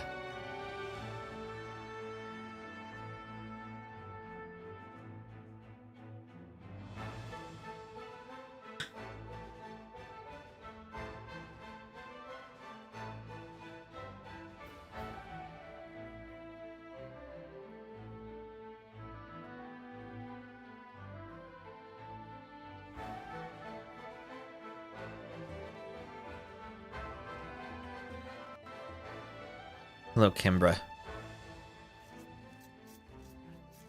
Oh, that tournament was many years ago at this point. It was the Terra Nova Duos, but I don't think I'll have videos of that. Alright, no food, no drink, just game. You're hungry? I'm hungry too. But hungry for chicken maybe, as we'll have 8 chickens. Alright. Chicken Arabia, you can have between 6 and 8 chickens. We have 8 this game. It'll be Franks and Ethiopians for Blue and Pleco against Britons and Georgians. So Reaper in the yellow as the Britons. Georgians with the mule cart. Great for Chicken Arabia to grab the chickens right away. I do have the scene and everything set up good. Hopefully he'll come back. I'll have to use it another time. Could be a fun map. Maybe I've wanted to do community games on it for a while. Okay, everyone up. I'll just have scouts chasing each other over here. And probably just gonna see standard scouts, archers, Franks, Ethiopians. Could be maybe scary late feudal when the Franks don't have bloodlines and the Georgians do and heal. So yep, there's the stable. Scouts players across from each other. Here's the stable, archer players across from each other. Ethiopians will have the faster shooting archers, Britons the faster working ranges, and then the extra range once they hit castle. So once they hit castle, I feel like this is the Civ matchup that the Britons want. They want to be cross-matched against the archer player, and they want to be using their range in the castle age. What you don't want to be doing is fighting with archers in the backs, and then scouts plus knights in the middle if you're Britons in this matchup. Because then you're only shooting the knights and the lack of thumb ring, and then especially against the Ethiopians where the archers just shoot faster anyway. Means you're doing less DPS. You want to be in a situation where you're fighting the archers and then using your ranged advantage to dance against the archers. So fletching on the way from Pleco. Really important to pull off smooth build orders on these chicken maps. I think it really does reward you for practicing your archer build. As I've been saying, I feel like the archer player is much harder to play in micro, even if maybe the cav player has more impact in the long run, if it's a late game. Not always true, though. We have seen some amazing Arbalest carries on this map. So Reaper going to finish walling up. He should be fairly safe there. Only going 1 range. Okay, usually you see 2 range archers, but only 1 range now. Maybe there's a hole between the blacksmith and the range there. I think not, but maybe there is. All the clown maps, at least a little bit of clown. I'm gonna have more clown maps for Stronghold Frenzy coming up. We had some nice signups for Stronghold Frenzy, too. Saw Jordan and freaking Andy have already signed up. No, the other clowns like Running have signed up. But we should have a very good roster of players for the top league.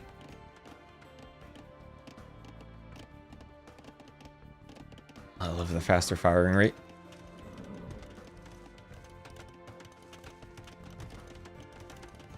More palisade walls going up for Pleco.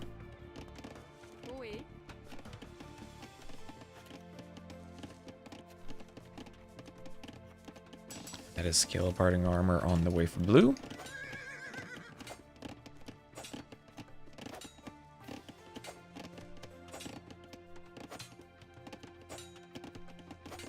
Oh, and Shikso, thank you very much for the raid. So many raids today. Thank you, Shikso.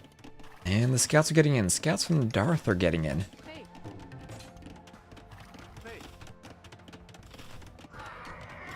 Going down to some TC fire. Move around. Ooh, go down to the TC fire. Okay, Darth really suffering from the TC fire there. No bloodlines yet, and he can heal, but he'll have to run around for a while to take advantage of the healing.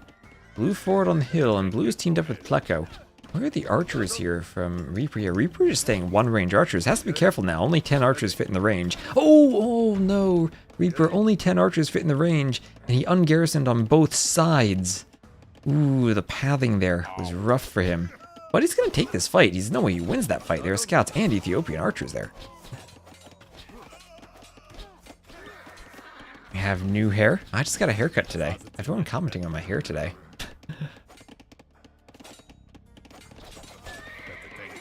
I was walking, got a haircut.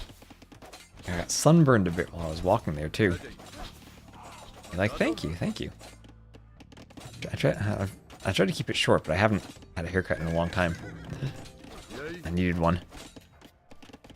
Do you want when you get a haircut? No, to be shorter? Usually, I would say so. That's what the cut would imply. So second range on the way, but Reaper's already lost everything. And I mean, Reaper tried to go greedily 1 range. We just saw him ungarrison both sides, and he's lost everything. And blue is taking some harassment there. But overall, the Kumandush is now down pretty far in Vil numbers. And only 3 military. Yeah, well, yeah, look at that huge army disparity. 21 archers for Pleco as the Ethiopians, only 3 for the Britons player. And is this game over already? We already have a defensive tower from Reaper. He has to move to that wood line too. Svelte. Well, that's a UI framework. I've heard good things about it. I've never used it myself though. I think Happy Leaves uses Svelte for the dashboard.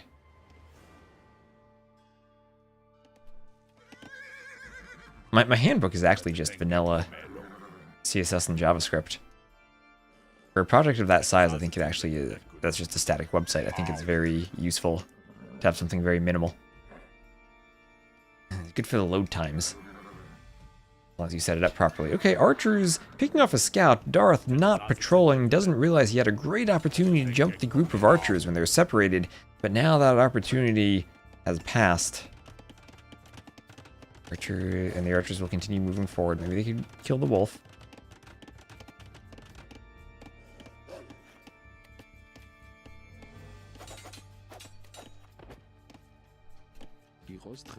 Moving forward to the farms by the TC.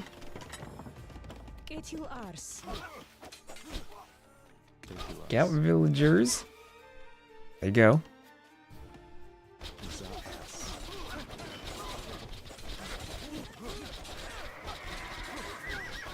Scouts fighting a bit under the TC. Okay, scouts from the rear. Darth going for the fight, but not going to get there. No bloodlines for him yet. Does have armor and forging at least. This is a scary mass of crossbows and also a scary uptiming from blue. As the Franks doing exactly what he wants to do, be able to click up quickly and avoid the late feudal stage with bloodlines. That gate is open. That gate is open and the scouts will keep it open. Maybe some deleted farms and some quick walls could come in, but okay, he's gonna go in. He's gonna go in through the gate. I mean, the gate can just go down. Oh, there we go. There's their deleted farms. There are the quick walls. Okay, that's what he needed. He actually get enough HP on the houses, though. Probably not. Only 100 hit points there. The gate just about down. Scouts are trying to come from the rear. Their reinforcements not enough. They're not even here. 5 HP on the gate. It's locked even. Oh, the poor locked gate, not locked in time. Archer is going to fight this mill deleted so the scouts can get a better surround. But this might even just be the GG moment. Archers come to help. That 12 archers, 14 to 16. But the scouts are still there. The gate's down. And these archers just get back. Soon we'll have light cav and crossbow. Maybe Darth can re-wall this. Actually, I think he really does need, with high priority, to re-wall this while the armies are out. We'll have Castle Age on the way for Reaper. Standing on the locked gate there, we'll have Castle on the way, Gold Mining, Horse Collar, Chain Barding Armor, Light Cav, Bowsaw. Chain Barding, Light Cav, Bowsaw, the new Bodko Saw. And that's triple stables, Light Cav into Knights there from the Franks player. No bloodline, so it does really want to swap from the Light Cav into the Knights as fast as possible. As the archers will keep hoovering around. And the Bodkin arrow on the way. Come down and hit the Palisade Gate. And crossbow on the way too for Reaper. As the scout will come and try to hit the archers. And more scouts come down and hit the crossbows who are running around by the gate. The archers will come in and put some pressure here. At least Reaper's up. And he's up and he's Britons. He can have extra range now. 3 ranges for the Britons will produce rather quickly. See if he can afford ballistics behind it. He does want the university. He's going to need some excellent micro. At least the TC does form something of a wall to stop the crossbows from getting in, even if the knights want to just jump. Got a better combo than Ethiopian Franks? I don't know. Depends on how quickly you want to push. Part of me feels that Ethiopian Slavs is even better. Because the Slav team bonus helps the Ethiopians so much. Okay, that's 35 crossbows though. Then you always have the Maya who just get more crossbows than the Ethiopians, and maybe they work out better sometimes.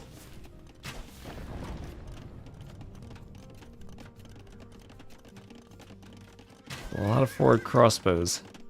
Taking the vills.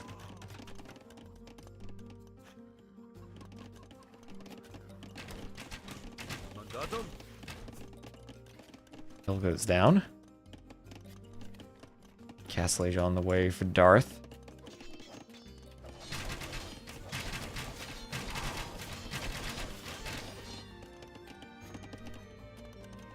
Okay, Vills on both sides coming forward. Blacko has to go back. I mean, crossbows on both sides. Blacko has to go back, but still is camping the hill. Shu could also just have Lumberjack. I mean, Shu are another really good Arabia Civ from what we've seen as the Archer Civ. Could potentially be the Shu as the best Archer Civ. Don't know if I mean, Britain's Ethiopians Maya have been the top tier for a while. Britain's, I think, better in the 4v4, where your production speed is boosting either Maya or Ethiopians as your other flank. And there's Ballistics now for Reaper, who, despite that initial loss, he is holding. Doing a decent job of it so far, has to use the range advantage. And behind this, at least Darth has some room to move out slightly, but Darth is still feudal, does nowhere near having knights. And Blue can just calmly add in handcart with more TCs. And we had a sec and a 14 and a double yes. And they're going to decide, okay, the Archer player, he's defended for a while. We'll just come back and we will hit the Cav player again. We will hit Darth. There's even a hole in that wall through which the Knights can run. Yeah, and Red is still feudal, just about to get up to the Castle Age. Can he quick wall in time as the Knights come? The Knights are going to see the hole. Will they run in? Will they run in? Will there be a quick wall? No, they will not. Knights will get in. They'll regroup.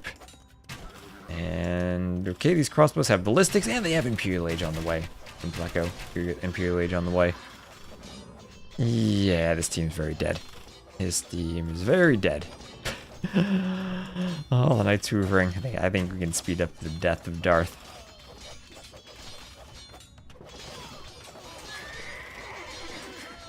And there you go, the Knights. Crossbows nowhere nearby. And Lisandro Daldas, thank you for the follow. And there are the GGs. Over, up 2-1. As this game is over. Oh, is there a counter raid? 1 scout. Okay, so that's 47 military, or 47 kills for Blue, only 5 for Darth. Reaper, good job to hold, but the fact that Darth was double teamed when Reaper lost his army early was rough. So faster Castle Age for Blue is the Franks. That's what you want to see a Franks player doing and not get punished for.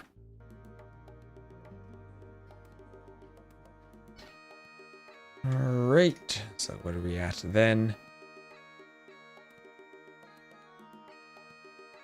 More update here. 2-1 lead for Over. So this set isn't over, as the Kumandushes do have another home map.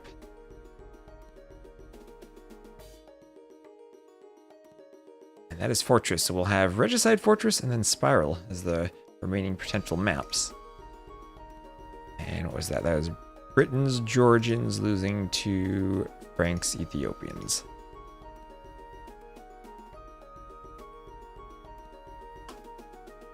One scout, that's how we counter raid. Sometimes 1 scout is all you need, but that was not one of those situations there.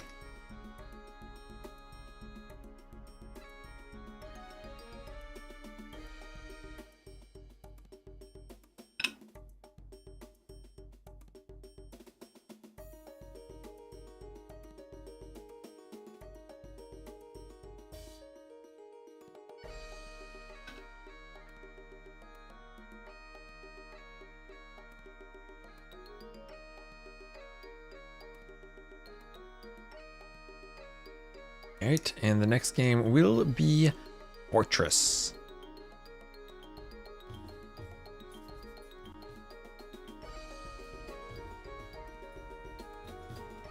Okay, and for some reason, Darth and Reaper have swapped their colors. So I'll put Reaper back in the yellow, Darth back in the red. So it will be Regicide Fortress. Maybe we'll see a sling here. This has been a great sling map in the higher leagues. And Italians Castle. This is going to be Condottiero sling for the Goths. Alright, Italians, I like this castle. This is definitely an A-tier castle. Wait, no, this is the Goths castle. Okay, A-tier if it were for any civ other than the Goths. This does not remind me of the Goths. Italians have their old castle. I like that castle too. Mullins have the old castle. Teutons have the old castle. This is A tier. Oh, Gabby, 2 raids today. Yes, I saw you were streaming again. Thank you very much. Welcome back. We're still going. We were 6.5 hours into the stream. I have no idea what the P stands for. Darth P. Maybe Darth Jar Jar. Oh yeah, also it's Regicide. Kings are out here, scouting on the outside. Have everyone go give Gabby a follow too, if you're not already following her. I'm going to be casting her hopefully this weekend in the Age of Queens tournament. So let's just speed up the Dark Age. It is Regicide Fortress, so we will have a rather long Dark Age. We're going to see if they go for a sling. Let's see if they go for a sling. Darth Maul's evil cousin? I mean, you say that as though Darth Maul were not evil himself. The Feudal Age on the way for Pleco. Xing over here. What is that house from Pleco? Alright. Just have some king scouting.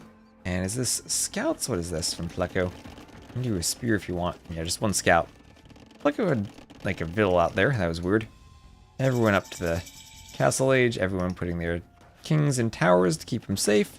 King in the castle there from Reaper, but he is the Italians. And he's up to the castle age. And he's just going to be adding TCs, then probably slinging the Goths. I imagine this will just be a sling. 6 hours in, completely unfazed. I don't know if I'm unfazed, but I'm enjoying it. Maul was the nice one.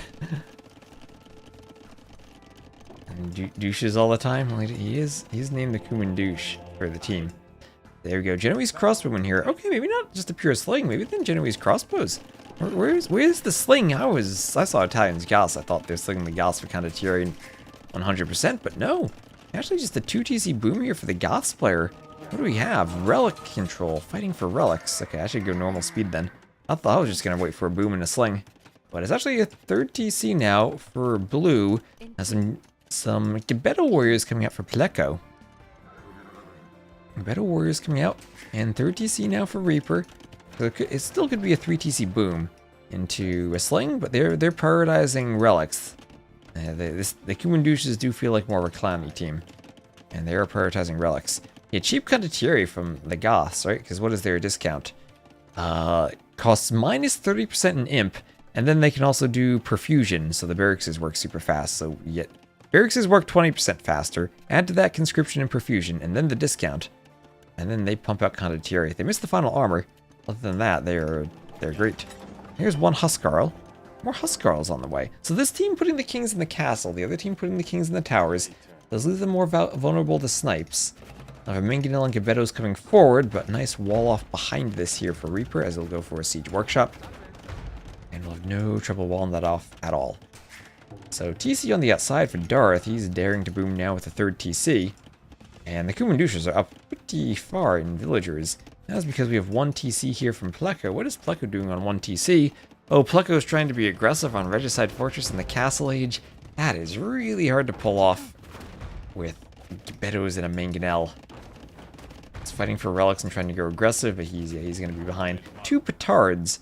But you petard in, and the economy is protected by TCs in a castle. It's hard to do damage at this point.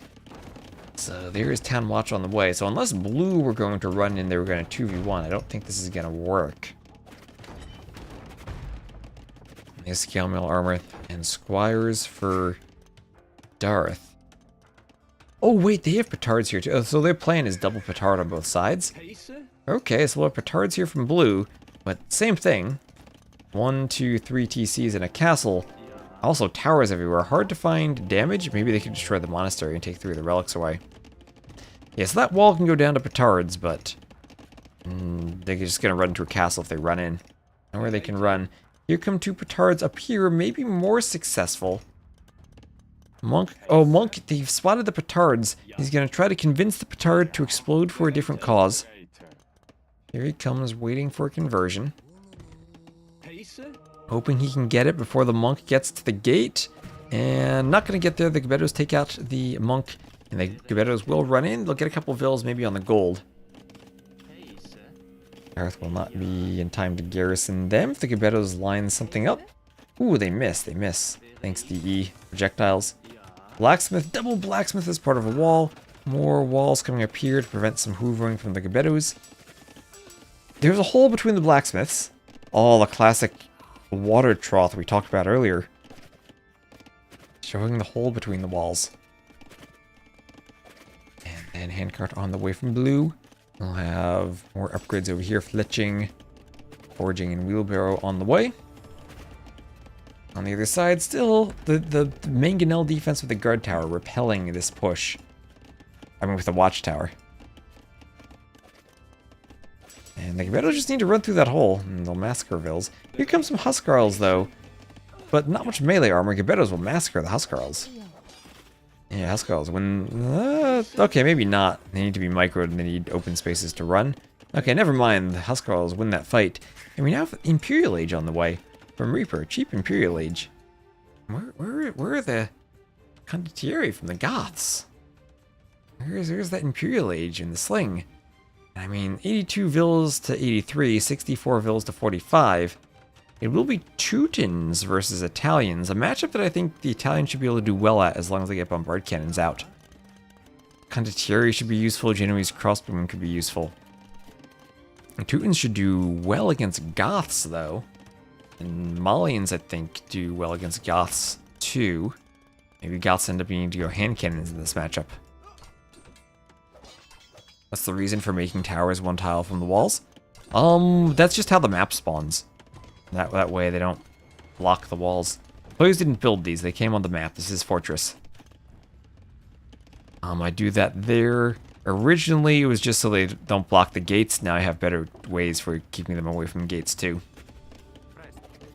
Yeah, but towers, one tile from walls is just it's a consistent distance. And it means at least you have one gap in case the wall in front gets hit by a petard.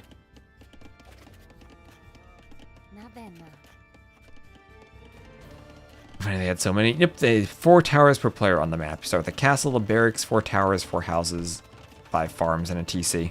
And then fortress. Okay, so petards from the rear. Okay, that's handcart. I thought that was imp for a second. I thought maybe Gebettos could take it out. Petards go for the gate. Genoese crossbowmen already there to defend. There's imp for Reaper. And there is Anarchy for Darth. And Reaper going to pull more Vils for that castle. Hope to get it up in time. Gebettos can't do too much more damage there. Don't want to overstay their welcome. It's going to be a team wall here. Team wall, the teamwork from Blue and Pleco. Look at that. And just need more walling over here from Pleco. And that actually will be complete. Alright, so nice team wall. Oh, wait, it's not complete. There's no walling here. Never mind. Almost a team wall. And then workshops, Teutonic Knights here. From Blue, Caped Teutonic Knights. I have Iron Casting and Imperial Age on the way then from Darth. Xing over here as the Genoese crossbowmen come forward. And the Mangonel will come forward too. More houses going up from Reaper. Reaper, it's the Goth player who needs the house wall. Here are the Italians, you have the stone. Well, looking to get their team wall up too. They can team wall all the way to the corner, and then they would have some safe trade. Pleco here, maybe you could think about doing that too. Wall from this forest to here, this forest to here, or to here, and then keep this corner safe. Oh, Lidocor. Look, it's Lidocor online. How are you doing? Oh, and Pleco's here too. Tonic Knights, take down some units. Haven't seen Lidocor in a while. Did you finish your chemistry PhD? Is this now Dr. Lidocor? So Silk Road for Reaper, he wants to trade. And we will have Ironclad, better armor for the siege for Blue. Blue going Teutonic Knights.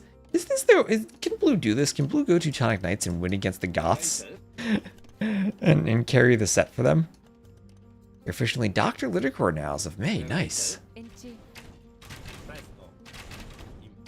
And Genbo's going for the outpost.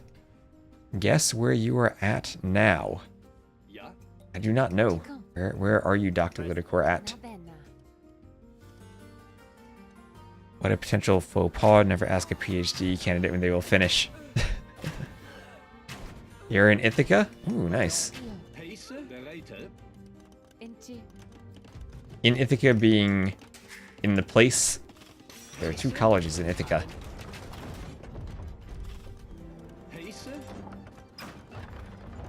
We'll have Longsword on the way and Imperial Age on the way for Pleco.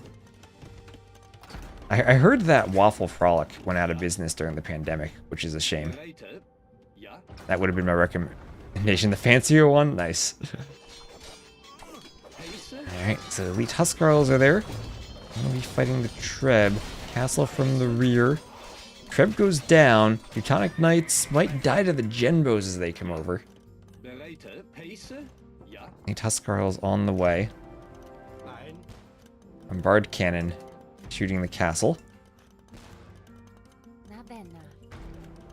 I took a freshman chemistry course once to fulfill my science requirements. Yeah, science doctor, the better type of doctor.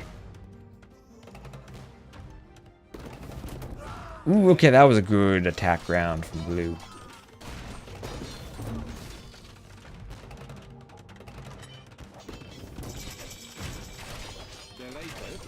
Onager goes down.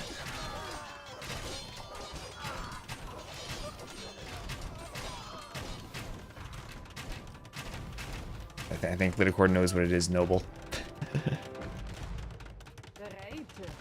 So, what do we have here? Just Malian longswords. That should lose to Goths, right? I guess going with longswords against the Genoese crossbowmen? Well, the Malians attempting that? Onagers here. Elite Teutonic Knights, let's go. They have little helmets on them now. Oh, that was another good hit on the Huskarls. These Huskarls, they lose all the color they had previously. Now they're golden, but it feels like maybe too much. I don't look at them and think Huskarl. Cannon push here from Reaper continuing. Goths versus Teutons. Okay, oh gosh, oh, those crossbows were clumped up as the Onagers closed in on them. Went to Syracuse? I have a friend who went to Syracuse. I've never actually been there though. Surprisingly, I haven't been there because the Mets have a minor league team there, and also in Binghamton.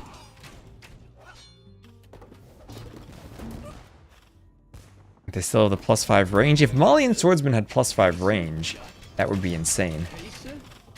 But they do not have that. They only have +3 pierce armor. I would imagine that swordsman with +5 range.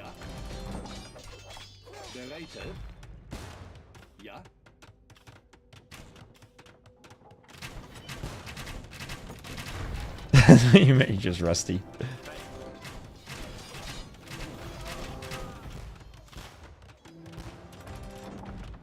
Alright, cannons going for the castle. And fortified wall on the way from the university. We'll have siege engineers on the way too. And this might be game 5, you're right, as this castle will go down. The Teutonic Knights, as fancy as they are, not working out here well enough against the Genbos. The Teutonic Knights would like to have +5 range. Or +5 speed. 5.88 speed. They'd be speeding around.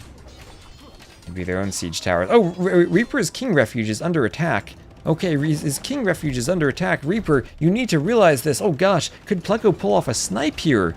We might not have a game 5 if Pleco can pull off a snipe. Where is this gather point? Where will the king go when this castle is destroyed? The king is inside. He's repairing. He needs to run that king, put him in that castle in the back, maybe. Okay. Pleco has a plan. He needs a sniping unit, though. He only has champions. He's not going to kill a king with champions. Okay, things here getting risky. There's a quick wall. That castle losing HP. Oh, but the Trebs go down. How did the Trebs go down? Oh, there's a bombard cannon there. The bombard cannon took out the Trebs. Oh, the king is safe still. They took unique units and they gave a special skin for the elite versions. So all the unique units have 2 skins now.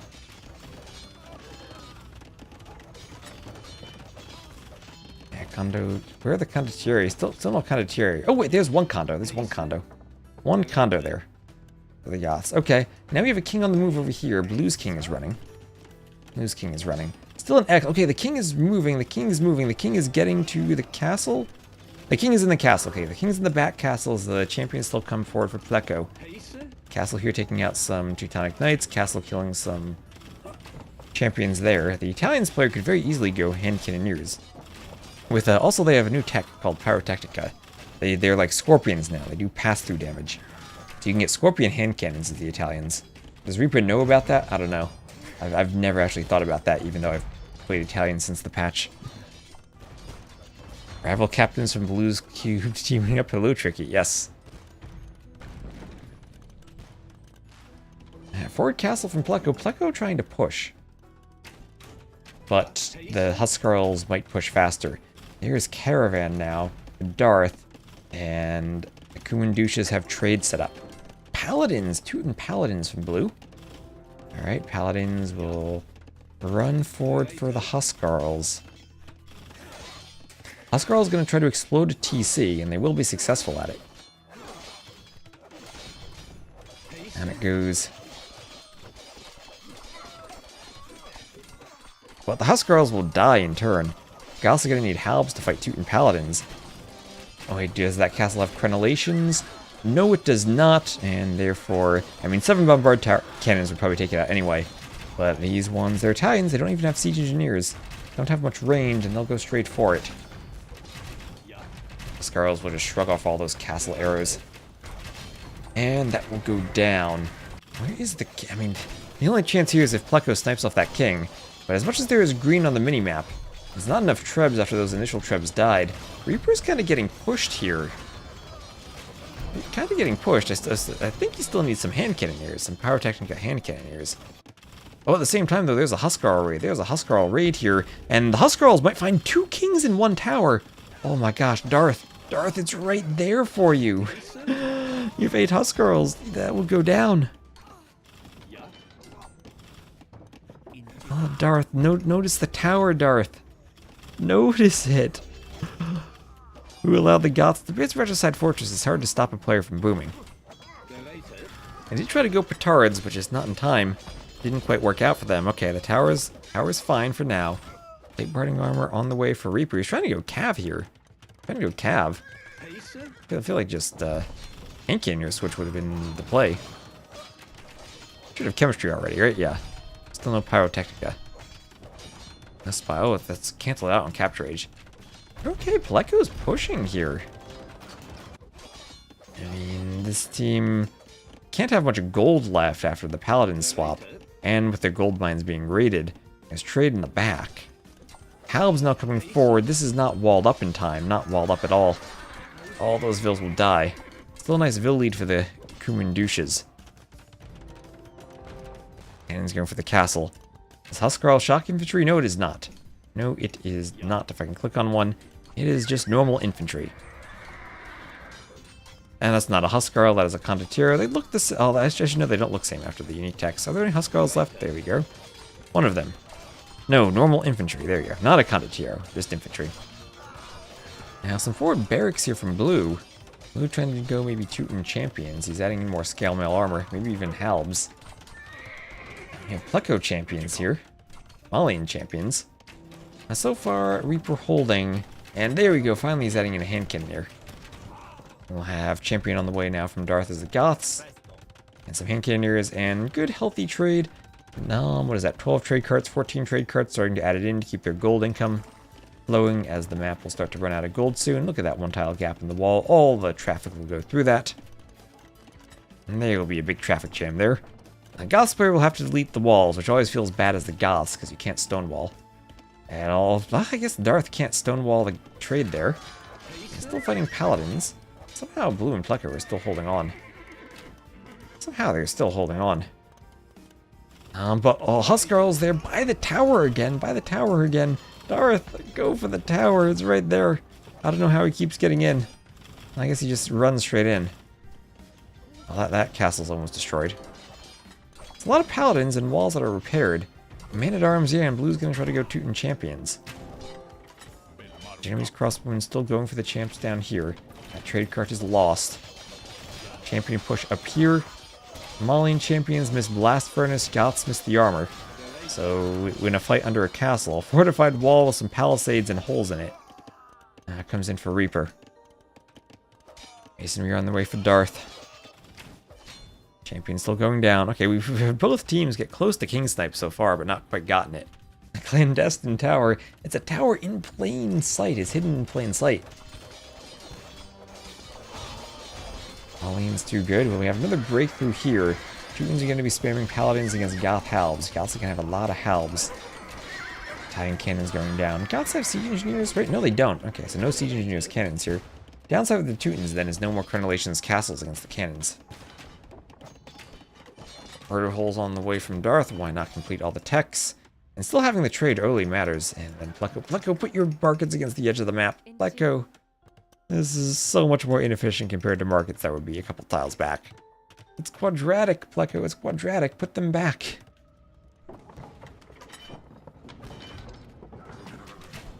Okay, and then this could go down to Genbo's. Genbo's not there. Not in the right spot. Have to micro back. 45 minutes here into Regicide Fortress. This is a game we have on our hands now. I thought after that initial push it was over.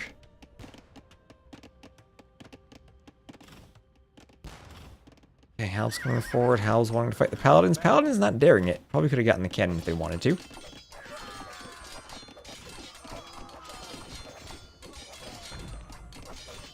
Refill my water soon. Okay, well now they'll get the cannon, no problem.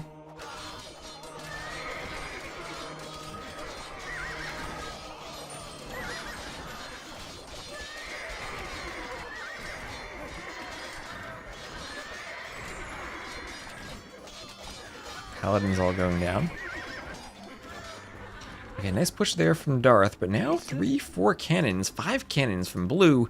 Blue needs to make sure he has a meat shield in front of them, though. Blue does not want to lose cannons. And also Italians, they will have, what? That's 11 range on the castle. So the Teutons, with siege engineers already, 13 range. They outrange it quite well. And in the back, ooh, the Huskarls have gotten to the back. Enough Vills in the back there. There we go. Trade cart coming forward for Pleco.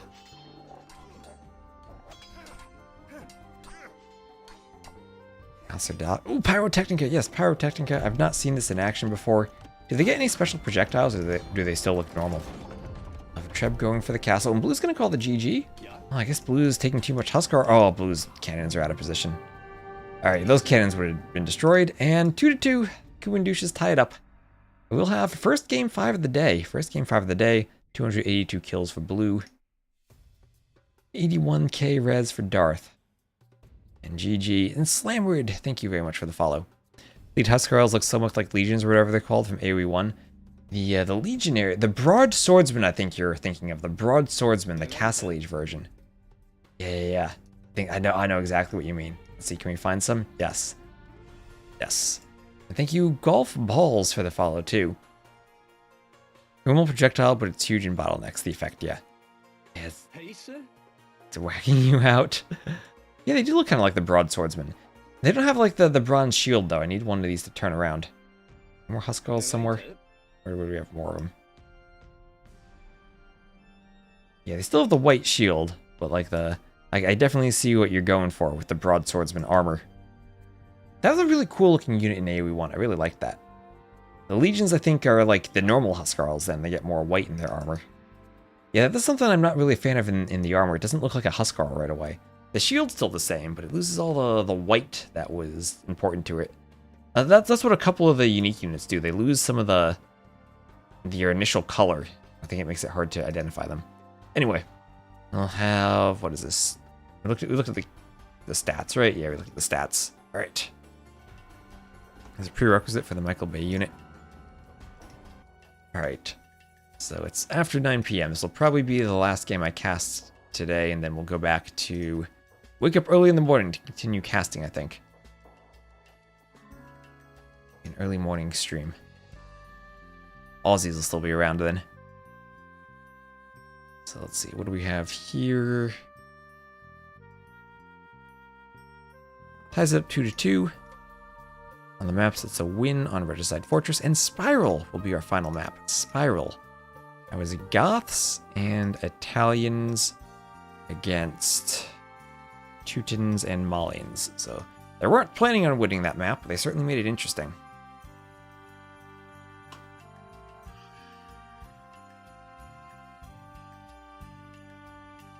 And one more game in this set. Here we are on Spiral.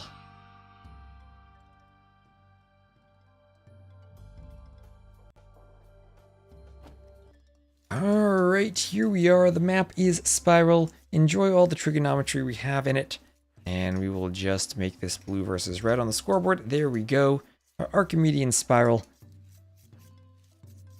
And we will have Reaper and Darth. Koreans and Lithuanians, so not going Byzantines for this map. Koreans and Lithuanians to the west. And then Khmer and Dravidians to the east. Now this map, this is the 1v1 version of this map, has 6 empty slots around the edges for you to take gold at. The 2v2 map, since there are 2 additional players, only has 4 slots. And combined with the gold in the middle, that's still nowhere near as much gold as you have on a normal map. So by having the Khmer and Dravidians, you have great Hussars and great Skirms for when the gold runs out. Same thing for the Lithuanians, winged Hussars, faster moving Skirms, faster moving Halbs, and then Koreans with the good Skirms too. With the discount. So players clicking up. The map has spawned, so the Korean player has a pond, and also the Dravidian player has a pond, so both going for docks right away and having good deep fish by their docks. Not much fish though, as Pleco loses his scout to Darth's scout. Lots of fishing opportunities, but quickly diminishing. And Bashful. Look at that Vil fight emote. And gold so light it floats on water. Yeah, the gold floating on the water. I know Lidicor is qualified to determine if this is possible or not. So some defensive walls from Reaper over here. As an archery range is going up too. And we'll have some walls around the top side here from Reaper as well. We will have double bit axe on the way from Pleco as a couple of scouts come over from Darth. They will look to break in. See if they can. Pleco needs to avoid over chopping. He's going to go double ranges. No forward dock shenanigans. Just scouts and archers from both by the looks of it. Archers there from the Koreans and scouts from the Lithuanians. Deep purple and gold on the water. Deep Lakers colors. Shaq and Kobe on the water.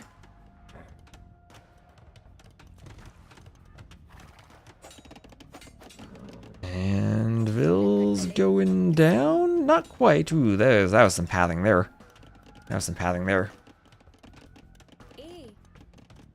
Scouts will get to the Vil in the back, and they'll just run past.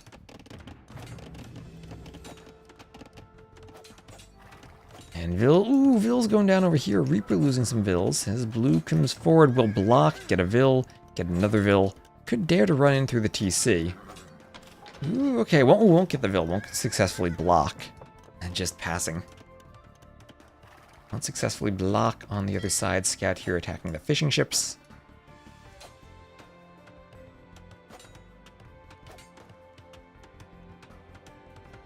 Smoke on the water, that I recognize.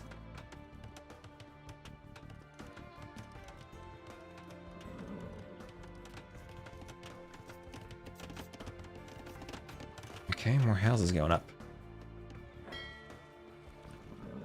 Scouts running around. We'll have fletching and gold mining on the way.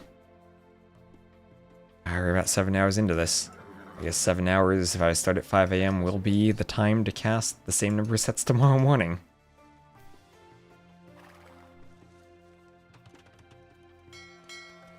Okay, spear coming forward. Scouts will have to go for the fishing ship. And down it goes. Archers coming around. Darth, probably not going to be able to hit the gold with the archers on the way. Pleco trying to wall up. And we'll have Horse Collar on the way from Darth. Fletching on the way from Pleco. As blue comes forward with scouts. And Archer will run around. Archers coming forward. We'll have an X over here. Xing as the archers keep running around. And Horse Collar on the way from Reaper. Okay, Bloodlines on the way from Blue.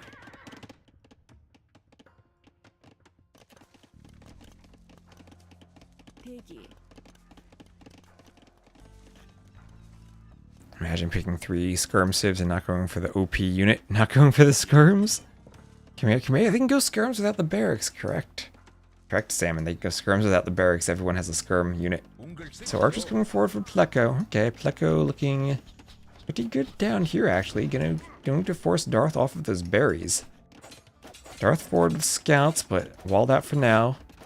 Blue needs to avoid over chopping. Needs to repair. Getting a good number of farms added in. Ooh, he's the Khmer and he's building the farms around the mill. Classic Khmer mistake. Maybe that's just auto farming. You probably just want him in the back more. Just in case the scouts break in and start hoovering. Blue with a good number of scouts. Population's very similar. But no scouts nearby from Darth when Reaper is out here. Oh, there are scouts nearby. Okay. Big fight here. Everyone with armies, but more for Blue and Pleco. More armies for Blue and Pleco. The scout numbers are there. Forging and armor on the way for Darth and Blue, respectively. Alright. Pleco trying to micro the archers. Might want to get in. Archers could maybe deny a market if Darth wants to wall with it. And Darth walling up with some houses too. Does not want this army getting in. Does not want the army getting in. Darth needing to bring the scouts back and group up. Pleco could maybe go for the Ville by the market. There you go, he runs away. Reaper comes over with more archers.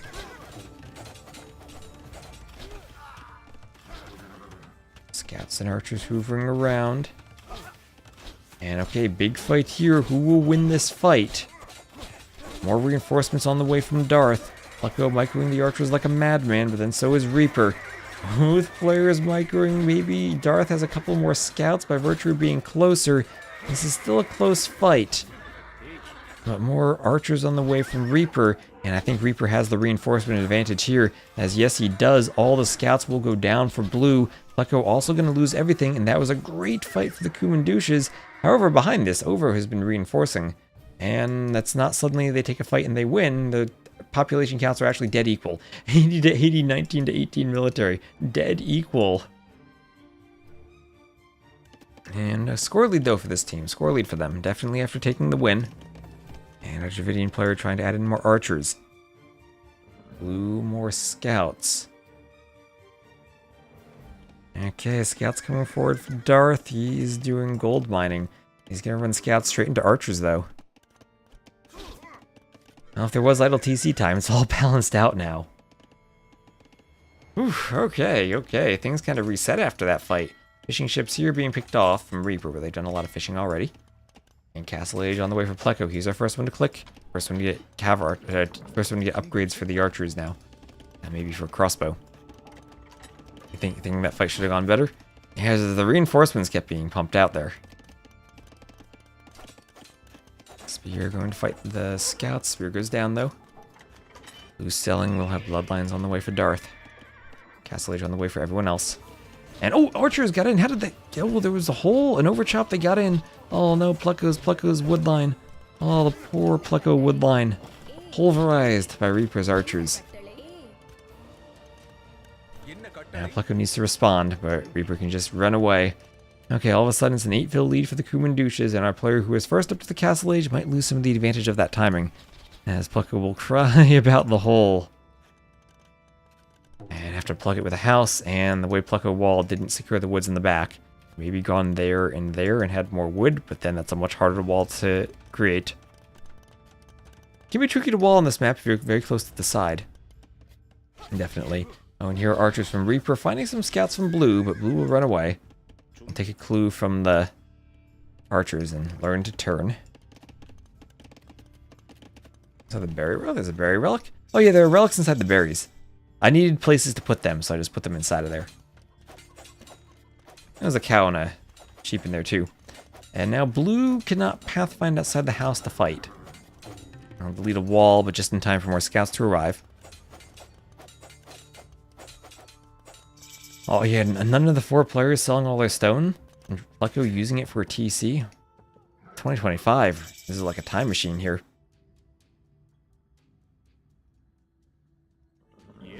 Archers and scouts coming forward. Our archers from Reaper trying to group up.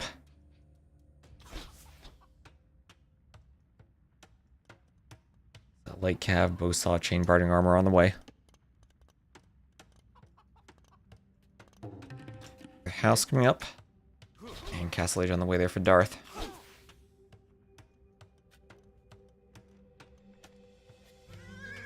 Ooh, these light cav though, looking scary when the scouts are not castle. Too many crossbows for them to fight though, and it will force our Khmer player Blue to do a workshop and get ready to defend with scorpions. So things were looking pretty even right until that point where Pleco lost a lot of vills due to the hole. Will there be a counter hole? Yes, there will. Oh, there is a hole for Darth. And Pleco, he is taking as much advantage from this as he can. He's not going to shoot until he is right on top of Darth's vills. There he goes, going ahead, and thank you for the follow, as Pleco is going ahead and rushing into this base. And Derpy, thank you for the follow. On the other side, this is still walled out. Some back walls from Blue, trying to funnel this army in towards the TC. But the crossbows there from Pleco. No ballistics, but they are doing some nice damage. Might be able to find some walling vills. Might even be able to get through these walls. Only 100 HP on that house. Low HP house on the outside too, and those crossbows will get through, no problem. Those vills might have to run through the hole they created in the wood line. Farms here will make walling awkward. Darth would have to delete. And they are in, and on the other side, this army not going in. Scorpion and a lot of knights here from Blue, as Blue is defending. He's killing the scouts just as Darth is up. Darth will not. At least he'll save on light cav. Won't have to spend on that. Reaper coming over to defend, but Reaper doesn't have the numbers here. 20 to 12. Oh, Reaper's going to get devastated. He's not patrolling. He's not patrolling in. He's not patrolling. And Pleco is going to win this fight. Take out the knight. Take out all those crossbows. More knights from the rear. Are the knights enough? Oh, Reaper with the micro, drawing the attention of Pleco's crossbows. Micro's are way too far though, and all this is cleaned. And where are the vills going? Oh, he's just going to stand idle in the middle. On the other side, the knights and the scorpions have repelled this. One scout left. They forced the crossbows to run. And where are these vills going? They're trying to find a home. They're Xing. He's saying the crossbows are over here. That's only 12 of them though. More crossbows for Pleco at home as Pleco's adding in some more TCs. Over's now up in vills, equal in military counts. Feels like they're doing damage and repelling everything though. This TC can go out on the chickens. Whew. And hello, going ahead, and how are you doing? Xing over here as the crossbows are running. Oh gosh, that's a TC for Reaper. Now crossbows still don't have ballistics. 100 HP, you can shoot the TC, force him to delete, and all of a sudden you wanted the stone for another one. It's important for Reaper to win this fight now. Really important for him to win it. Crossbow is going to take some fights at their counterparts, killing them dead in the open. Crossbows cannot hit the slight angle that their enemy units are running at. And go for those vills. Blue coming over with some reinforcements. These crossbows going to try to take a hill. Blue's here with knights. Blue's here with knights. Ballistics on the way for Reaper. Reaper's still at the top score. Trying to pump out more crossbows. 39 to 27. So overall he has an advantage if you can just get the numbers together. He's going to go for a third TC now. Feels confident he can get the vills to it. And now, ooh, TC denied from Pleco. Oh, on the other side, there's the simultaneous TC denial. Pleco can't go out there. Pleco, at least he has some wood access in the back. But Reaper feels confident he can camp there. Gets his TC up. Actually gets it up. Gets some raids in on the inside. Does Blue. Oh, some CBA micro from Darth. Darth microing back and forth like a madman. And okay, these crossbows from Platfot have no idea what's going on in this game. Over, up, and vills. Well, both teams doing some damage back and forth as Reaper comes forward with his crossbows. This is an absolutely crazy game of Spiral. Hamster map. Sometimes hamster gameplay works out well, and here it is. As no one is fishing anymore on the water. Oh, never mind. Actually, Pleco taking the shorefish there. He's doing a university. He will need ballistics if he wants to fight this against someone who does have ballistics. Reaper can try to micro this, but no longer with a numbers advantage. Gonna hide in a little alleyway, but has to get out while the getting's still good. Has to get out before ballistics comes in. And try to micro against ballistics. That's kind of tricky with these numbers.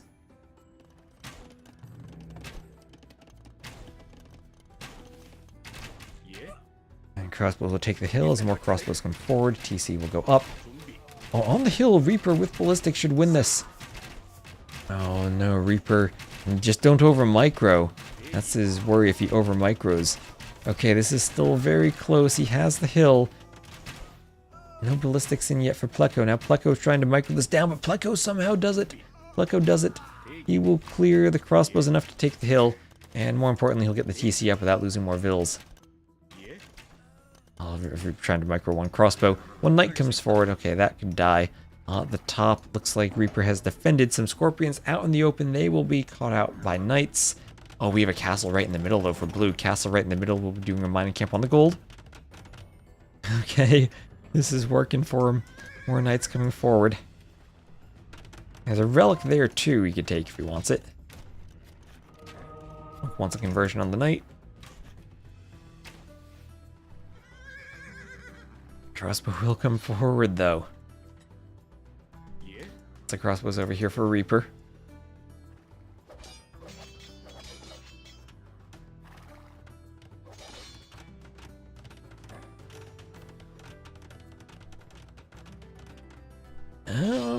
Blue maybe out of position on the hill. The crossbows with ballistics will engage here. And Imp on the way for Reaper. Imp on the way for Reaper. It does not make them suffer any more damage. No, they're normal buildings there. Normal buildings, 100% hit points. No extra damage like cracked terrain. The scorpions and knights here, but where is Pleco? Pleco's nowhere to be found. He's booming at home. He's got 68 vills, so Vill lead actually for over, up by 20 vills. But Darth has a lot of knights, and maybe they'll have the timing to push this with Imp as husbandry is on the way. If they could get a forward castle and get Trebs, then maybe they could keep blue far enough apart. 1k5 food, 36 gold. That's the economy of a Khmer player who's pumping knights. There's 1v2. Where's Pleco's army? He has 23 crossbows, but they are mostly at home now. They're all at home.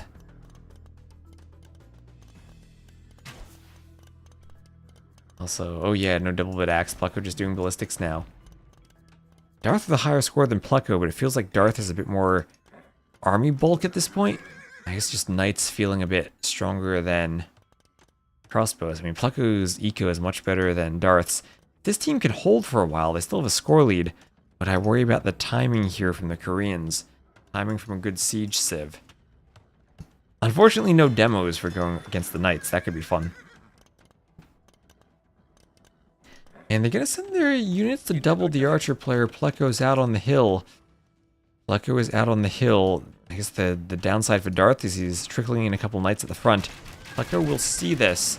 Still trying to hold the hill. He'll get a couple kills on the way in. Xing over here. I want their crossbows to come together. Fifth game. This is the fifth game. So Reaper up to Imp doing Bracer. And Bracer crossbows will devastate Castle Age ones with their extra range and their extra attack, but mostly the range. Do Chemistry 2 right away.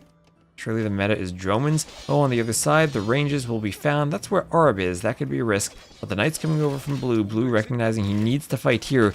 Bracer and Arbalest on the way. Arb actually faster than Chemistry. A situation where if you afford both, you can afford Arb. But at the same time, Darth is here with all of the knights getting us around on Pleco's crossbows. Pleco's crossbows cannot run. Blue and Blue's army not here in time to help. Those crossbows all going down. There's like good stacks still left, but they will die. They will die, and Pleco has to run vills. Pleco has to run vills. Chat calling the GG. Army from Blue won't be able to fight that well against Arbs. Arbs with their imp attacks against the 4 armor do wonders against Castle Age Knights. As long as Reaper has enough. As long as he can try to click Chemistry soon till, yep. Chemistry will be important. And more raids coming in on Darth. As a whole, though, up by 30 vills. Maybe that'll change if the night raids come in, as the archer player are going to take quite a bit of punishment here. Xing the middle, at the same time, Blue ready to raid. Can Darth, he has vills, can he wall this off with stone? He can. Is this open behind it? Knights are going to do everything they can to try to punch through the palisades. But they are forced to turn around. Forced to turn around as Darth is raiding. He's holding the gate open. He's hoovering everywhere. Pleco's entire economy is idled. He's got 4 ranges ready to pump crossbows, but crossbows are not going to be useful against Imperial Age Reaper. At the same time, neither player on this team. Imp. Blue may be getting close, but there's also the res he needs for pumping knights. Here come the Arbalests. And they will clean in a straight up fight. Early blue will go chonkers as the Khmer. One would love to see that. Yeah, and forward castle from Reaper. That'll give him a safer area from which he can deploy trebs and go to besiege this castle. Whew, alright, this game is wild. So blue here, blue's team still with the score lead. Pleco is still super far ahead of Darth and Vils. And blue here coming for a raid. Reaper might not be able to be everywhere all at once with Arbalests. Maybe keep stretched out a bit. Chemistry on the way for Reaper. Xing over here. Alright, Vils and Cav and Scorpions here in the middle. Blue still with the middle control, still with the gold. Trying to add Cav. Blue manages to click Imp, doing upgrades for the Cav.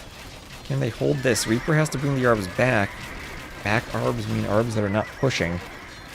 But now all of a sudden, he can start amassing trebs. And once he gets maybe 2 or 3, then bring the Arbs over, go for the castle. Arbs just need to be able to protect the trebs. Crucial that they're able to protect the trebs now. Imp on the way also for Pleco. So as much as this team feels down, they are on a timer. Maybe they'll recognize that Imp and the score difference means they might actually be ahead. No idea if they are ahead. All depends on the timing of the push on this castle, I think. And Reaper still with a huge army of Arbs, able to catch up to the Treb.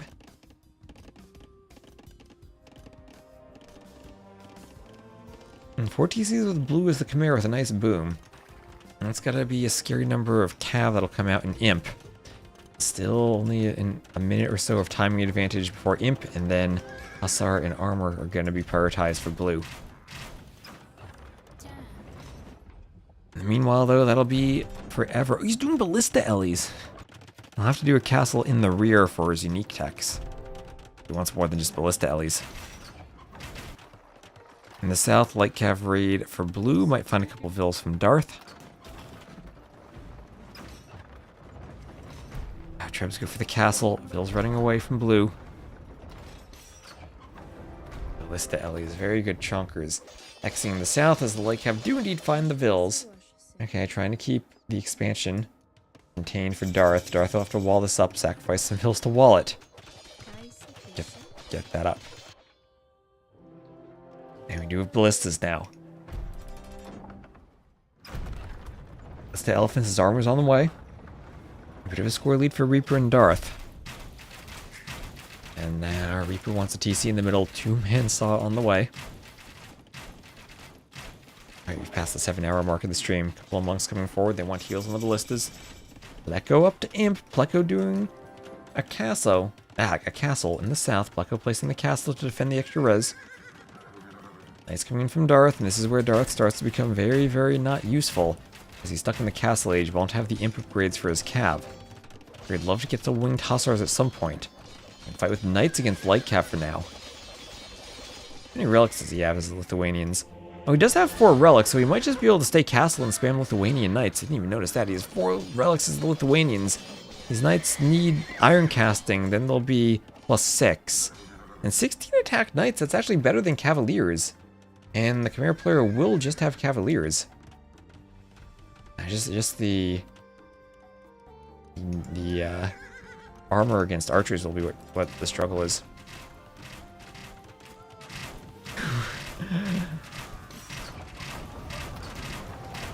Oh, what did I say? What am I saying? Yeah, the Khmer. Okay, I looked at Dravidians for a second and was like, wait, they don't have cav. I'm talking about the other cav civ. Of course, the Poe's going cav. Like cav or hussars against potential winged hussars. Here's iron casting on the way for Darth. Ooh, Darth, don't throw more Vils though. You don't have enough Vils left to throw. Arbs under the castle, trying to protect the Vils. Vils are going to try to garrison. Arbs could garrison too. Iron casting on the way. Knights will be pushing Pleco. Pleco going for Arb. Pleco already has Bracer Chemistry. That's going to be a lot of Castle Age Knights needed. These are very, very high attack Knights. They're killing the Skirms. These Trebs deploying, going for the TC. Pleco going to be taking the brunt of this fight. Needs to find a way to repel it. Arb just about in, but he's not going to have that many. Only 8 of them, more queued. But the push might be too fast. He's not able to queue them. Maybe it won't be. Maybe the Arbs themselves are just strong enough they'll massacre the Knights. But they're going down. Really needs to pump them out. And you die with 130 Vils. One castle. I've probably done that before. That's a castle in the middle from Reaper, but a castle up denied by Blue. Blue coming forward. And now more vills going down for Pleco, as Pleco has to run the Arbs around. They're red and yellow and 0 on gold. Thank you, Bauer, for the follow. And maybe that just means Hussars for the Lithuanians and Skirms for the Koreans. Maybe some Halbs from the Koreans. And yeah, gold control imperative late on this map, as I said right from the start. All the gold has run out, and they can go to stone and sell stone maybe. As Reaper and Darth have the score lead, only 300 points. And then some Hussars from Blue running to the middle. Wanting to take out that castle. No one really with middle control just yet. Whew. Alright, this has been a crazy game. This is a very good set. Here come the Chonkers, though. Here come the Chonkers. How do they do against TCs? I don't know. Reaper deploying Trebs. Lots of Arbs are down there. Monks go down. Siege Engineers on the way. Does that apply to Ballista Ellies? I think it does. Yep, let me check. So 5... Yep, +1 range there. As Siege Engineers comes in. Architecture on the way. And Light Cav from Blue as Blue retakes the score lead surrounding this castle. And still with a good villager lead. And Blue, maybe these elephants down here are enough? They're tanky enough to keep the Light Cav away? Ooh, this game's absolutely crazy. I have no idea who's going to win. Those Trebs, 4 Trebs there, as you said, absolutely cannot die. They might need to come back to the middle and clear some of the middle castles and TCs and whatnot.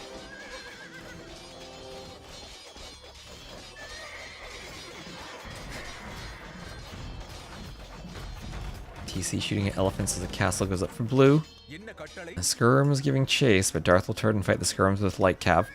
And on the way from Darth, our last player able to click up.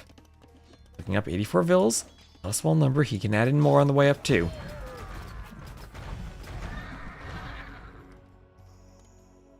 This is absolutely crazy. We have a castle drop from Reaper right here on Blue's TC. Forward castle. And I think everyone's starting to run out of gold on the outside. Now it comes down to the gold in the middle. And then how you actually make that last and then swap to trash units when it's out.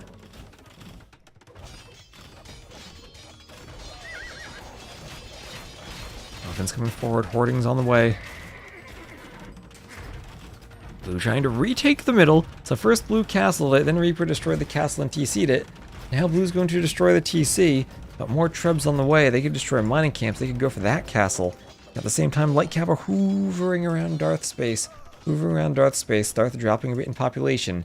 Vil counts evening up, even though it's still a 15 Vil lead for Ova. Hussar's hoovering. Hussar's doing lots of hoovering. No one's setting up trade. No one is setting up any type of trade. Correct. All just fighting over the middle now. Ballista Ellie's there going for the TC. Skirm's going for the TC. Yeah, big hoovers. That's what these Ellies are. So we have Sanctity on the way. Imp on the way. Darth up to 90 Vils. Vil counts between the two teams very close. We have some raids, though. Arbalest raids from Reaper. That's why the Vil counts are close. Blue, blue, blue. Not noticing the Vils. Dying to the raid. Okay, now we have an even Vil count as more Vils die to the raids. Ooh, Reaper is in with the Arbs. And Reaper showing no mercy to those poor peasants. As right now, Darth getting raids in too with Light Cav. And in the middle, let's see, Arbs still ready to camp the castle from Reaper. Let's see, 2 Trebs are out. Castle might need some repairs. Chimera spam, I mean, it's easier to get to than the Winged Hussars are. It's less expensive. And your farms are better.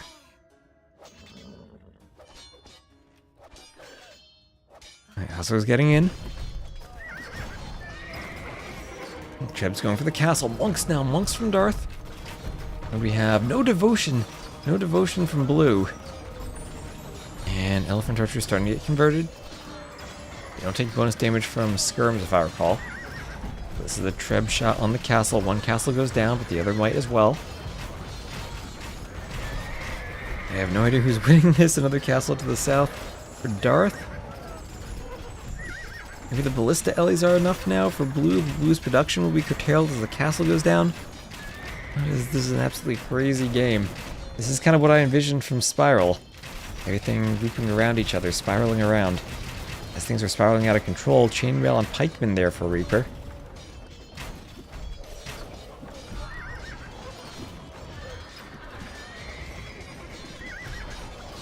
Treb going down as the Cav try to protect their other Treb. Skirm's picking the light Cav, and they can go pick the Treb. And it feels like this forward from Reaper is slowing down. This castle up here also surrounded by Cav, Halbs on the way. More Hussars just come down. There is a garrison TC and lots of raids here from Blue on Reaper's base. This has gone back and forth so many times. I've thought one team's going to win and then swapping every now and then. And some Vills just mining in the middle. Just mining in the middle. Tripping this castle. Iron casting block printing on the way. And still raids there for the Khmer. Darth, how's his relic situation looking?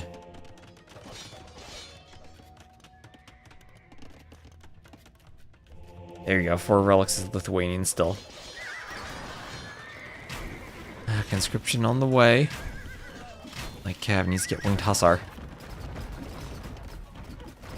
Yeah, Reaper lost a ton of vills to these raids to the light Cav that got in. Not fully walled at home. They're going for the castle.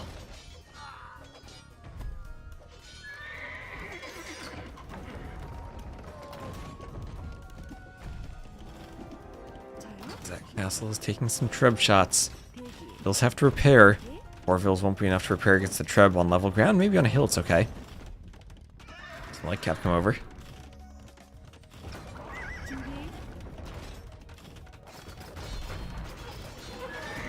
And Ballista Ellies take out the light Cav that are raiding the Treb at the same time as this castle looks like it'll go down. Okay, Blue destroying the castle. His team has a huge Vil lead. Does feel like Blue and Pleco maybe have this now. Blue is pushing with the Hussars and can get right in on Reaper's Woodline and into his economy.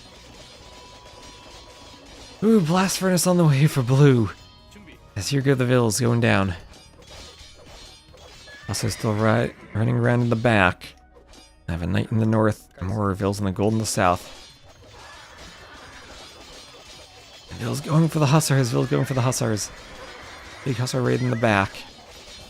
As these Winged Hussars might go down. Winged Hussars, or normal Hussars raiding. Normal Hussars against Winged Hussars.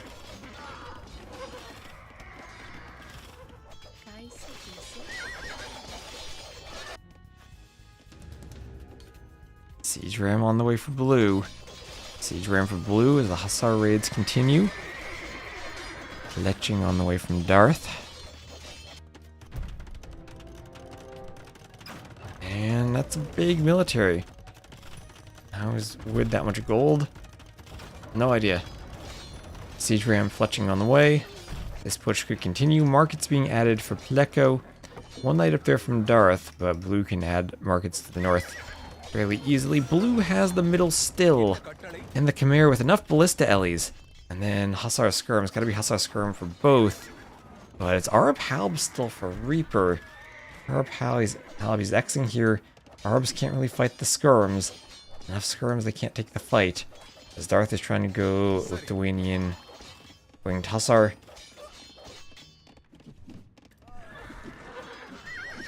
Not work though. Skirms pushing. And in the north, Reaper still some good map control. More raids from Blue though on Darth's Eco.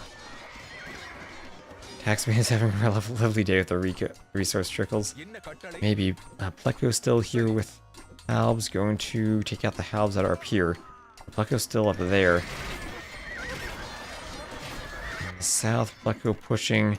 There are stone walls here that castle's up. Bills can go to stone down here. Pointy boys. Those skirms zigzagging a bit.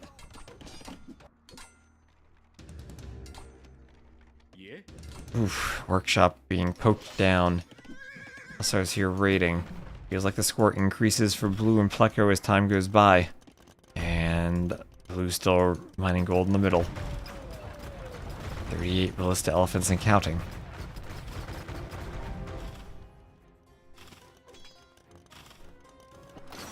List is coming forward. Trebs deployed in the castle. 3 trebs. That castle won't last long. Probably be 3 volleys and it'll go down. They both not have wheelbarrow. No, they both don't have wheelbarrow. We have green just doing handcart now, so black and blue both will have handcart. Whew. And Ville's dying here. Elephant's pushing. And this is feeling like it's almost the GG push from Ova. This game is feeling like it's over. More castles there.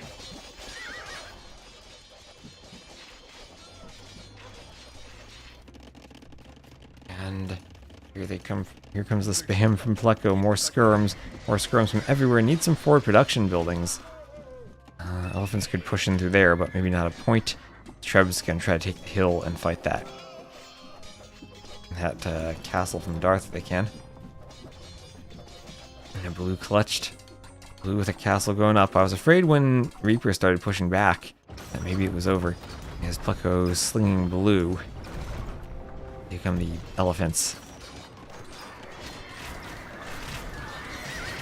Yeah, no wheelbarrow. That hurts for the Ville movement speed and how much you gotta be running them around on this map. Yeah, what a game to end on. Everyone needs chonkers, even I think Dravidians can maybe avoid it. Now some conversions on the ballista elephants.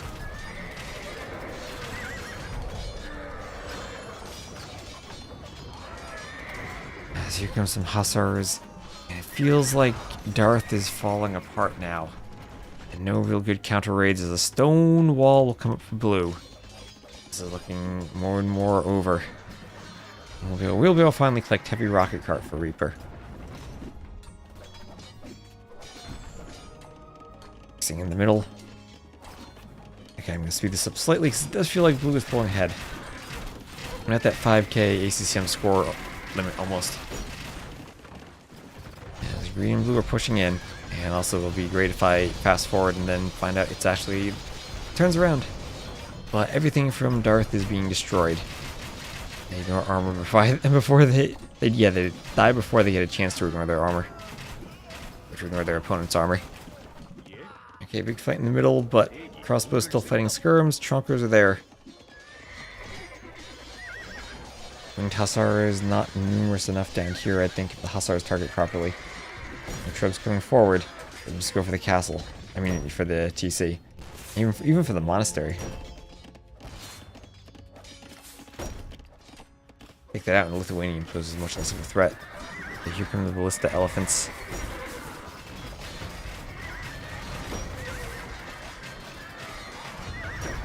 Okay, down they go. Trebs stay alive. Heavy rocket cart now for dealing with ballista elephants. Guess that's not quite as effective as they are against siege onagers. Oh, 8 range? I need some. I have bracer, I don't know what affects the range. And there's the GG from Reaper. After that loss, he will call it. It has too many chonkers for him to deal with. The skirms are forward. That castle's being rammed. And Ova will make it over. As they will finish 507 kills for Reaper. Darth was a bit too far behind though. That was a back and forth game. When Pleco lost those villas in that Castle Age transition, I thought it was going to be over. But instead, it is Ova taking a win. Whew. I am tired of that. So, 3-2 for Ova. Congrats to Blue and to Pleco. Everyone winning their home map there. Jungle Rumble at the start kind of decided it. That's Dravidians and Khmer over Koreans and Lithuanians. Oh, they actually had 4 nice civs left, but dang. Oof. Thanks for the cast. Looking forward to watching the VOD. It'll be on YouTube too if you want to see it in 4K. You got lots of VOD watching Pleco to do recently. I've casted a lot of your sets the past couple days. Anyway, speaking of YouTube, I'm going to end it there. Then I'll raid someone on Twitch. Thank you all very much for watching. I'm going to be up very early. Oh, Varion, thank you very much for the sub. Just got here. When is the set? 5 a.m. Varion. 7 hours from now, I'm going to wake up and cast the rest of these because I need to cast them before the patch drops at, or the hotfix at 17 GMT. And I've got to cast Sudden Disaster before that. So lots of casting. I'll see you bright and early.